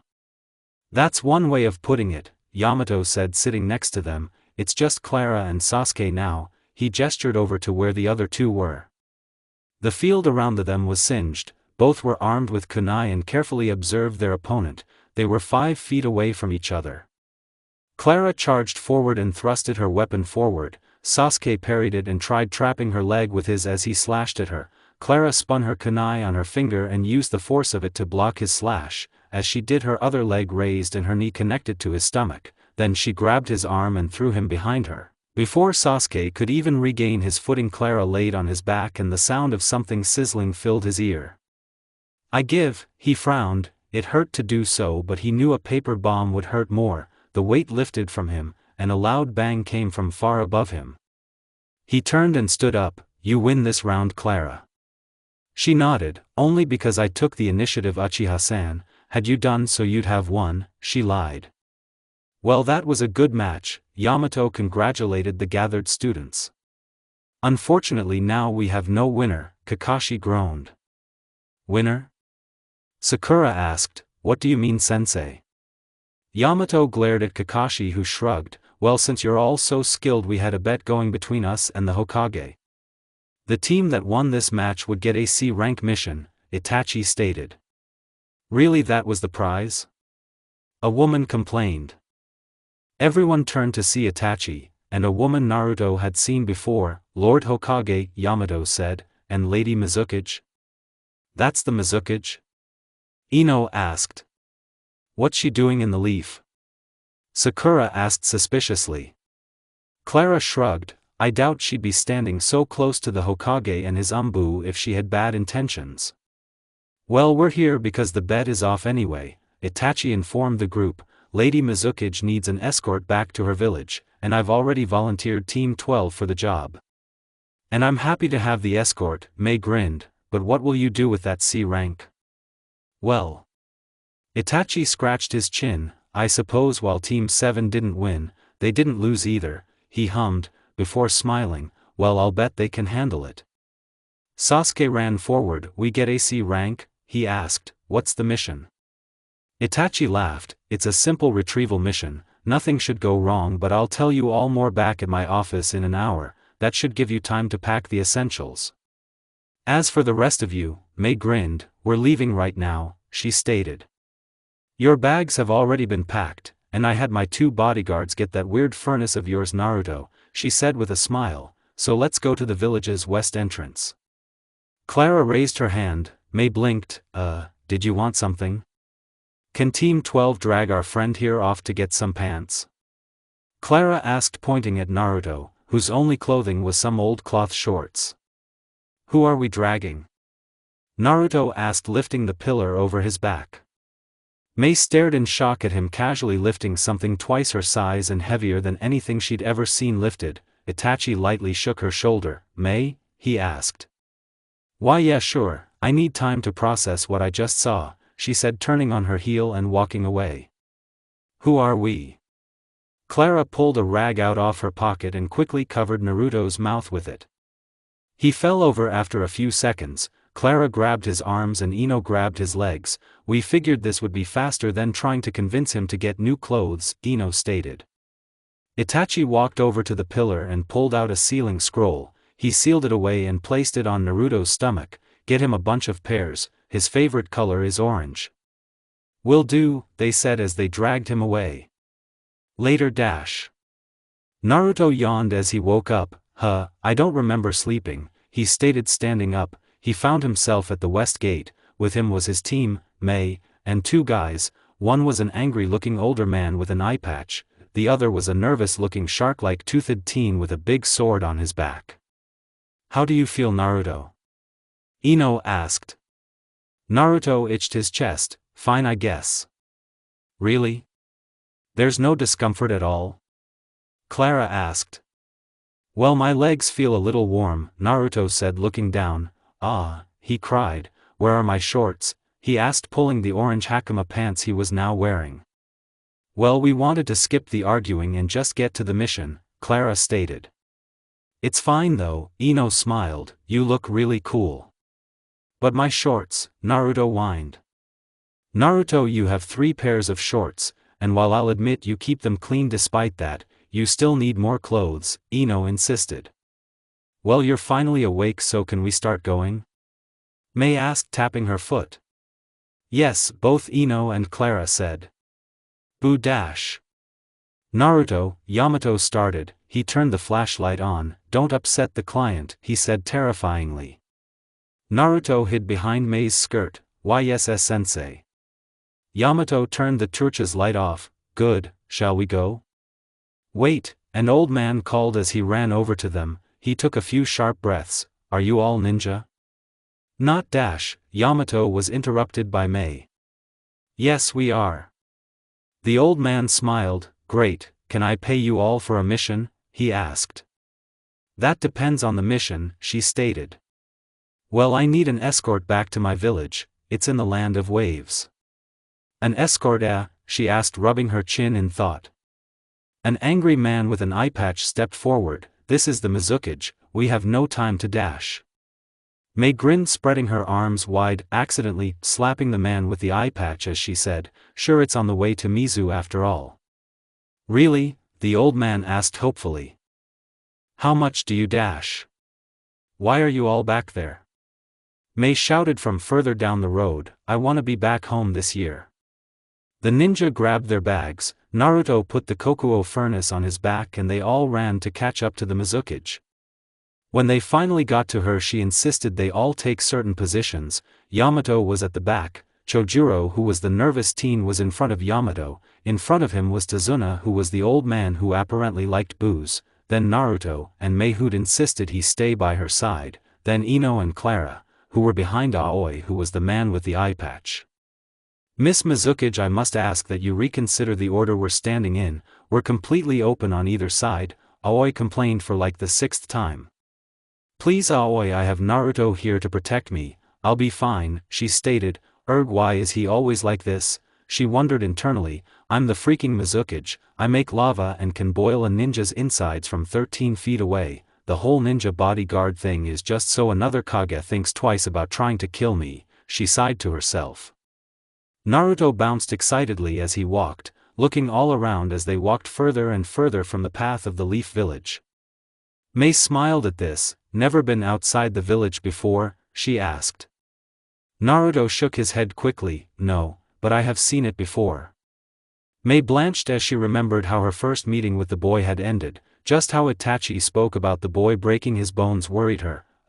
You're not going to leap off into the air at any point, are you? Don't worry about that, Lady Mizukage, Clara said. Those orange bracers are lined with seals. While wearing them his power is restricted to 5%. Mei let out a breath. Good, not sure if we'd have time waiting for his bones to heal. Discreetly she looked around. Where is she? She wondered. Itachi said he'd have a medic outside the village join us for the trip to Mizu, she thought. Ino, hearing this, looked around too. Miss Mizuki, I was wondering, is there a reason you wanted our team to escort you back home? Mei smiled. Yes, Itachi was very insistent that this team was the best for the job, she said, and with 2 clan members, the last Jinchuriki, and an apparent seal master, how could I disagree, she asked, but internally, that reminds me, she turned to Naruto, how the... Am I supposed to help him learn steam manipulation? She frowned. I let the old man tag along in hopes that I can use him to help Naruto, but if Naruto's chakra is anything like what Itachi described, then this entire mission might be pointless, she thought. Flashback to the meeting with Itachi. She pushed Itachi's door open. Really, Lord Hokage, inviting an older woman back to your humble village during her village's crisis, she asked, walking across the room elegantly. You must have missed me terribly, Mei said with a wink. Itachi smiled back at her. Lady Mizuki, I'm glad you decided to respond to my summons after all. Mei smiled as she sat down. Of course I did. I am somewhat reliant on your kindness, darling, especially in trying to fix what my predecessor has done to my home. On that note, would you mind if I borrowed some of your ninja? Itachi steepled his fingers. I may, but first I have a request of you, Mei. Mei pressed a hand on her chest. A request for me? She chuckled. At least buy a lady dinner first. It's about Naruto, Itachi said, drawing her attention. Mei leaned closer to him. Naruto? I doubt you'd speak of him to any of us unless it was absolutely necessary. Itachi nodded. Yes, normally I wouldn't think to call anyone I wasn't sure I could trust for this, but I'm running out of options, and out of time. Mei gave the young Hokage a suspicious look. Alright, I'm curious, what's the problem? Itachi groaned. Naruto is having trouble with ninjutsu.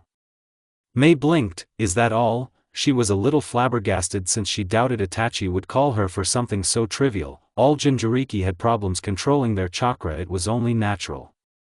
Itachi gestured to the glass of water on his desk. Hypothetically speaking, let's say this glass of water represents the amount of chakra needed to preform D-rank jutsu. Mei nodded. Okay. Then let's say that a barrel would represent the chakra needed to use a triple S rank jutsu. Very well, Mei said as nodded. Itachi took a breath. Then how much chakra do you think Naruto currently has? Mei thought for a second, but she had no idea. She'd only met the boy once and it wasn't like she'd been allowed to test him. I don't know. Itachi stood up. Naruto's chakra is much closer to this tower after you entered. Mei's eyes widened. That much? And that is only after it was restricted to 5%. 5%, Mei hissed. How?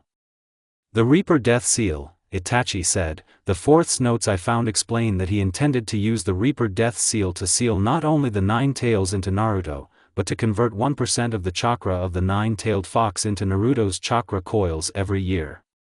Mei's jaw dropped. That's amazing, she said. By the time he's 20 he'll have ... times 8, Itachi said. Mei gave him a confused expression. Dear, I'm sorry, you'll have to explain that to me. The seal was specifically made to contain the 9 tails and convert the 9 tails chakra into Naruto's, Itachi stated. Can you tell me what's wrong with that? Mei frowned. Whatever the reason Itachi had called her here had something to do with what he wanted her to figure out. She crossed her arms and thought. The answer came quickly, and terrified her to her core. If the seal was made to contain the 9 tails, how does it keep the others in? She asked. It was modified, right? Itachi nodded. The Reaper Death Seal allows one to exchange life to the Shinigami for him to seal something away. Mei tried her best to stay calm, but inside she was freaking out. Why are you telling me this? She asked. You'd never tell anyone that. She wasn't stupid. Everything Itachi had just told her was no likely an SSS class secret, and she was starting to wonder why he'd called her here.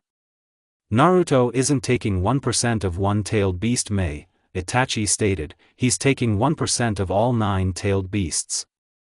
Mei leaned back in her chair, stealthily preparing a kunai to defend herself. What does this have to do with me? Mei's thoughts had run rampant. Was this the reason he wanted to talk to her alone? Were her guards already dead? she knew she could fight and beat Itachi, but she doubted she'd have long before his ninja got involved. Was this revenge for the past attack on the Uzumaki clan? Sure, she had nothing to do with it, but maybe he hadn't seen it that way. For the past 3 years Naruto has been trying to learn Kokuo's steam jutsu, Itachi explained. I have told you everything I know about his chakra in the hope you could teach him how to use it. I'm hoping your boil release and Kokuo's steam are similar enough to teach him. Mei let out a shaky breath. Oh, is that all? She asked, regaining much of her joyful tone. I can try, dear, but I will need some things from you in return, she said. For starters, something to help me relax after everything you've told me, she thought, and I know this might be a bit much. She started. I'll need to take him to Kirigakure to train him. Itachi nodded. I expected as much. I'll write up a mission for him as soon as dash. How about we talk about the mission parameters over dinner, she asked. Dinner? Itachi asked. Yes, now come along, Lord Hokage, Mei purred teasingly as she pulled Itachi out of the office. Don't you think it'd be easier to talk about a mission here than in a restaurant? Itachi asked. Mei ignored his protests and dragged him towards the closest restaurant she could find. Hopefully this date will make Itachi regret scaring me earlier, she grinned. Back in the present dash. Ino's eyes widened as Mei internally giggled about her teasing date with Itachi. She watched as the auburn-haired lady gave a look back to Ino's oldest friend. That much chakra at 5%, she wondered. Mei frowned. Why are there chunin up ahead, she thought, and why are they hidden? She mulled it over in her mind. Her thoughts went back to the old man. He must have lied about needing an escort, probably wanted a bodyguard only to realize he didn't have enough money. She grinned internally. I can use this. She cleared her throat. I want to walk in front, she commanded, and grabbed Naruto's hand and dragged him with her. Lady Mizukage? Aoi asked. What are you dash? Naruto says he hasn't left the village before. I thought seeing it from the front would let him see more, she stated. But dash. I'm the Mizukage Aoi, she stated. What I say goes. Mei grinned as they began approaching the area the two hidden ninja were, but Naruto stopped. Hif hif, he said, sniffing the air. I can smell people, he stated, but I can't see them. Mei's eyes widened, but she just walked forward and kicked two ninja who were hidden in a puddle. You two must be dash. She stopped as she recognized them. Wait, Gozu? Meizu? Is that you? She asked. Meizu glared at her. If it isn't the new Mizukage. One of the few survivors of the bloody mist, Gozu added. Mei nodded. Indeed, and look, two underlings, she stated. Where's your boss? But the brothers just stared at her. Mei nodded. Very well, and took her combat stance. Mei blew out twin arrows made from what appeared to be steam, boil arrows, she stated as the attacks connected to their targets. Both Gozu and Meizu stood for a little while after the impacts, before crumbling to their knees. She looked at Naruto, who stared wide-eyed at her. You can use steam? He asked. She chuckled. Maybe, wood coiled around the two brothers, trapping them. There, that should keep them secured, Yamato stated. Welp, I guess the front is unsafe. And Naruto? Mei asked. Let's go back to the middle. Naruto nodded as he was again dragged back into the middle by Mei. The group had continued far down the many roads the Mizukage's group had led them down into the night. When they stopped to make camp for the night, the jobs had been divided between them equally and then set off into their own routines. Yamato wandered off to a lake he said was nearby, saying he had an idea to make their group much stronger. Ino seemed to awkwardly speak to those around her, usually with Clara or Chojuro, but spoke with Tazuna and Aoi too. Clara either busied herself setting up tents, or sharpening her equipment. Aoi commandeered first watch, pretty much just stated it was his and just started despite the fact no one had even started sleeping yet. As for Naruto and the Mizukage, well, she demanded that he was her bodyguard and dragged him off into the woods. Which is where they were right now. Deep in the woods, sat facing each other on two different rocks separated by a small pond that Mei had made. Show me again, she said. Naruto nodded. He was clearly frustrated already, but if it took her a long time to learn something as simple as boiling water with her chakra, she figured she'd be mad too. Okay, he said, and placed his feet on either side of the pond. After a few seconds the pond glowed red. Mei didn't need always be a Kugan to tell her what was wrong. The way to boil water with your chakra was simple yet complex at the same time. Every Chunin got stumped doing it many times while first learning. The way to do it was first you send chakra into the water you want to boil, after that you find the center and focus on mimicking a fire jutsu, not using one though, but forcing your chakra to mimic the fire-like properties without actually making fire with it. This causes the chakra in the water to heat up. The second step is always where people have the most trouble, but not him. Before he had those bracers he had very little control over how much chakra he used and usually sent 80% everywhere, which if it was 80 of a normal person would have been bad sure. But he was working with 80% of nine-tailed beasts and in Uzumaki's natural reserves. He'd likely never learn anything about controlling his chakra. Without those bracers she was wondering if she could actually teach him anything, but she made a promise, and this would help out her village in the long run, since she got to keep him for a few months. She lamented acting as pathetic as she had during their little her and Itachi's date/mission discussion, but after seeing him lift that pillar she knew the boy would be a massive help rebuilding her village. She also hated herself for accepting. She let out a deep breath. The 5 Kage had gathered recently, she remembered. Shortly before her summon from Itachi the 5 Kage had been summoned to the Land of Iron. One of them had called a meeting. The Chunin exams were coming around this year. Normally there was an argument about who got to host the event, but this time it had been passed around to the youngest Kage, Itachi, who gratefully accepted the role. Afterwards a proposal was drafted, something to increase village competitivity and trust. Upon hearing about it, it was obvious why 3 Kage had voted for it. An exchange of ninja. The terms were if a genin in the Chunin exams was sought after by one the Kage they could talk to the genin about swapping villages. If that genin agreed the 2 Kage would discuss what ninja could be traded. Mei was herself ashamed that her own thoughts, much like those of her fellow Kage, had gone to one boy, one that now sat across from her. I knew Itachi was desperate, Mei thought, but surely he knows I could use this to my advantage. Trust, that's all she needed from the albino boy, and then during the Chunin exams she could try to convince him to join her at Mizu. Her struggling village, her struggling people. Just by exchanging one genin she could become an instant powerhouse, and she'd been given an advantage. She'd already thought of a plan she hated to admit would betray all trust Itachi had hesitantly placed in her. First she'd teach Naruto how to use steam, use the month or 2 he was with her to make herself and her village look absolutely ruined, far more than it already was, and play on his pity. She'd be his sensei at that time, so he'd already trust her a lot. By the time the Chunin exams rolled round she could grovel before him, sobbing her eyes out, and he'd agree to come with her. She even had another advantage. He was stupid and naive, so she could just trick him into marrying her, making him unable to be traded with another village since she was his wife now. She already knew he had no idea what marriage was. She could just tell him it's when a woman, the wife, wants to make a certain man, the groom, cake every year, and it's a special bond between 2 trusted parties. Now though, she was sat here wondering if she was evil for merely thinking of the strategy. It's not like I'd actually.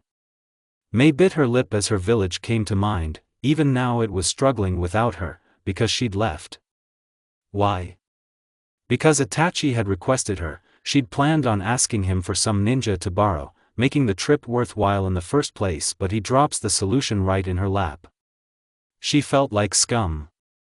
But is it really all that bad, she wondered. It isn't like I hadn't planned on doing whatever I could to get what my village needs. She's assumed Itachi had originally summoned her because he wanted to lord some power over her. His village was fine and hers wasn't, which was why when she'd left she'd made sure to put on some lacy underwear.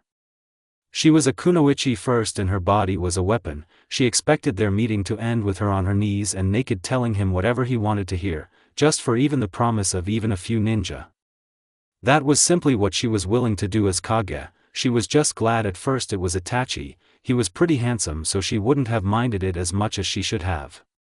From that perspective she felt her plan wasn't really all that bad. She'd actually care for the boy, maybe even they'd have a sort of auntie and nephew relationship. She wouldn't even have any objections to anyone from the Leaf visiting him or taking him to go visit them.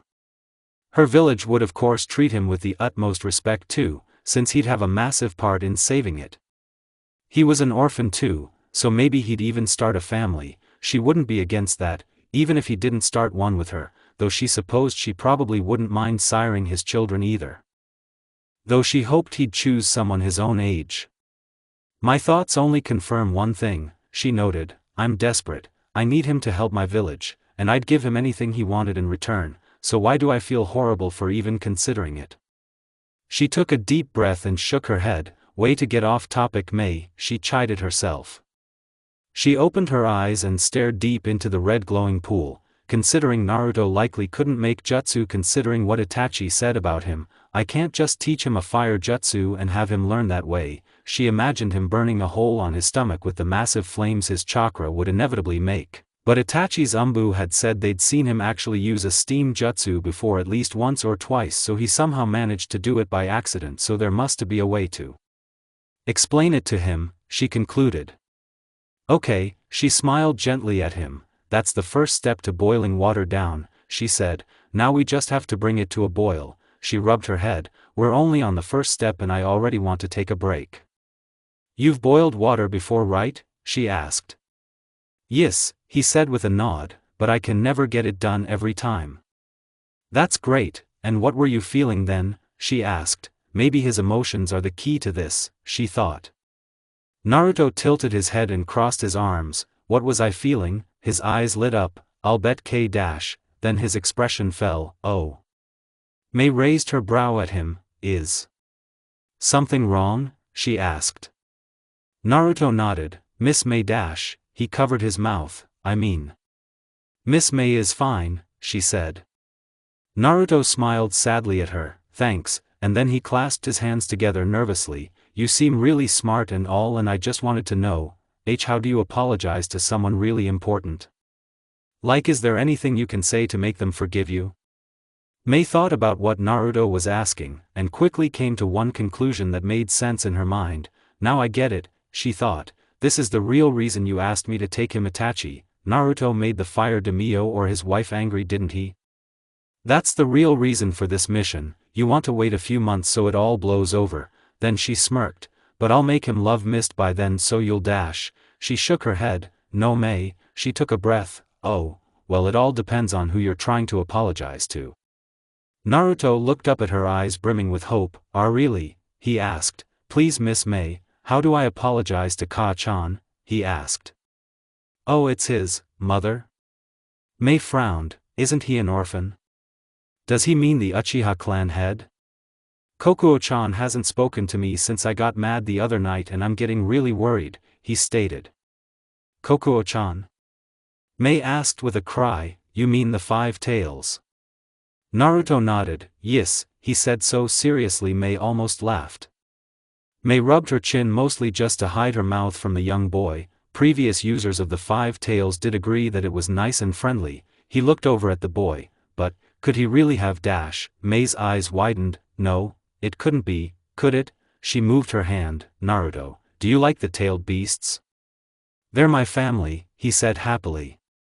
May's eye twitched, and hypothetically, if say I called any of them, say, giant destructive monsters with no empathy and a lust for deceit and devastation, you'd think that you were a bad person and then I'd only listen to you because Tachikun told me to, Naruto stated. But I know you're a good person, Miss May, you'd never treat tailed beasts like that, he smiled. I see, she said, I've underestimated you, Itachi. You know your brother and the Kage well. She'd nearly ruined any chance she had of ever convincing him anything about joining her village. If he hadn't asked me about apologizing, I'd have just assumed he hated the tailed beasts like everyone else. She smiled back at him. Yep, I totally love the tailed beasts, no monsters among them. They're all entirely misunderstood as far as I think. Naruto stared off into space for a second and frowned. People can be nice, he said out of nowhere. May stared at him as he crossed his arms and said, maybe she's different. He isn't . Miss May is being really nice and you're being super rude, Saiken, he said crossing his arms. Well, maybe she wants to help. Or understand you all or something. May leaned away from him. He is talking to them, she thought. I doubt he even realizes he's saying this out loud. Suddenly Naruto seemed to remember she was there. Sorry, I just got distracted, he asked himself. It is, he whispered without covering his mouth. Yes, distracted. Sorry, Miss May. He's a really bad liar, she thought. It's fine, she stated more to herself than anyone else, quickly realizing that any reason the Kaguya would convince Naruto to leave and join them would fail, if not due to how he was, then due to the tailed beasts themselves, or would they? She wondered. It's possible they're only looking after their best interest, so maybe I could still convince them all to join Mizu. She smiled wider. Anyway, you were talking earlier about apologizing to someone? Oh yeah, he clasped his hands together. Please Miss May, can you help me?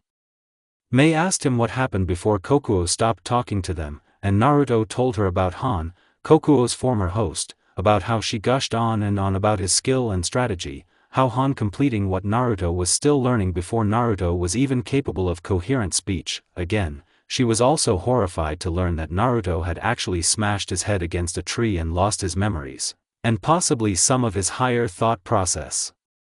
And so I went home after Itachi told me I couldn't join the ninja program, he said. Then I was back in the mindscape and I was staring at Dash. Naruto's eyes flashed for a second and he almost robotically covered his mouth.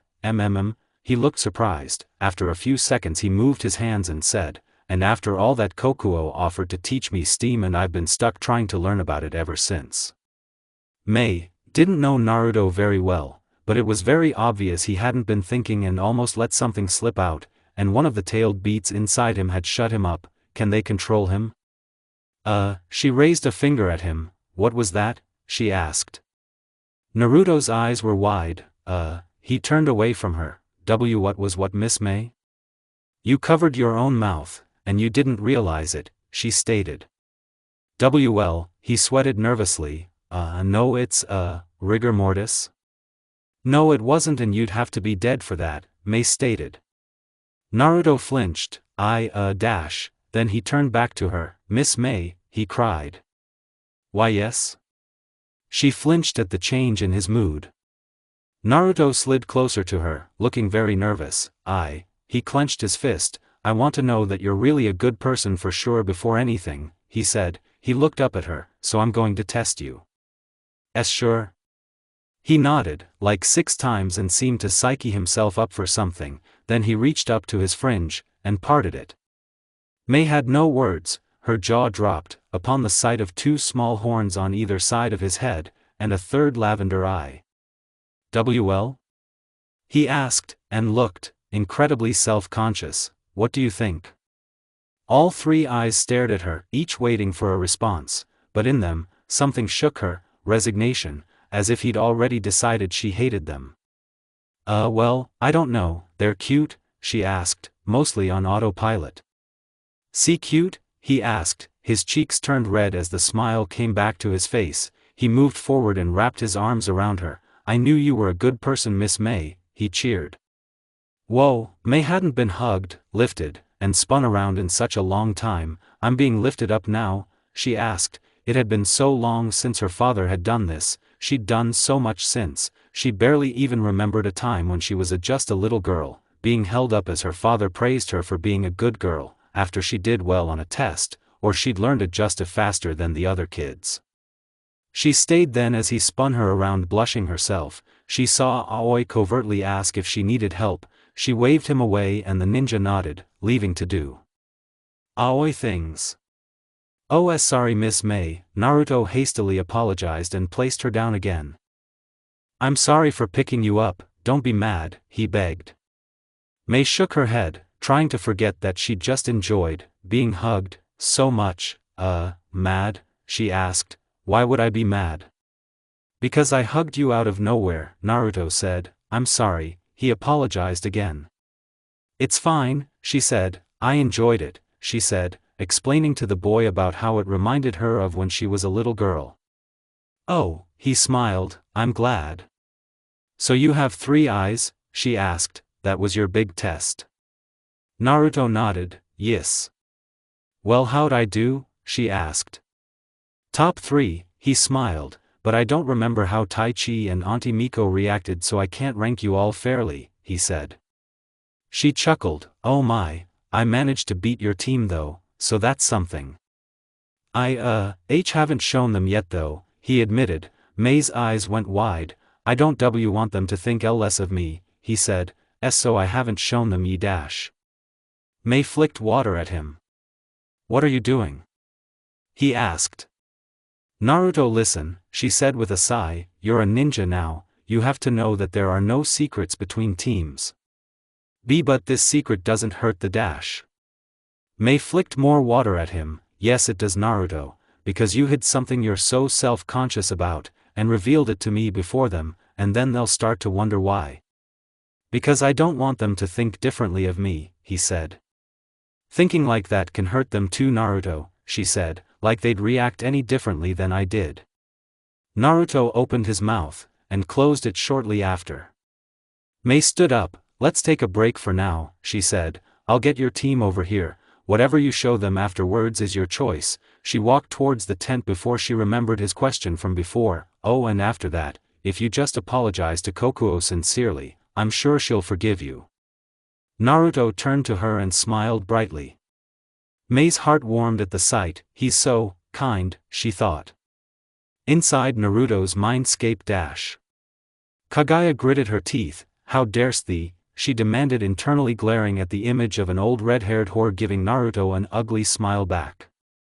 Kaguya had been seething since the training started. It was painfully obvious what the hag wanted. Naruto, I bet the hag was even planning on spreading her filthy hole to convince him to remain by her side as well, wasn't she? But deep down Kaguya knew her anger was from Mei and Naruto sharing a nice moment together. 'Twas even better than thy own attempt, she thought bitterly. She watched as her beloved's friends had accepted his eye, not because Kaguya had told him to, but because Mei had told him to. This harlot vexes me without even the slightest knowledge of my very existence, she spat. Who dost she believe herself to be? Kaguya demanded, for a goddess she certainly is not. She watched as his friends left. I'll bring him here and confirm that I am still the only woman he dash. Miss Mei was right, Naruto said, his stomach filling with a pleasant feeling at the thought of the Mizukage. Kaguya took a deep breath, conjured a pillow, and held it firmly against her face as she screamed. When she was done she tossed the pillow away. That was my feeling, she growled, you hear me, you wretch?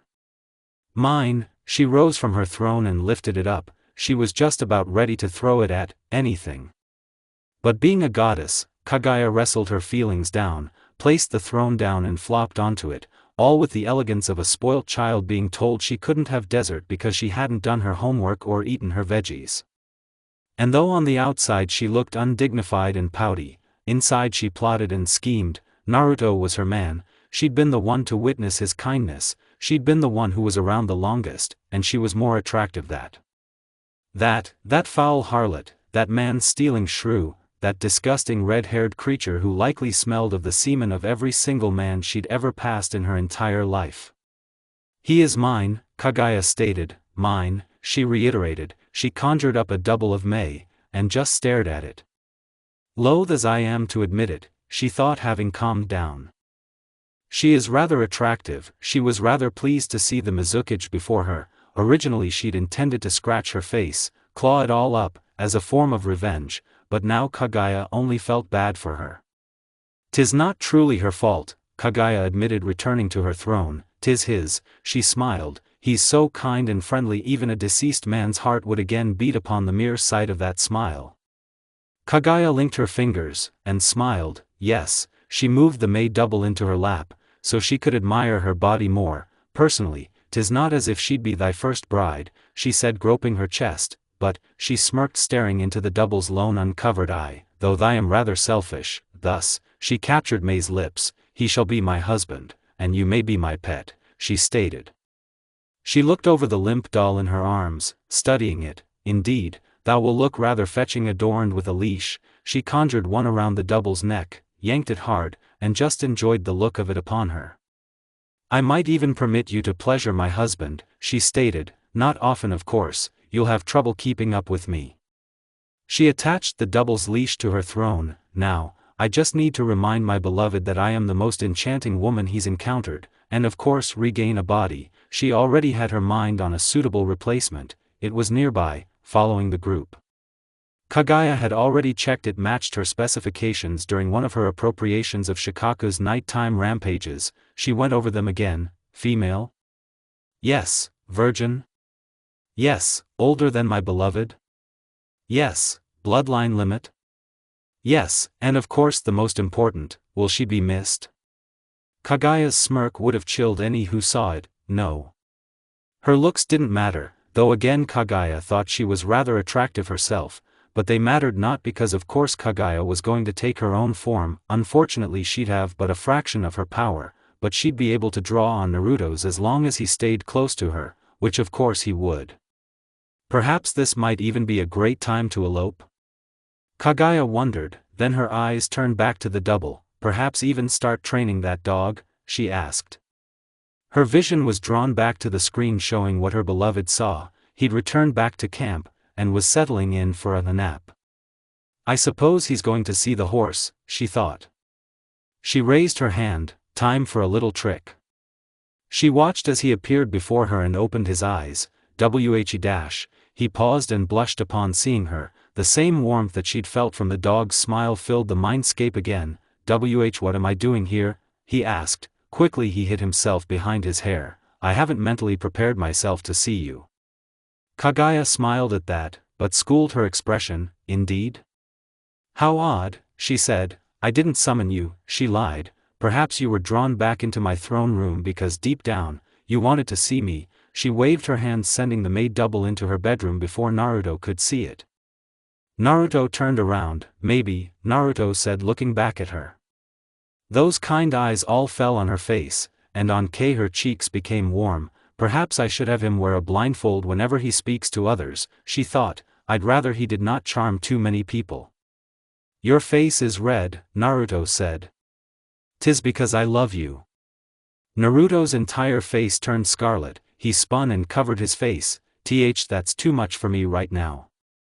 She chuckled. Why is thou avoiding my gaze? She moved forward and wrapped her arms around him. Why you're hugging me? Naruto asked. Why? Can a goddess no longer do as she pleases? Kaguya asked as she leaned into him. Your hair is so soft. Naruto, who felt as awkward as ever. Thanks, I grew it myself. Naruto had finally escaped Kaguya's teasing and made his way to the clearing Kokuo always used. It was the place he most often woke in. Usually Kokuo and Chome were waiting for him, though today it was just him and Kokuo. The five tails sadly gazed into the nearby pond. Naruto hid behind a tree for a few seconds. He took a breath as he tried to remember Mei's advice. Be sincere, and apologize with all your heart, he thought with a nod. He rounded the tree and walked closer toward the giant horse/dolphin that along with his Auntie Miko had raised him from birth. He stopped in his tracks. Maybe I should start calling Auntie Miko my mum too. He shook his head. Heavens! Kokuo cried as she leapt around. Komi, I don't scare dash. She looked around, her gaze passing over the tiny teen far under her feet. Down here, he called. Kokuo lowered her gaze to him. Oh, she said as her expression fell, but she still laid down so he could talk to her. Naruto, the way she talked to him made his stomach twist. That the small boy had caused the giant creature to feel so sad hurt him. Naruto sat down in front of her. Hi Ka-san, her lips curled slightly with the name, only to go flat again. As he sat in front of her, Naruto wondered how many people had called her that. How many kids like him held on to her as the world beat them down? As he looked over her, he decided that it was too many. He looked around the Mindscape's forest. It was large, sure, but inside here Naruto couldn't feel anything. There should be a breeze going through the air and tickling his skin and blowing his hair. He wiggled his toes but he couldn't feel the grass he saw beneath his feet. But he wasn't here to think about that. So I-least dash, both boy and beast stopped speaking hearing the other talk. I'm sorry you furs dash/ what's up Ka-cha dash, then they stopped again. Kokuo raised her hoof. Me first then, she said and Naruto nodded. Naruto, I'm sorry for pushing you to be like Han. Why are you sorry? Naruto asked. I'm the one who was so mean to you, he said. You were frustrated trying to use my power, and you've been trying to learn it for 3 years. Of course you were bound to be prickly about it, Kokuo said as she defended him. But it's not your fault I'm stupid and can't do it, Naruto said. Hey, Kokuo's tone turned even, as she stressed, you're not stupid, you're lucky to be alive. I am stupid, I hurt you with what I said. No more than others have, she smiled gently, besides everyone hurts each other, at some point, with stupid comments, ill-thought-out phases, she said lowering her muzzle to his entire body. Naruto took the sign and jumped onto her muzzle and hugged the bridge of her nose. We hurt each other because we're close and we talk every day, that's normal, Kokuo stated. But I don't want to hurt my family, or my friends. She smiled at his naivety. Sweetheart, you won't always get the choice. I forgive you, do you forgive me? She asked after a few seconds. You didn't do dash. Yes I did, now forgive me so we can get past it. Okay, I forgive you too, he stated. Do you mean it? She asked opening her eye and looked at him. Why dash? He stopped as he looked into her judging eye. No, he said honestly. Then mean it, she stated. Naruto frowned and sighed. None of that Naruto, Kokuo said, if you want me to forgive you then you have to forgive me as well. But I'm in the wrong, Naruto whined.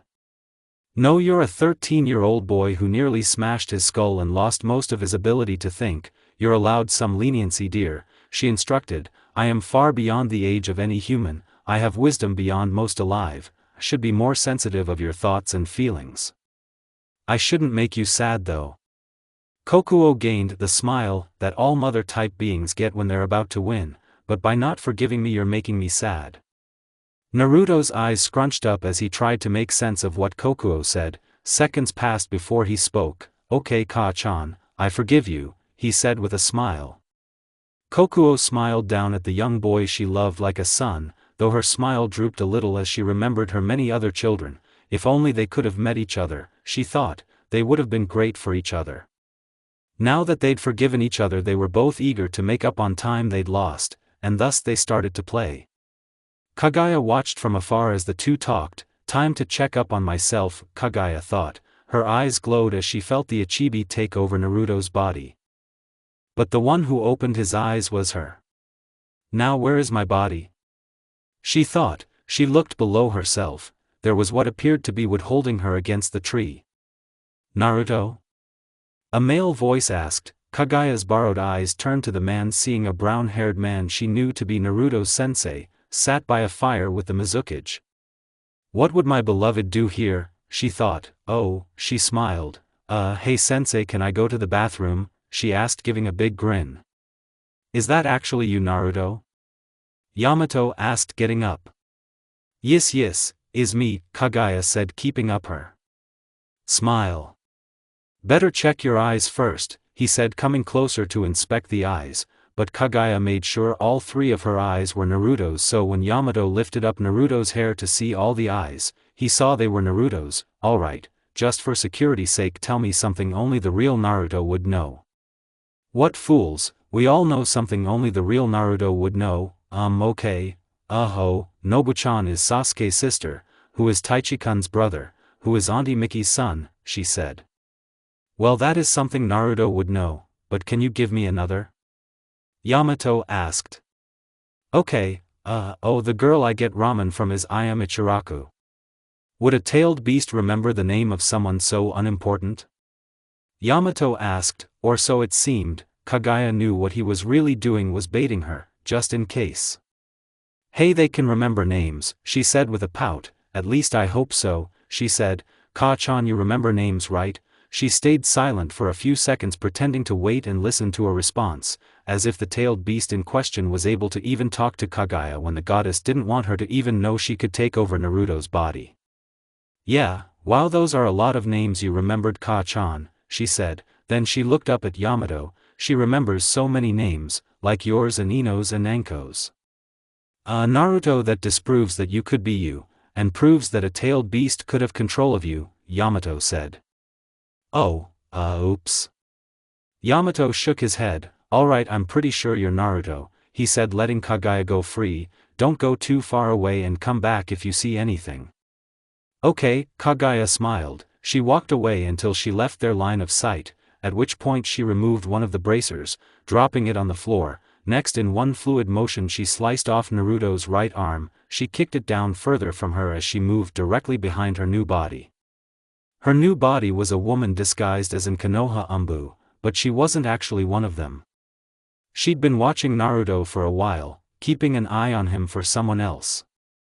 Who exactly? Kaguya didn't care. What she did want, however, was her new form to be ready. Thus she raised her arm and grabbed the throat of the woman, pinning her against the tree.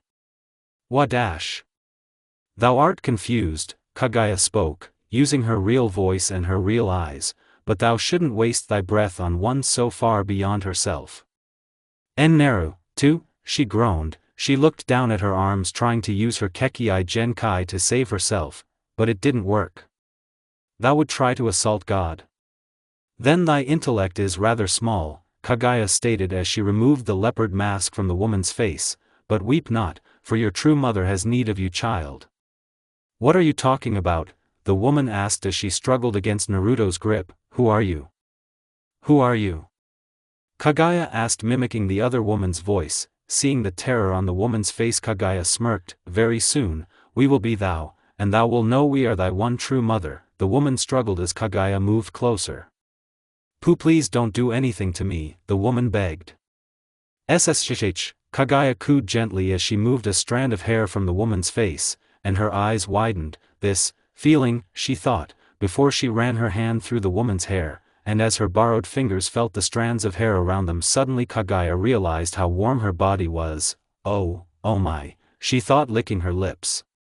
She ran her hand over the woman's face. Just feeling the warm skin underneath her fingers caused her to bite her lips as she felt an unfamiliar feeling in her lower body, causing her to look down. My first erection, she thought as she remembered the many sensations of love making, and they caused her breaths to grow heavy. Thus, despite the fact Kaguya only needed to press her hand against the woman's head and inject her with her own chakra, she instead forcefully kissed her prey, spreading her chakra through a more carnal method. The woman's eyes widened, and then turned stark white. Soon the woman started to kiss her back. They both closed their eyes to enjoy the contact after years of not even being able to feel such carnal things. It was truly pleasurable for both of them. For both of Kaguya, as when both opened their eyes, they matched. We have done it, the new Kaguya stated. We should continue, the one using Naruto's body urged, pressing her lower half into the other Kaguya's, making her intentions obvious. Control yourself, and show some dignity, the new Kaguya urged. You would waste our beloved's first time on a mere flesh puppet? The Kaguya in Naruto's body quickly moved back. What? She shook her head. Why were we so out of control? 'Twas as if naught but satisfying our lust crossed our thoughts.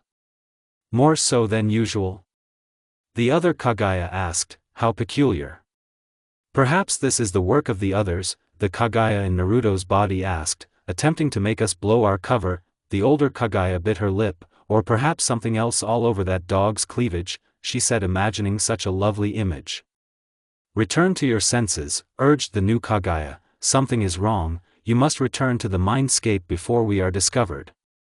Indeed, this is most troubling, the older Kaguya said. She teleported over to the severed arm and quickly reattached it. Then she put the bracer back on. It took a few seconds, but she was able to return her eyes to Naruto's and hide her erection before she entered the camp. Are you alright, Naruto? Kaguya turned to see Mei, and worse, Mei bent slightly over. Kaguya was glad she didn't have to actually look at Mei's body to see everything, but not trusting her voice, tone, or speech patterns, Kaguya just nodded and faked a yawn. Come on, I'll put you back to the tree, Yamato said. Kaguya went over to where her beloved had been before as the roots closed around her, and then she shut her eyes and returned to the mindscape. How does he sleep so fast? Mei asked. I'd kill to just drop off like that. There's many theories as to how. Some say he just goes inside his head, others say because he's so energetic during the day he just conks out at night, some say it's the one tail urging Naruto to sleep so he can take over, Yamato explained. Wow, there's theories as to why he sleeps so fast? Mei asked, crossing her arms. There's many theories as to why he can do many things, why his chakra is always red, why he has 3 eyes, why there's 2 little bumps on his head. Some people even theorize that all of the tailed beasts inside him can form into like a giant super-tailed beast, Yamato said. It's mostly just a fun way to pass the time. Strange, Are any proven to be true? One was, that he could talk to them. Has anyone ever seen his tailed beast cloak? May asked, I am very curious to know what shape it would take. Maybe? Yamato said, once when he was a baby he used to have blonde spiky hair and 2 eyes, he said, but 3 days after his birth he died? What? No one really knows what happened, but he just stopped, no pulse, no crying, blood flow ceased, he was declared legally dead, but his body didn't stop, his hair fell out, his face started shifting, his body grew taller, his skeletal structure rearranged itself into something very non-human, the bumps grew, a new eyelid formed, and his hair grew out differently, but he still didn't move. The Uchiha clan mourned for days. They had a casket made for him and everything, and then just like magic, he started crying again. How does that just happen? May asked. Yamato shrugged, no idea. Then another time when he's much older, Itachi's doing a speech to accept the position of Hokage, when the street explodes, he protects everyone and dashes away. Apparently the cause was Naruto. Naruto blew up a street? Naruto with white chakra blew up a street, Yamato said. Apparently the stuff was so potent that it burned his skin off. According to Itachi he was mostly a skeleton. That's horrible, May said, casting a worried glance to the again sleeping Uzumaki. What happens if he does that again? That's why I'm here, Yamato said, my wood style can restrict his chakra, and the tailed beasts. Hold on, his chakra? It's red for a reason, it's 90% tailed beast chakra, 10% human chakra, Yamato said. That's rather troubling. Scares me to death, Yamato admitted, no one person should ever have that much power. The night passed and eventually Naruto yawned. Good nap, he said. You're awake now? Ao asked, walking over. Should probably check you're actually Naruto, he said, tell me something you and only you'd know. Komii's a girl, Naruto replied. Ao blinked. What? He asked. Chomei, the 7 tails, is a girl. Ao blinked again. T the giant bug, is female, he asked. She's not a bug, she's an insect, Naruto said, pouting. Bugs and insects are the same thing. Naruto's eyes widened. Whoa. I didn't know that. And I didn't know the tailed beasts had genders, Ao stated, which is a bad answer to a question to check you are who you say you are. It is? Naruto asked, but, you said to tell you something only I know. And what you said was something the tailed beasts would know about rather than us. Naruto blinked. Huh? He asked. Naruto, Saiken said, I don't think these humans understand that we know a lot of information about you. Here, repeat after me, she spoke. Oh, I get it now. Oh, I get it now, Naruto said. And stop copying me now, and tell them something about Itachi, like his favorite food, or his hobby. Oh, Naruto waved Ao closer, and when Ao leaned to him Naruto whispered, Itachi and I work together every winter holiday to stealthily give people gifts, but nobody is supposed to know. Ao nodded, already convinced from the Chomei is a girl fact that this wasn't a tailed beast pretending to be the albino Jinchuriki, and thus he cut the boy loose. Naruto moaned and stretched. Good stretch, he said, twisting his back around in a full 360-degree motion. Before he rolled himself into a ball, he said, popping something, if not everything, before he stood up again. You can do that too? Ao asked, though he seemed very calm, his hand actually tensed up. You knew someone else who could? Naruto asked. Yagura, the Mizukage before May could, Ao stated, he liked to roll around sometimes. You do that too? Yeah, but I prefer to bounce, it's faster, Naruto said. Ao said, backing away. Well, feel free to wait while everyone wakes up, he said, not taking his eye off Naruto. Which is what Clara woke up to. Naruto sat on a log happily while Ao glared at him. Did something happen? She asked. Naruto turned to her. Why? He asked, rolling over and looking around. Is anyone here? I don't think so, Naruto, Clara said, noticing the glare aimed at him. Geez, how do you get ready so fast, Clara? Ino asked, exiting their shared tent. I just leave when I wake up, Clara stated. You don't even brush your hair? Ino asked. The seal on Clara's head glowed. Ao doesn't like that Naruto has one of Yagura's abilities, Ino thought. Clara nodded. Oh, she said, playing with a strand of her hair. I mean, my hair's not very long, so it's fine to not brush it, right? Depends on how much you brush it, dear, Mei said, stretching as she exited her tent. She looked around. Does this camp feel empty? She asked. Naruto sniffed the air while Ao stated, the Leaf Team Sensei and Tazuna aren't here, he said. They left to go catch some food, Ao stated. Yamato's up already? Mei asked. Odd, I swore he'd be up last considering he went to bed after me.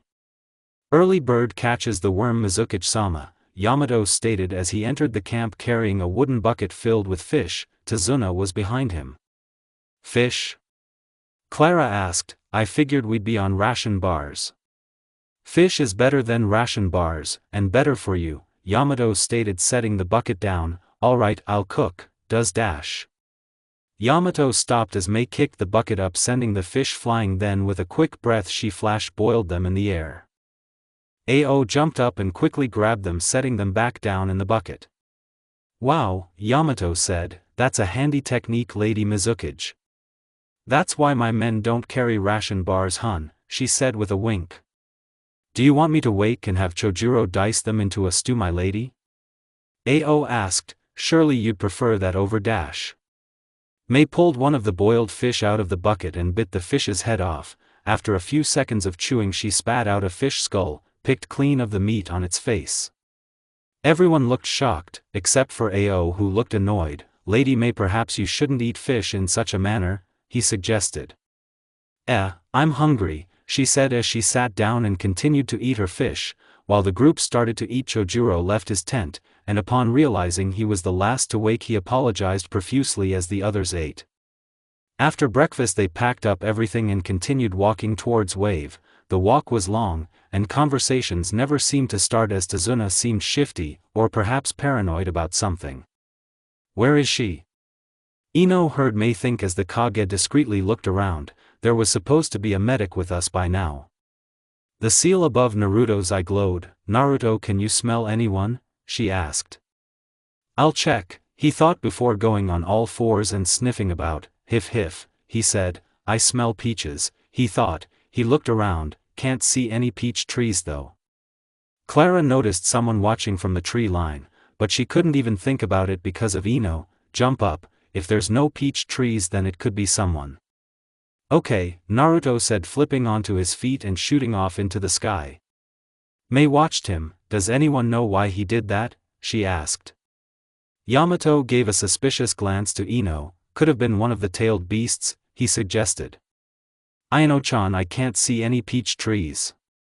Naruto thought really loudly. Naruto, it's mind reading, I can hear what you think, and you only get quieter when you're out of my range, Ino thought. As she did, Clara pulled on Yamato's arm. What's up, Clara? He asked. She made a gesture for him to come closer. Naruto can smell peaches, but he can't see any peach trees. Could be someone watching, she whispered. Yamato nodded. Well, don't worry, kiddo, we all get a little homesick at times, he said, ruffling her hair. Geez, don't tell everyone, she groaned, trying to go along with the ruse. Naruto dropped into a tree further away from the group, but he leapt out of it and landed where he was before. What was that about? Mei asked. Trying to get land laid? Naruto suggested. You mean a lay of the land? Mei asked. Yes, Naruto nodded. That, he said before pointing forward, there's a bridge close by. An unfinished bridge, Tazuna said, but don't you all worry about that, he said, I've got a way across. Cool, Ino said. Also, why aren't you freaking out about Naruto's jump? Huh? Well, can't you all jump like that? He asked. Sure, why not? Clara said. Then they all kept moving, most of the group aware they were being watched. Eventually they came to the bridge, and true to Tazuna's words, it was pretty much unfinished, meaning it would be impossible for a normal person to cross it. Problem was his solution to cross it was a small rowboat, that would have barely fit a full one-man team, plus Tazuna and the rower. But they had Tazuna, the rower, one full Konoha team, the Mizukage and her 2 bodyguards, meaning some would have to cross the bridge. How are we going to do this? Ao asked. There's only one way to do it, 3 of us will have to cross the bridge, Yamato stated. Well, it's gotta be your ninja since I can't cross it, Tazuna said, getting into the boat. We go with the Mizukage, Ao stated, so where she goes we go. Ao go on the bridge, Mei said as she climbed into the boat. I'm not the target here, she explained. What are you dash? Ao asked, rubbed his head. They know we're here, Mei stated, or rather, they know something's here, she said, looking at Naruto. He's giving off so much chakra I'm shocked our bridge builder friend can't feel it, and so much that nothing but his chakra can be felt, she said. Me, Ino, Clara, Tazuna, his rower friend and Chojuro will take the boat, becoming invisible to any chakra sensors. You, Yamato, and Naruto will cross the bridge.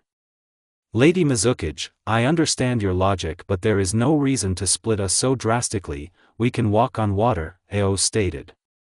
Making the boat a target, Yamato stated as he started walking up the bridge support. Come on, Naruto. That boy is not the only target the Mizukage is dash. Strong enough to defend herself, Ao, Mei said. Mr. Rower, if you'd be so kind. The rower shrugged. So long as we cross this safely, he said, rowing them out. Ao shook his head, but joined Naruto and Yamato on their support, finding they had stopped a quarter of the way up. Problem? He asked. Possibly. Yamato said as fog started approaching from the other side of the bridge. Naruto started sniffing around. Hif hif, he said, then his eyes went wide and he started growling. Someone's in there, he said, someone who smells like blood. Yamato took a knee and did the snake sign. Some trees grew out of the water and stabilized the bridge so they could stand on the middle. Well, since stealth is out we might as well take them on, he said, dropping onto the bridge's flooring. Naruto dropped with his teacher and reached for his weapon. Easy there, bud, Yamato said, the bridge can't take that kinda weight right now, and keep the stomps to a minimum. Naruto nodded, okay. Ao checked the fog with his Byakugan eye, confirming it was made of chakra, and frowned. Alright, this has got to be Zabuza, right? He thought, dropping down to the other 2, does he know Mei's here? Or is he here for the bridge builder? He wondered. You two, this looks like the work of Zabuza Momochi, ex-Mizu swordsman and master of silent killing, don't take him lightly. Oh, that's a familiar voice, echoed from the other side of the bridge. Strange, Ao, I don't remember you or anyone being so powerful, a gruff man's voice stated mirthfully. I can't sense a thing but one of you, I can't even sense the other 2, it's like trying to find cotton balls in a blizzard. So that is you, Zabuza, Ao called. Yagura's dead and the war is over. So I heard, Zabuza stated as the fog started rolling towards them, and now Mizu's crippled, with so few bloodlines left in it with a trace of power. Suppose that's why your boss in that boat over there conned a Senju and the last Jinchuriki to come with her. Ao's eye narrowed. Who touched a nerve, did I? Zabuza chuckled. You gonna show that you plucked out of a Hyuga's socket? He asked. Are you really so surprised I know this stuff? I have a brain, you know. It's not hard to figure out what's going on when this amount of dense chakra comes towards you. Naruto, can you find him? Yamato asked. Naruto sniffed around, but shook his head. He's moving, and really fast, it's hard to find him. Don't go into the fog, Ao said, pulling off his eye patch. It's pure chakra, I can't see through it. So you do have that eye, Yamato stated. The spoils of war, Senju-san, Ao said. Besides, with Zabuza here we have bigger problems. Naruto crawled over to the edge of the bridge. More problems, he said. The water is frozen. What? Yamato asked, taking his eyes off the fog. Gotcha, Zabuza smirked as the fog covered the 2 in it, with Ao trying to jump back to avoid it. But Kubikurabocho slid out and hooked his head. Ao just barely caught the blade's side, stopping his head from being cut off. And where are you going, pal? Zabuza asked, using his sword to throw him into the fog. Ao slid his head out of the blade's holes and used the momentum of Zabuza's swing to get back onto the bridge where he hit Yamato. Ao? Yamato asked. He's faster than he used to be, Ao remarked. Where's the Jinchuriki? You mean Naruto? Yamato asked, stressing the boy's name. No, Zabuza chastised from around them. Let's not make this too easy for me, he shouted. The fog quickly vanished as the blade appeared before them both. Too close. Yamato thought. I'm sorry, Ao thought, closing his eyes. Thump, thump, Zabuza smirked as the fog cleared, giving him a perfect look at his victims. Then his eyes narrowed. The albino-haired boy had tossed away his hakama pants, and stood still as a statue holding Kubikurabocho's handle, stopping it from killing the two jonin easy. He just stood there in a mawashi belt, staring at Zabuza. And then the sword, who threw this? He asked. Whoa, Yamato said, nice catch Naruto. We're not dead? Ao asked. Dear Christ, put some pants on. He cringed as his Byakugan caught Naruto's entire body upon opening. Naruto tossed the sword backwards over his shoulder. It flew over the bridge before Zabuza jumped up and caught it, showing himself to those on the boat. He glared down at them for a second. Haku, let them go, I'll be after them soon, he stated. His eyes saw Chojuro, and more importantly the two hilts on his back. A new swordsman, huh? He asked, and immediately his instinct was to jump down and test this boy. But as Zabuza glared down at Chojuro, Chojuro flinched. And Zabuza's eyes narrowed. He twisted backwards, easily slicing through a large wooden pillar that had been thrown at him. Run Mizukage, Zabuza stated, before turning back to his prey on the bridge. Naruto held another wooden pillar and tossed it at him along with another. My prey here seems much more interesting. He leapt forward, slicing through the first and running down the second. Ao and Yamato jumped back while Naruto planted his feet. Zabuza leapt at him and was about to cleave him in two, but Naruto thrust a palm against the flat of Zabuza's blade, knocking the strike off course. Zabuza landed with one foot on the ground and spun with the momentum, trying to take Naruto's head off in one clean slash, but several trees sprung up from the bridge in the path of Zabuza's swing. As he sliced through each, his blade slowed considerably. Naruto seemingly tried to catching the blade between his palms. But Zabuza stopped the swing and slapped the hands down with his sword. Nice try, kid, he said. Then Naruto smirked as a foot landed on his head. Zabuza looked up to see Ao, who quickly sprung forth, kicking Zabuza in the face. As a second kick connected, Zabuza tried backing away to dodge, but he was stopped as trees had already sprouted behind him. He tried to use his sword to bat the attacker away, but Naruto sumo stomped through the hole in his blade and seized it with both hands, while Ao kept up the offensive. Zabuza tanked hit after hit, knowing Ao was forced to rely on his taijutsu due not only to the frozen water below, but also because Zabuza would just throw it back at him twice as strong. While his body was struck with blow after blow, with Zabuza only having one hand to defend himself, kicked his sword, and slowly a crack started forming just above where Naruto held it. Zabuza continued trading blows with Ao. He looked to Naruto, whose focus was entirely on holding his sword, and tried looking for the senju, but the man had seemingly vanished. Thus, seeing his chance, he feinted Ao, got struck with a heavy blow to the skull, tanked it, and struck him with a fierce knee to the stomach before bringing his free hand down on his sword, snapping the blade in two. He grinned and swung. Ao's eyes widened, and he leapt back. Naruto raised one of his arms and attempted to slap the broken sword away.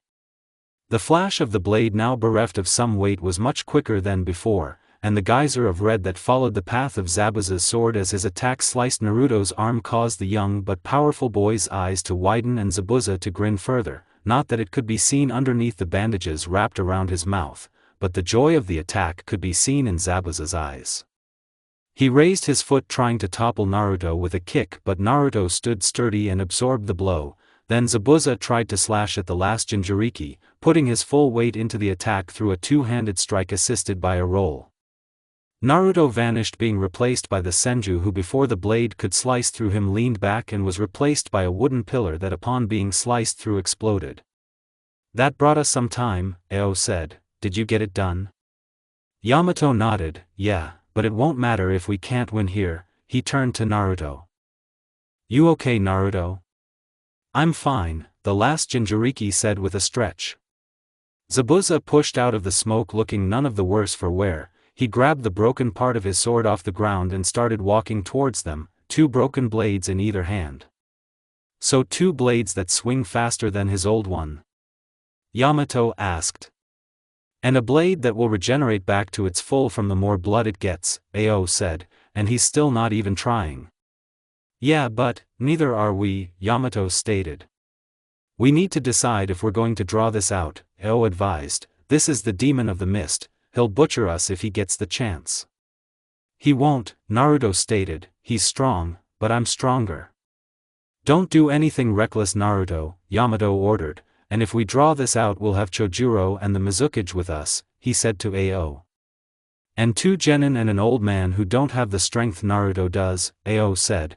If we take a chance it could end up badly. Yamato sighed. Alright, we go all out, try to mitigate the damage to the bridge, but Naruto, keep those bracers on, you'll be useless if your arms blow up. Naruto nodded before he crouched and put his fist on the floor. Let's dose koi, he cried. Zabuza heard the young boy and seeing his stance decided to start rushing forward, dragging his 2 broken but still massive blades behind him as he charged. Naruto tensed his legs, preparing to meet the charge head-on.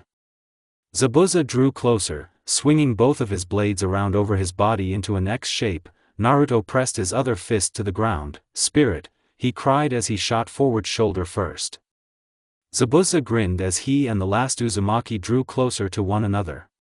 From behind Naruto a hail of thrown weapons was tossed at Zabuza, who swung his blades, knocking the attacks away as a tree appeared before him and was just as quickly sliced through, just in time to block a palm strike from a now airborne Naruto. A tree sprouted around where he'd been before, told Zabuza exactly what had happened as the single heavy strike forced him back.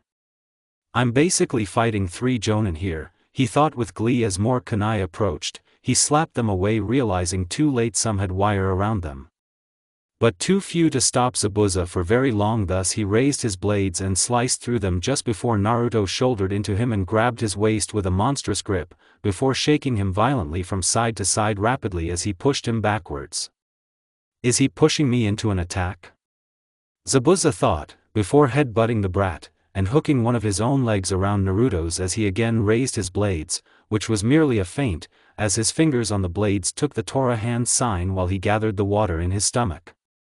Water style, rampaging water, he thought, ready to blast through his bandages and the albino's head. And then Naruto lifted Zabuza up as a flurry of shuriken aimed for his head flew towards him. Zabuza unleashed the attack, washing away the shuriken, and then raised his blades, hooking his other legs onto Naruto's other one, keeping him in place. Gotcha, he stated, swinging his blades at the neck of his opponent while he charged another jutsu. If he grabs my hands I'll blow his head off, if he stops my head he's mincemeat, Zabuza thought. Good match, kid, it was a pleasure killing ya. And then Naruto bent his arms together, his knees back, and compressed his spine backwards, slamming Zabuza's head and weapons into the bridge's flooring. Zabuza released Naruto's legs, who rolled into a ball and quickly rolled away from him, rising to his feet. As Zabuza rolled, ripping his weapons out of the floor, his eyes widened as he realized he'd been placed in between the last Jinchuriki and the 2 jonin. From the far side of the bridge a tree emerged, launching both the Senju and Ao toward Zabuza. They readied jutsu mid-air. The Senju tossed shuriken and kunai. With some rapid hand signs they doubled, then tripled, and then quadrupled their numbers before Ao sent them flying at him with a wind ninjutsu. Naruto stomped forward with a 2-handed palm thrust aimed for Zabuza's gut, but the demon of the mist rose his blade, mostly intact blade. He spun with it and batted away the Uzumaki strike before kneeing him in the gut. Then he slid his hand through the hole he was using to hold the handleless makeshift blade, and with glee he spun it around his arm, cutting into his skin, releasing blood. Quickly he caught the blade, headbutt Naruto before he could recover, and then formed another hand sign. Water shark bomb jutsu, he said. His blood formed into little sharks and shot off towards the hail of blown objects. As the attacks collided, the cloned weapons exploded. Then Zabuza smeared his own blood onto the part of his sword with the handle, which, unlike the part that had sliced his arm open, seemed to absorb the blood and grow longer, nearly becoming fully reformed. He swung the longer part at Naruto, who swatted it away before being sliced with the smaller part, his blood splattering on the blade, which it in, and became complete. Quickly Zabuza backed away, dropping the smaller piece and taking the full sword with both hands. The 3 enemy ninja attempted to surround him, 2 of them readied a ninjutsu. Naruto just kept a palm aimed at him. "I have to admit, I'm having fun," Zabuza said. "If this weren't a job I'd be tempted to let you 3 go." "Who says we'd let you go?" Ao asked. "After all, you're a traitor to Mizu." "I walked away from the bloody mist, not the broken one," Zabuza stated. "Does that even count as me turning traitor?" "You abandoned your kinsman to a madman. One you killed without me anyway," Zabuza retorted. "Let's not pretend you aren't a savage butcher of men," Zabuza, Yamato stated. "As a child you killed your own class." Zabuza chuckled. "No, he did though," he said, gesturing to Ao. "I wasn't a member of the school when I killed them all." He shut his eyes. "I still remember the kill, how exhilarating," he said with a breath. "You can't go anywhere," Naruto said. "Soon Miss May and the others will be here. And then I massacre the kids and the bridge builder and we keep going." "What if you lose?" Naruto asked. "So what if I lose?" Zabuza asked back coyly. "I don't care about winning, I'm just trying to satisfy my urge to kill."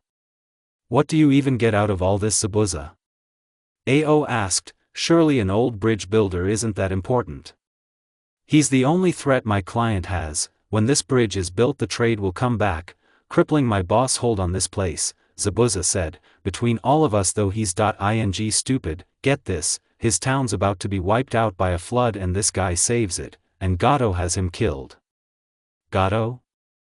Yamato asked, "as in the shipping mogul?"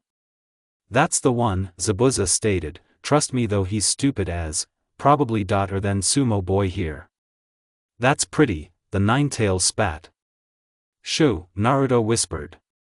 "The village he wants under his thumb, for example, he's basically killing it, just to have it under his thumb, like he wants the people there to work for him, but they're starving themselves to death," Zabuza said. "So why help him?" Naruto asked. "'Cause he's got money, idiot," Zabuza said.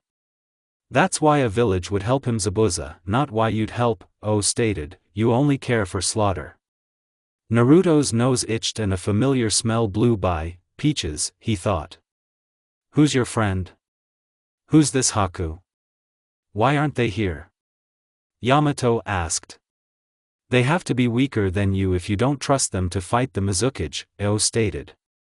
"Nope," a cheery female voice spoke, making the ninja on the bridge turn to see Mei with her arm around a person in hunter nin gear. "They didn't try at all, did you, dear?" she asked, poking their cheek.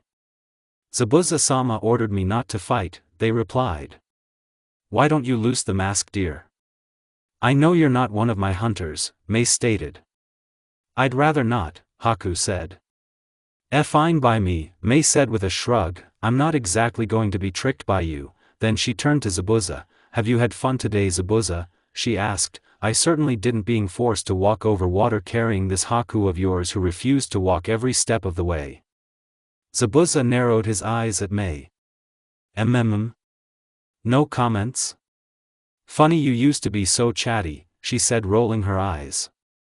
"Alright, as Mizukage I suppose I'll lay down the law," she stated. "You have 3 options, Zabuza. 1. I burn a hole through Haku's chest and then I join in on the fun you all seem to be having. You last what? A minute? Before I melt you as well," she said. Option 2. Take your sword, take Haku here and go back to wherever you call home and wait for your next mission. And finally, Option 3. Surrender. You both will be taken into my custody and what to do with you will be decided when I get back to Mizu." Zabuza glared at her. He just stood there and stared. Yamato, Naruto, and Ao kept their stances up, ready for any move the murderer would take. Option 4, Haku stated, attempting to drive an icicle into Mei's neck only for it to melt on contact. Mei turned to Haku. "Cute, but I am a Kaguya, and if any of us could be killed as easily as driving a sharp pointy thing into us we wouldn't be so famous or infamous. So Zabuza, what's your choice?" "I am expecting an answer today 'cause I've been on my feet all day and they're killing me," Mei stated. Zabuza bent down, picked up the broken part of his sword, and put Kubikurabocho on his back. He walked over to Mei. The 3 he'd been fighting with moved with him just in case he tried something, but when he got to her, he stood over her, glared down at her, and said, "You win."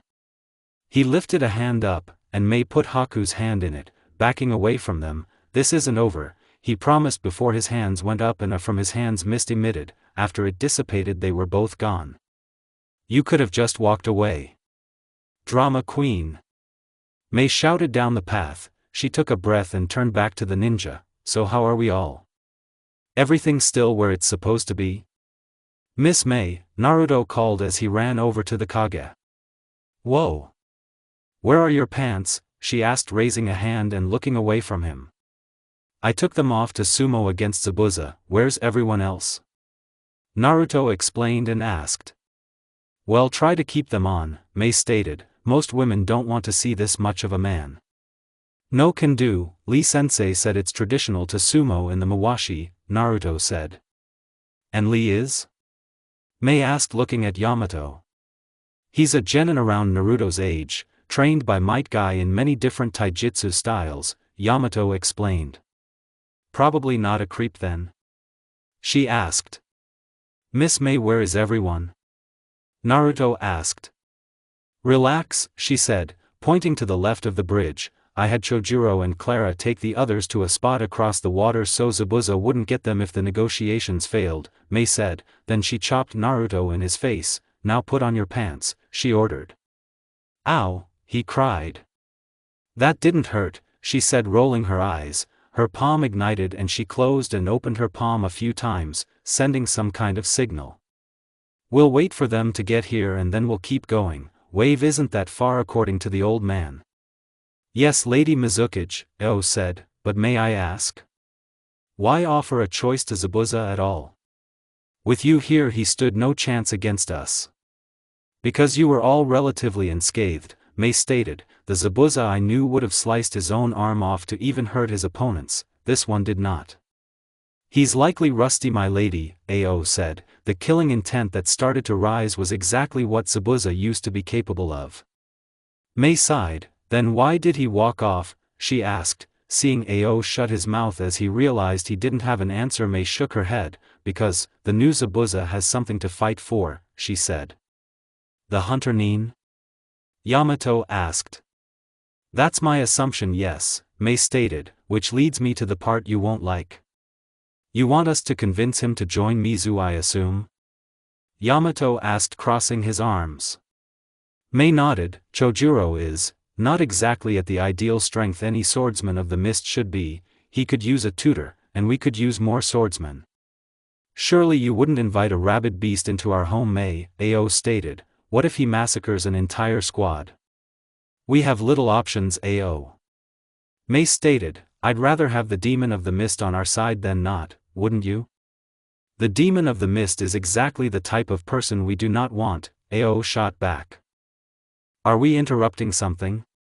Ino asked as she walked up the area by the side of the bridge. "Nothing I want to continue talking about," Mei stated. She checked that everyone was here. "Hey, where's the old man?"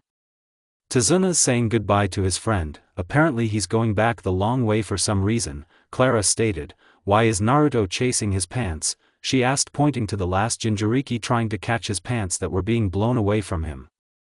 "Because he's," Ino stated before she cupped her hands around her mouth. "Oh, Naruto," she called, "jump and grab them," she said. "Should we help him put them on?" Clara asked. "He never has worn pants before, right?" "Yeah, he'll probably rip them," Ino sighed. "Get ready to catch me," she said shortly before falling into Clara's arms. Naruto froze for a second before standing up and grabbing his pants. He put them on and then fell over. "Erg, I do not like being in his head," Ino said, standing up. "Reminds me of before his friend helped me with my thing." "Huh?" Naruto said, looking down at his pants. "How'd you get there?" "Naruto, come on," Clara called, making the Jinchuriki run over to them. "I've always wanted to know, what's it like being a boy, Ino?" "Well, I'm not sure Naruto should qualify as the base boy experience, but it's loud, everything stinks, I feel like I'm fighting just to stand up straight, and I'm hyper paranoid of one of his friends trying to kick me out," Ino said. "Also his hair is too messy, I just want to brush and tie it into something manageable." "Alright, well, we're all here," Mei said. come on, we're close to Wave where we'll take a short respite, and then onward to Mizu. I should probably warn you Wave isn't exactly a good place to rest, Issei dash. Zabuza told us, Ao stated, Gato's robbing people, killed some people and wants control, stealing all of your food as well. Tazuna stared at him, how can you be so unfazed, he asked. We're ninja, we've seen worse, Yamato stated. Gato? Mei asked, the shipping mogul. Yes, Naruto nodded, having heard the answer before. Good luck for us after we kill him we can take whatever we want, Mei said, like his boats, he probably has a lot of them, she stated. Wait, you're really going to take on Gato? Tazuna asked, just like that? If Zabuza mentions who's coming your village will be free before we even see it, Ao said, again this is the Mizukage. Enough Ao, I want us to be at Wave before sundown, she stated, just in case Gato does get told and tries to run, but he won't get away from me, she smirked. Under the Mizukage's orders the group continued on, it was a long path, but eventually they came to Wave. Mei's lip curled up in distaste as Tazuna walked before them, well here we are, he said gesturing to the ruined country. The streets were mostly barren, the few people who were around walked in a daze as they stared blankly ahead as their stomachs rumbled, the decorative plants were wilting, the stalls were falling apart and what they had was either small or rotten. A large hotel was nearby, it looked like it had been blown up, I take it that was the only hotel or inn around? Mei asked. Tazuna scratched his head, yeah, sorry, never thought about how big of a group we have, he stopped, is she alright? He asked. Yamato turned, Ino was pale as she looked around, she'll be dash. Not the blonde one, Tazuna said, the purple-haired one. Yamato turned expecting the same blank stare Clara gave everything, and his eyes went wide. Clara's eyes were wide open as stared off into space and bit down on her lip hard enough to draw blood that pooled down her lips and dripped onto the floor. Clara? He asked, she just continued staring at nothing. He took her shoulders, she asked, shaking head, what I'm sorry, she said almost seeming scared. Are you alright Clara? Yamato asked. Clara looked around, her eyes seemed sad before she forced her neutral stare to return, I'm fine, she droned, before spitting blood out of her mouth, just, bad memories, ones I'd rather not talk about. Alright, we should probably get you to a doctor. Just in case, Yamato said. About that. Tazuna started, we kinda don't have dash. Hey Tazuna. Someone called and an old man came over limping on a crutch. Tazuna looked surprised, old Shoto? That you? He asked, where'd you get that crutch? And why are you limping, thought your leg was fine. Old Shoto rubbed the back of his neck, that medic you sent came into town earlier, she checked us all, probably still running down somewhere, she checked my leg and put it in a splint, I was gonna ignore her but she threatened to crack the crutch over my skull if I didn't stay off it. Crack the crutch? Mei asked. Oh, over his SK skull? Chojuro asked hiding behind Yamato. Sounds familiar, Yamato mumbled. Medic? Tazuna asked, I didn't send any medic, I don't even have the money for these guys. Naruto dropped to his knees as a familiar scent wafted by, hand soap, blood, and freshly cut grass, the scents brought a smile to his face, oh I know who it is, he said, turning to his right, hey our friend could use some help, and then he sat and waited, then a woman dropped from the sky. A woman with only one arm. Rin frowned, alright who needs help, she barked angrily, then she looked down, oh, hey Naruto, she said. The old man turned and quickly started leaving as fast as he could, until Rin turned to him, slow down you'll hurt yourself, she stated. Why yes ma'am, he said going much slower as to not further anger the medic. Alright who needs help? Rin asked as she studied the group, she saw the blood in Clara's lip and walked forward, open your mouth. I'd rather no dash, but Rin forced her mouth open anyway. Oh, deep, she said, before pressing a finger to her lip and healing it, There, she said, normally I'd shove a lollipop in, but I gave all mine to some kids, she said, standing up. I've got more patients to treat, so clear off you lot, Rin stated. Old man, I'm already staying at your house. Your daughter told me where it is after I got here earlier, so I'll meet you all there later, probably tonight. And before anyone could get another word in, Rin took off sprinting. Mei stared at her retreating back. She took a deep breath, and then exhaled. That's our medic, isn't it? She asked Yamato.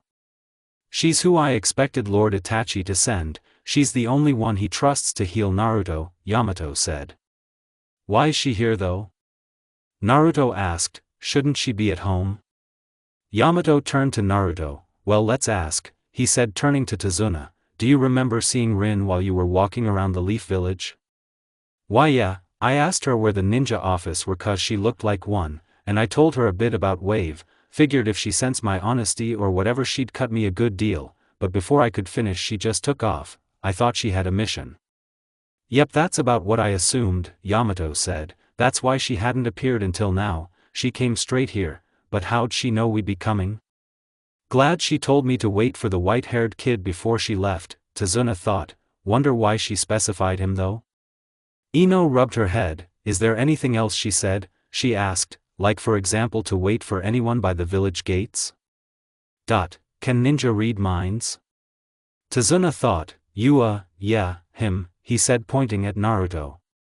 That explains it, said Clara, and groaned Yamato. She likely knew if you told Naruto your story he'd have wanted to come help, Yamato explained, and that Mei would have come for Naruto, just to stay on his good side, Yamato thought. And that since I'm supposed to train Naruto I'd have come here anyway, Mei thought angrily at the thought of being played by a nurse. I like Rin, Naruto thought. Okay, well we should probably get going, right? Ino asked, trying to drown out the many thoughts around Naruto, and those of the people that started to roll in. Well, come on, I'll take you to my house since I do owe you all for coming, Tazuna said. We'll go this way, slightly faster, he said. I'll actually take them the long way, to the field. When they see the old crop field they'll probably go stomp out Gato ASAP. And thus Tazuna took them the long way. And while Ino tried to drown out the thoughts and Clara tried to fight back her memories, Yamato kept an eye on the purple-haired girl, wondering what had caused such a reaction in her, wondering if she'd seen people starve before. And as they walked, Clara seemed to get better and better. Had Ino only realized in the flurry of thoughts around her that Clara wasn't thinking at all, she might have realized something was wrong. Eventually they came to the old crop field. Don't mind that, he said sadly. It's just the old crop field, he said. Nothing grows there much anymore, he said, gesturing to a large field that had many broken and wilted crops on it, with the few good ones being thin and anemic. Why? Naruto asked. And Tazuna turned to him. Well, my boy, he said, let me tell you, he said. You see, a while ago we used to be able to grow our own food, or rather the farmers were. They were honest, hard-working folk. Sure, some others of us grew, but nothing like them. And one day Gato realized he had a larger farm they could work on, so he had his samurai come in the morning while the old farmers were working on it, and they offered cash. More than any of us could offer, he said. At first they were resilient. But Gato saw it coming, had his samurai destroy the crops, Tazuna said, offered them the same deal after the crops were done, but again they stayed firm. Tazuna cringed. I should end the story there, no reason to tell them about Kiana, poor girl. Hope nothing bad happened to her, he thought sadly. Anyway, point is the boys were forced into a corner, and now that Gato had them, they weren't allowed to help us. They tried at first, but Gato took all the farming tools, so we can grow a little food, but we ain't farmers, so we're stuck, he said. Naruto pushed away Tazuna and crawled onto the field. Hiff, hiff, hiff, he sniffed around. He licked the ground, causing everyone to cringe. And Naruto, what are you doing? Chojuro asked. Good dirt, Naruto said, flipping onto his feet. He patted himself down. Where's my bag? He asked. Your bag? Clara asked. You mean that tiny sack you kept in your armor? Yes. Left pocket, Ino said, watching him. Naruto pulled out a small tied cloth sack. He opened it up, and poured the contents into his hands. Tazuna's eyes widened as seeds dropped to the floor, and Ino and Clara's eyes widened. "Oh right," Ino said, slapping her head. "You can farm," Clara let out a breath of relief. "He can what?" Tazuna asked. "I forgot all about that," Yamato said. "Naruto grows his own veg to make food and sake, he can farm the land." "He can farm?" Mei cried. "He can make sake?" Tazuna asked, "But he's like 13. "I'm 16, Naruto stated with a pout. "Naruto," Clara said, approaching him. "How fast can you grow food?" she asked. "Well, if I do that, it should take a month," he said. Clara frowned. "Naruto, I don't think these people have a month." "What do you mean?" he asked. "Can't they dash?" "Not if they're dead." Clara screamed, causing Naruto to step away from her, almost afraid. Her eyes widened as she looked down at her trembling hands. She turned. "I'll go on ahead." And then she ran off. Ino turned to Yamato. "Can't you grow food?" she asked. "I should be able to," he stressed, "but I've never figured out how," he said. "Nothing can be done," Mei stated. "We'll just have to give them Gato's food when we're ready." "Yeah," Tazuna said, and though they started walking, Naruto didn't. "I can help," he thought, clenching his fist. "Hey, I'm gonna start growing food anyway," he said. "Maybe if I try really hard it'll grow well," he lied, hoping they'd believe it. Sure kid," Tazuna said, feeling awkward. "Just keep going down this path. When you're done," he said, "eventually you'll come to a small house, that's where we'll be." "Okay, bye," Naruto said, waiting for them to leave, waving as they walked. When finally they were gone, Naruto took off his pants and put them under a big rock. "First I have to scoop up the dirt," he said. He found a spot to start and stomped down and then pushed the dirt away with his feet as he practiced his thrusts. For Ino, the walk to Tazuna's house was stifling, not just the tenseness, but the thoughts.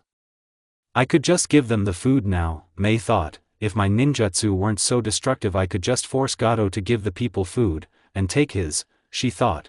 "But if I do anything he could burn it just to spite me, or I might destroy it by accident. Why can't I do it?" Yamato thought as he looked at his hand. "The first could do it, other senju could do it, so why can't I? It 'cause I dash. Maybe if we train the villagers, but in the states they're in they wouldn't handle it," Ao thought. "Everyone's so reliable," Chojuro thought. "Even Naruto-san knows how to farm." No, not Naruto-san, more like Naruto-sama, the way he stayed back to farm anyway. "I hope he's not mad at Clara-san. Fine mess you've gotten yourself into, Tazuna," the old man thought with a sigh. "First decent folk come to help and you've already drove two of them apart," he thought. "No, just focus on the bridge. Now that these ninja are here we'll build that bridge. Gato can't threaten us anymore, we're practically free already." The thoughts just kept swirling around, in a maelstrom of depressive thoughts. There was no reprieve from them. She hadn't fought at all today and she was already tired. When they got to the house, Ino asked to stay outside. "I wouldn't want to impose," she said, trying to escape the swirling depression. "I'd rather sleep out under the stars is all," she said. Yamato gave her a curious look, but conceded. "All right, we'll sleep outside," he said. "Something tells me we need the space," but as she requested she was allowed to set up camp herself, thus she quickly ran over to the edge of her mind-reading range and dropped to her knees. Finally she could hear the world around her again. She just wanted to scream, now that she could finally just hear herself again. So caught up by her break from noise, Ino didn't see as Clara left the house and vanished into the forest, to get wood for fire. She'd told Yamato, who took it as, "I need time to think," and allowed her to. When Rin arrived much later she'd quickly attempt to put the group to sleep with an sleeping drug she'd made from herbs she picked on the way to the village. Only to find Ino and Clara already asleep in their tent. Having no idea that Ino went to bed alone, and that Clara still hadn't returned from the forest. In fact, Clara had shed her disguise and left the forest. As Conan she was an unknown factor, but she couldn't let the people starve. She knew that horror all too well. She had the strength to take what the people needed, though she also hoped a kind older woman might be able to explain to Naruto that Clara hadn't meant to scream at him. She'd known the boy for years, and he never seemed so scared. except maybe of Thunder and that horned guy. But of his good friend Clara Vallon? It made her feel sick that she'd made him so scared. She hated being out of control of her emotions. But she already knew how to approach him. She'd wander by, a nice lady coming from the opposite way, asking him about the work he was doing. He'd respond that he's Naruto and they'd start up a conversation. She'd mention that he looks sad and he'd tell her about Clara, and she'd mention seeing a girl sobbing her eyes out about a friend she'd hurt, telling him that Clara hadn't meant to hurt him, and tomorrow as Clara she'd apologize deeply. "Hey Clara," Naruto groaned weakly from on the floor. Conan froze and turned. She'd been so lost in thought she'd already arrived to the healthy-looking crop field bursting with life. And there on the ground looking at her while also looking quite sickly was Naruto. Her eyes filled with sorrow. "Are you all right?" she asked. And then her eyes went wide. "Wait." She said, "What did you call me?" "Your name," he said weakly. "Right, Clara?" he asked. Conan took out a kunai. A quick glance was all she needed to be sure that she wasn't in disguise. "What's that in your face?" Naruto asked, looking at her lip piercing. "Naruto, did you know, all this time that I was in disguise?" she asked. Naruto lifted up his fringe. "The two bottom ones can be tricked, but this one can't," he said, pointing to his lavender eye. "And you never told anyone that the person they thought was a little girl was actually a grown woman?" she asked. "Why would I?" he asked. "We're friends. I'm sure you had your reason for pretending. Sometimes I pretend I'm a sage, or a superhero," he said. His thoughts caused her to smile. Before she reined it in, she looked around, realizing the food had grown in just a couple of hours. "I thought you said you could only do this in a month," she said. "Well, I can put my chakra into the ground and force stuff to grow quicker, but I'm not supposed to. It makes me like this," he said. "Also it requires a lot of focus, which is why Ka-chan is doing it." "Thanks Kokuo-san," Conan said, causing Naruto to smile. "She says you're welcome," he said. Conan sat by the boy. "So I guess I don't need to go anywhere now?" she asked. "How long are you going to be like this?" she asked. Naruto tried to shrug, but barely just flopped on the ground. He looked up at her. "What's that thing in your lip?" he asked. "It's a piecing," she said, "and it's very special. A friend made it for me so he could always help me wherever I was." "It's made out of chakra," Naruto said. "Actually the tailed beasts have been wondering about it." "Have they?" "They knew someone who did something similar." "Do you want me to tell you about him?" she asked. "I think you two would have a bit in common." "Really?" Naruto asked. "Yeah," Conan said. "He was also born with great power he doesn't quite understand, but where you're strong, he's weak. He can barely move on his own at this point, though if he really focuses he can, but it hurts him, but that pain doesn't stop him," she said. "He's driven to bring peace. He's a little dour at times, but he means well." "Is he nice?" Naruto asked. "Yeah, he's nice," she said. Meanwhile outside Konoha stumbled a cloaked figure. His hair was dark red and his eyes were wrapped with bandages. His skin was sickly pale, and he stumbled almost as if he could keel over at any moment. But he stayed on his feet and stopped as he realized a man waited at the gates for him. A raven-haired man, blade in hand, his eyes blazing red. The red-haired man groaned, pulling off the bandages around his eyes, showing they were ringed in lavender. "You don't look well, Nagato," Itachi stated. Nagato wheezed, as he stared ahead at the Hokage. I'm here for a meeting," he said. "Is that all you're here for?" Itachi asked. "Clara isn't here, her team is off to Mizu." "No," he said before he started to cough, staining his hand with his own blood. He cast his hand down and after an explosion of smoke a large leech appeared. Nagato shoved his hand into it and Itachi watched as it slowly crumpled up and died. Nagato getting less sickly as it faded away. As he pulled his hand out of the corpse, it broke away, turning to dust. Then the less weakened Nagato approached holding a letter to Itachi. Itachi took it, and slid it into his robes. Next the sword vanished. "Come, it's been a long walk, I'll brew us some tea," he offered. Nagato nodded, that does sound nice after the walk.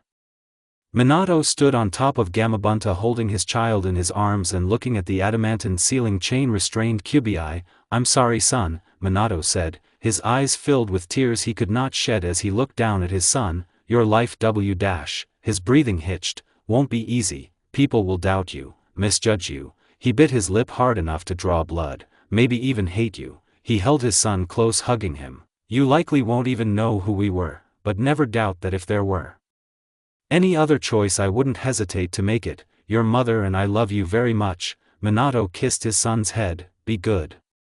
Minato, Gamabunta called as the Kubiai pulled against the chains. Ninja art, Reaper Death Seal. Minato said, disappearing in a yellow flash. He pressed one palm to the Kubiai, and one to his son. He shivered as an intense cold came from behind him. Shinigami, Minato commanded, seal the Kubiai inside my son.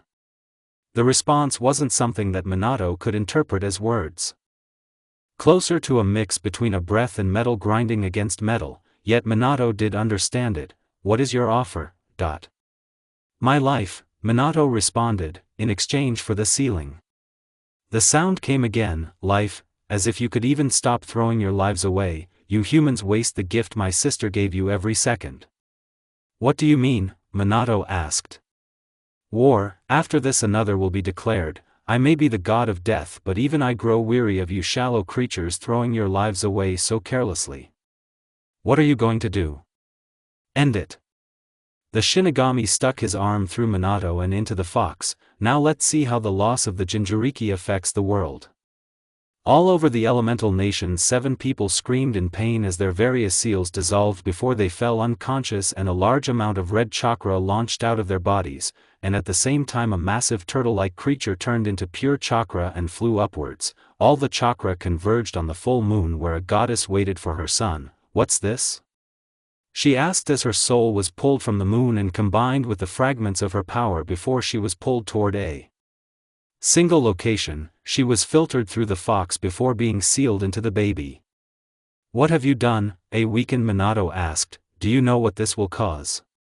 No, I do not, but I am aware it will change the fate of this world, the Shinigami said, taking Minato's soul, before laying the boy safely on the ground. Soon Hiruzen Sarutobi would arrive and take the baby to safety, unaware of how the world was shaken in 12 seconds. 13 years later. Naruto threw off his blanket and yawned. It's going to be another beautiful day, he said, slipping out of bed. He opened his bedroom door and stared ahead. Morning Naruto, said his brother in all but blood, who opened his door at the exact same time. Naruto smiled back. Good morning Sasuke. The two ran out of their rooms and sprinted down the hall, their target the bathroom. Don't bother, you two, came a voice from downstairs. Tsunade's passed out in the bath again. The two's momentum didn't change at all as they rushed past the bathroom, and Naruto curled into a ball rolling down the stairs while Sasuke slid down the railing. The race continued until they entered the kitchen. I win, they both said. Same time again, Mikoto said as she looked over various forms making the two whine. Now get your breakfasts before they get cold. Okay Mom, Sasuke said. Sweet thanks Mama, Naruto said. And no racing, she warned. The two sat down at the table and started eating. Ah, there you two are, Kushina said as she walked into the room. She kissed Mikoto as she passed her. Hey darling, she smiled. How's your work coming? She asked. Are you done yet? Not now Kushina, Mikoto chided. I need to work. Kushina pouted. Ah Mickey Pues, she batted her eyelashes. I made breakfast today and it was hard. Now I wanna snuggle, she said, kissing her wife's neck. Get a room you two, groaned Tsunade as she stumbled down the stairs. Morning Granny, Naruto and Kushina chorused. So loud, Tsunade winced. That's what you get for being a drunken wreck in this house, Sasuke said.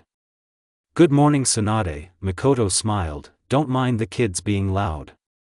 Hey, Kushina said, pouting again. Fine, no cuddles for you, she crossed her arms. You're the one that wanted a race car bed, Kushina, Mikoto reminded her wife, remember? All I remember was you saying that I could either have the bed or we could keep sleeping in the same room. Kushina pouted, not much of a choice. The end to this story.